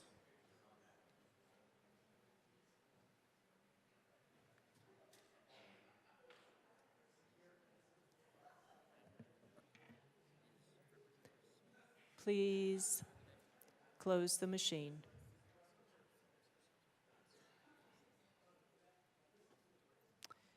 Mr. Schiebel, please read the title to House Bill 1172. House Bill 1172 by Representatives Camacho and Espinoza, also Senators Amabile and Michelson-Janae, concerning allowing a state-owned psychiatric residential treatment facility to use a secure perimeter fence. Madam Majority Leader. Madam Speaker, I move House Bill 1172 on third reading and final passage. Representative Luck. Thank you, Madam Speaker. I wanted to provide insight into why I will be voting no on this today.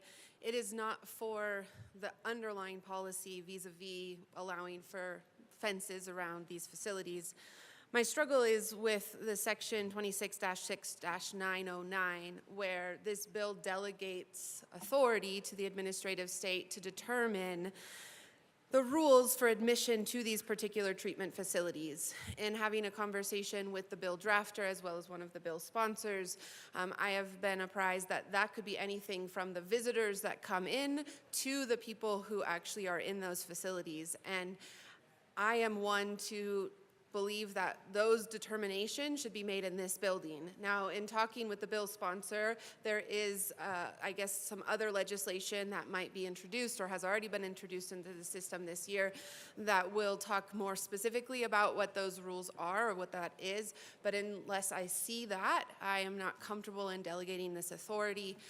If you have heard me speak before in the years past, you know that I am very much opposed to the growth of the administrative state. For those colleagues not in my party, I would think that the national conversation around what is done when the legislature delegates authority to the executive branch and then that branch uses it in a way that some don't care for is proof positive of why I believe the legislature should continue to be the ones to legislate and make the laws and rules that are governed by, not to delegate to the administrative state that task. So for that reason, I'll be a no. Thank you. Representative Espinoza. Thank you, Madam Speaker, and thank you, Representative, for bringing this to our attention and for me to focus a little bit on this part of the bill. This part of the bill, in part, is in this legislation to clearly distinguish these facilities out of the definition of an incarceral facility. And one of the reasons we're delegating that authority to the administrators is to ensure that the children who are being admitted into these facilities are those acute need children that we need to address, and that we're not putting them in there for any punitive or incarceral position. And as the representative mentions, this is part of the Timothy Montoya issues, where one of my constituents, a person who was in my district, was killed when he ran away from one of these facilities. There's been a 2-year task force, and that task force, as the representative indicates, will be coming forward with additional recommendations that will more clearly clarify the standards and the procedures that will be being adopted in the state in reference to how to address these children and their problems. So we wanted to make clear in this bill not to define this as a punitive institution, and also to demonstrate that who should be admitted because of the acute nature of the treatment being done should be part of what is designated in this facility. Representative Bradley. Thank you, Madam Speaker. I was in complete support of this bill. I was rooting for this bill until the good representative from Penrose threw a wrench in my plan. I helped pass House Bill 24-1038 last year. It was a very contentious bill to try to get high acuity children treated in our state because kids weren't getting treated in our state. We were shipping them off to other states so that family members couldn't be near their children. And now with this section, if it's not stripped out and brothers and sisters aren't allowed to go see their loved ones and be with them, then I cannot support this section in this bill, and I'd urge a no vote on this. If we are putting stipulations and HICPUF is gonna regulate who can go see, the whole point of this bill is to keep kids safe and to keep families together and to keep families with these kids that are high acuity, and now we're saying HICPUF's gonna make the rules on who can come see these kids, then I'm not for that. I was for this bill to keep families together. Remove this section. I hope the Senate can do it, and then it can come back and we can be for it. For this, I'm a no. Seeing no further discussion, the motion before us is the adoption of House Bill 1172.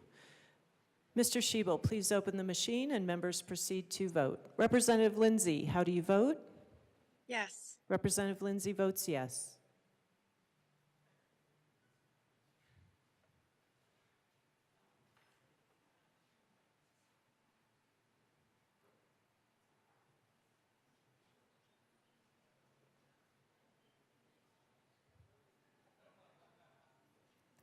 Please close the machine. With 38 aye, 22 no, and 5 excused, House Bill 1172 is adopted. Co-sponsors.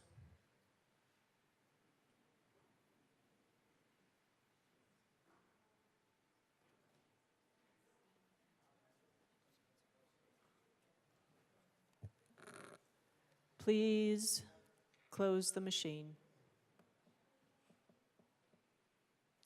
Mr. Shebel, please read the title to Senate Bill 52.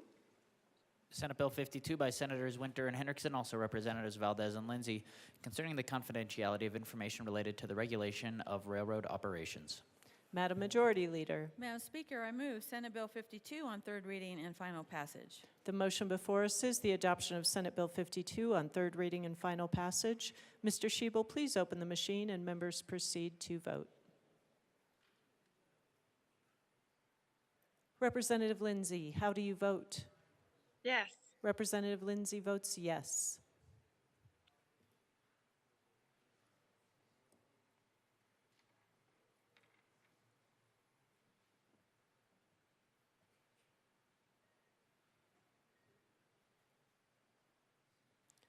Please close the machine. With 41 aye, 19 no, and 5 excused, Senate Bill 52 is adopted. Co-sponsors.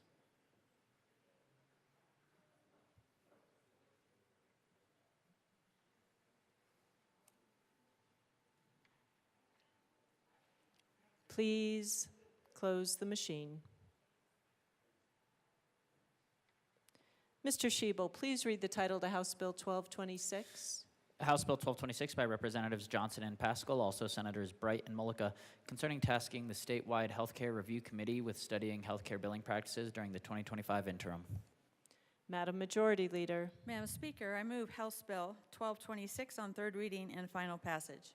The motion before us is the adoption of House Bill 1226 on third reading and final passage.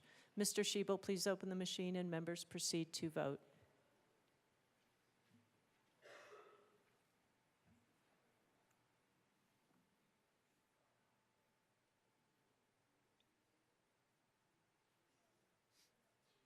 Representative Lindsay, how do you vote? Yes. Representative Lindsay votes yes.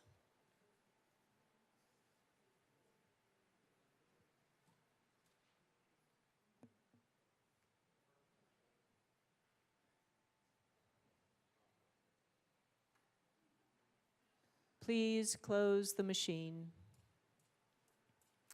With 49 aye, 11 no, and 5 excused, House Bill 1226 is adopted. Co-sponsors.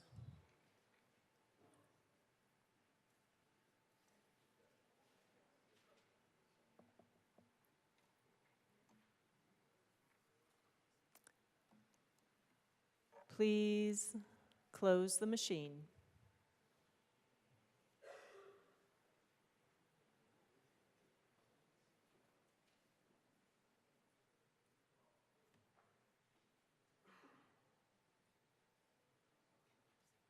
Madam Majority Leader. Thank you, Madam Speaker. I move to lay over third reading consideration of House Bill 1228 until Monday, March 3rd. Seeing no objection, House Bill 1228 will be laid over until Monday, March 3rd.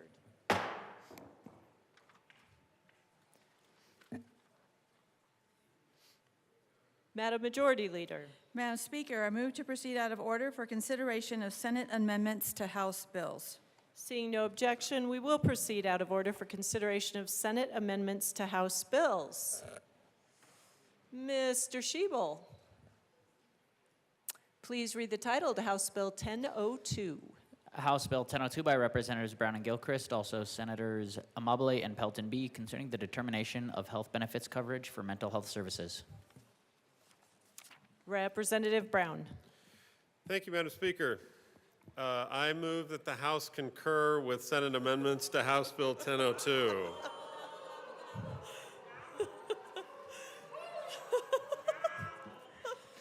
I'm not sure that saying the word gobble is the same as making the noise of a gobble.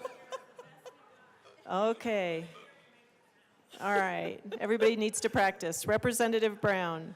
Thank you, Madam Speaker, and thank you, colleagues. That was a really inspiring gobble on a Friday afternoon. In the Senate, they made a technical amendment that clarifies that this bill does not prevent insurance companies from doing prior authorization on mental health treatment, which was never our intent anyway. So we'd ask for an aye vote and a concurrence. Seeing no further discussion, the motion before us is to concur with Senate amendments to House Bill 1002. Mr. Schiebel, please open the machine and members proceed to vote. Representative Lindsay, how do you vote? Yes. Representative Lindsay votes yes.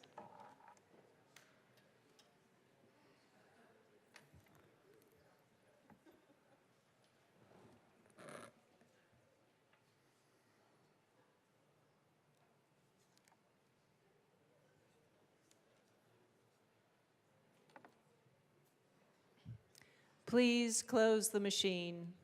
With 51 aye, 9 no, and 5 excused, the motion to concur is adopted. Madam Majority Leader. Madam Speaker, I move for the repassage of House Bill 1002 as amended. The motion before us is the repassage of House Bill 1002 as amended. Mr. Schiebel, please open the machine and members proceed to vote. Representative Lindsay, how do you vote? Yes. Representative Lindsay votes yes.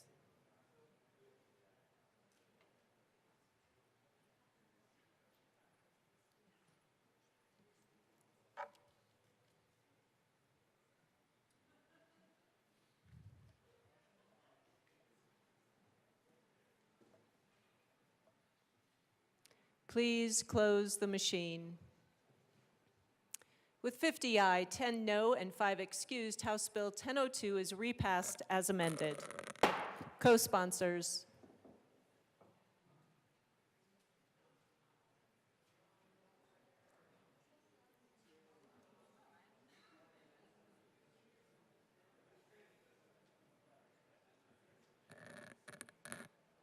Please close the machine.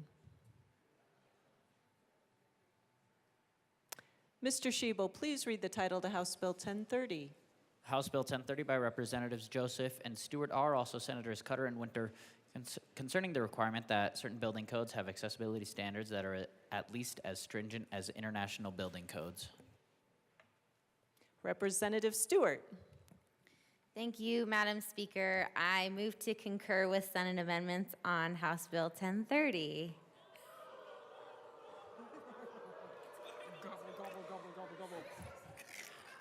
Please proceed.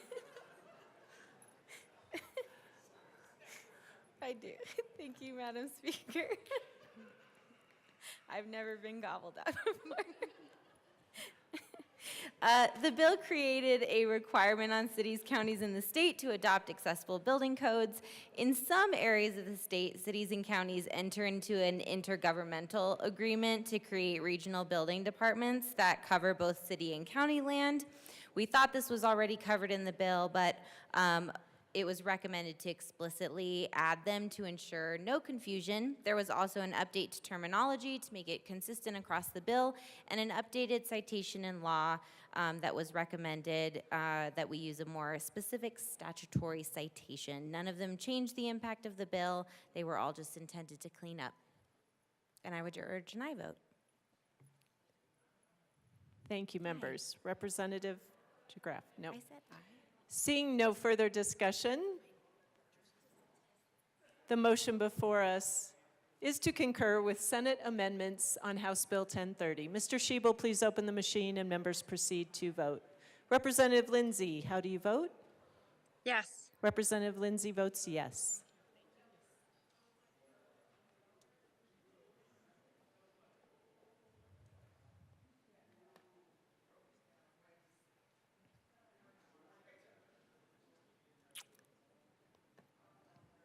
Please close the machine. With 40 aye, 20 no, and 5 excused, the motion to concur is adopted. Madam Majority Leader. Madam Speaker, I move House Bill 1030, or move for the repassage of House Bill 1030 as amended. Representative DeGraff.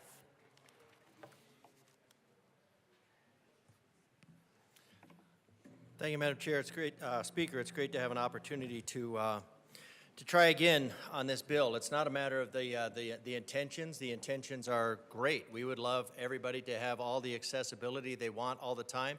That, unfortunately, does not come out without a cost. And the cost was, in committee, the numbers I'm recalling were about $30,000 to add to the price of a home to make it handicap accessible. And then what if somebody builds a new home and they make it to the International Building Code standards, which we don't know what they are right now. I mean, are they countertop heights that need to be wheelchair accessible? That's going to be a problem for me, and I'm going to have to remove all the countertops after buying a new house. Is it just a ramp? Or is it that all homes have to be slab on grade and have no impediments to threshold? Well, that's kind of a problem if you have any sort of grade issues like you might have in Colorado. So do we really know what this is going to do? Nope, we don't know what this is going to do. We have no idea. All we know is that it has good intentions. Has good intentions. How much cost is this going to add? We have no idea. Good intentions. So the idea is to level the cost of homes, because the idea that there are not enough affordable housing for people with mobility needs. This does not solve that problem. This doesn't solve that problem. This just in a sense, this creates a bigger problem, which is not a surprise whatsoever. What you're going to do is you're going to add a lot more cost to the so they're already looking at all of the extra cost that this room puts on homes, regulations that we've added because they're great ideas, they're wonderful, we feel good about them. We think that they're going to help our climate goals, which don't exist, and take to that $25,000 or more and then add another $30,000 of handicap accessibility, or maybe even make that property completely inaccessible. I mean, if anybody's been around any of the areas, well, Colorado Springs has a lot of areas. They have steep driveways. They have garages that are stepped down from the actual house. You might have a 3 or 4 foot drop in order to be able to have a garage and a house.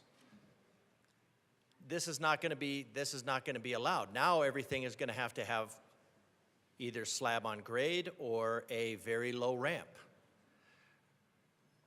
because any grade on a ramp is difficult. And so if you're going to make this handicap accessible, what you're going to ultimately do is you're going to eliminate a lot of properties. When you eliminate a lot of properties and you say all of these properties over here can no longer be used because we can't make a handicap accessible home. Now the price of the handicap accessible home land value goes up because they're the only places that you can build. Is that going to happen? Probably. I don't know how it's not. Or you're going to have to do a lot more grading to make everything level. But, I mean, in general, we don't really care about what the consequences are. We just care about the intentions. Our motivations are good, and that's all that matters. We're also looking at WUI standards, and that adds the cost. Now you take your inflationary costs.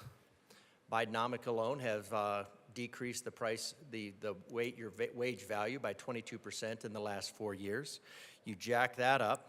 Then you take the cost of energy that hopefully will start coming down here as maybe our national policy becomes a little bit more sane. And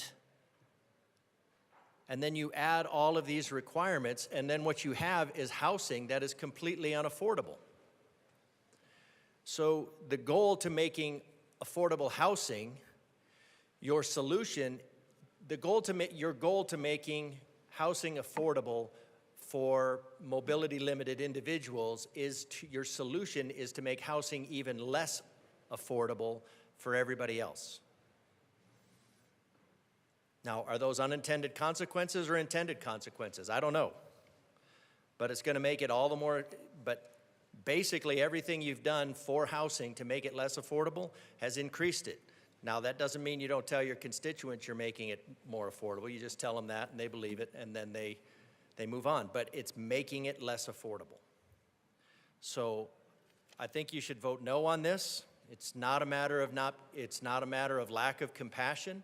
It's a matter of reality. We have Colorado. We're not living in Kansas where everything can be made slab on grade. So it'll be interesting to see how this comes out. You could do stuff to make housing more affordable by, say, maybe anything that's handicap accessible, you lower the tax on. If you want to buy a 30-inch door, because that would be wheelchair accessible as opposed to a 24-inch door, you say a 30-inch door, no tax. If you make your hallway 30 inches wide, no tax. And you just decrease the tax, and then what you do is you incentivize, and then these builders can do the balance. And then they could say, you know what, there's no tax on 30-inch doors. Like when I redid my bathroom, tiled the shower, made a new shower, I got a 30-inch door in it, so it'd be handicap accessible. That's on me. I paid a little extra for it. I decided to. But where this body can actually make an impact and create an incentive, it doesn't, because the only thinking that is done in this room is to take more, not figuring out a way how to take less. You could take less and you could get more accessible housing. Instead of taking less and getting more, you're demanding more and will get less. So I think we'll be dealing with this issue. I'm not sure how. It's going to be interesting because when builders just don't build because they can't meet these requirements, and then we wonder why they're not building, are we going to come back to this and look at this bill and go, maybe they're not building because of all the ridiculous demands that we're placing on them because we feel good about it? So I think maybe we ought to visit the land of reality instead of the land of wishful thinking and vote no on this bill, and then come up with some legitimate ways to incentivize, and see the difference there, incentivize, because that's working within the, incentives are working within the consent of the governed because they are motivated to do that individually, as opposed to the more socialist mindset of demanding and mandating. See the difference? Incentivizing, mandating. Incentivizing, mandate. This is a mandate. What you want is an incentive. Unless you just don't feel that confident in that that anybody's going to find your ideas that good to go with voluntarily. Then, of course, you have to do mandates, which is what this is. Seeing no further discussion, the motion before us is the repassage of House Bill 1030 as amended. Mr. Schiebel, please open the machine and members proceed to vote. Representative Lindsay, how do you vote? Yes. Representative Lindsay votes yes.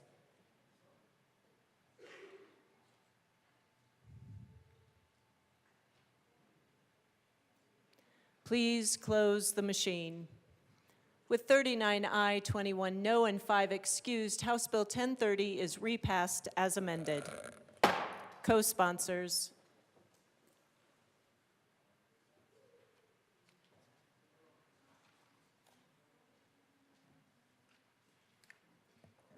Please close the machine. Madam Majority Leader. Thank you, Madam Speaker. I move to lay over the balance of the calendar to Monday, March 3rd, 2025. Seeing no objection, the balance of the calendar will be laid over until Monday, March 3rd. Announcements, introductions. How about a round of applause for all the great cooks today? What a wonderful potluck. Thanks to AML Bacon and Representative Hartsook, who's here somewhere. Good to see you. Sorry. Thanks for organizing. Great, great effort. You got an announcement? AML Bacon. Thank you all. I have permission to be excused on Monday morning. So approved. Any other announcements? Yes, Representative Stewart.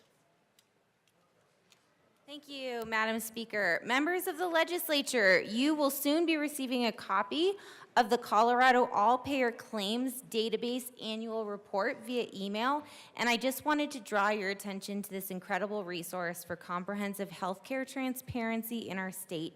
It's extremely vital, bipartisan supported tool for the state and legislators with over 1.1 billion claims, more than a decade of data, and representing 74% of medically covered lives in the state of Colorado, and would encourage you to take a look at this great resource. Thank you. Thank you. Representative Woodrow. Thank you, Madam Speaker. Apologies for not signing up for the announcement. Members, I've received permission from the Majority Leader to be excused March 3rd through March 13th. Thank you very much. So approved. Representative Tatone. Thank you, Madam Speaker. I was given permission by the Majority Leader to be late on April 1st. Is that a joke? So approved. Representative Joseph. And Representative Garcia Sander. Representative Joseph. Thank you, Madam Speaker. We'd like to ask our entire Capitol Choir to please come down because we have a special birthday for one of our Sergeant at Arms. Please come down and celebrate and wish them happy birthday. Please come down. Woo, woo, woo, woo. Elbow, elbow, Please wrist, come wrist. and celebrate Sarah. Please come on down. She keeps us safe, and we're going to sing for her. 1, 2, 3. Happy birthday to you. Cha-cha-cha. Happy birthday to you. Cha-cha-cha. Happy birthday, dear Sarah. Cha-cha-cha. Happy birthday to you. Good job. Thank you. Go ahead, then I'll go. Representative Luck. It is Friday, so don't forget that you all are very much loved, and looked forward to seeing you all, whether next week or in future weeks, seeing as some folks are getting long time without them. I think I object, actually, Madam Speaker, to the representative from Denver being allowed to be excused. What fun will we have without them? In any case, have a great weekend. Thank you. AML Bacon. Apologies all. If you are hungry, we still do have some gumbo left and some takeaway canisters. What's that? To-go boxes? Sorry. So if you haven't gotten any food, please come and help us take some home. Thank you. Thank you. Madam Majority Leader. Thank you, Madam Speakers. Members, I have a brief announcement. Members, your attention, please. Thank you.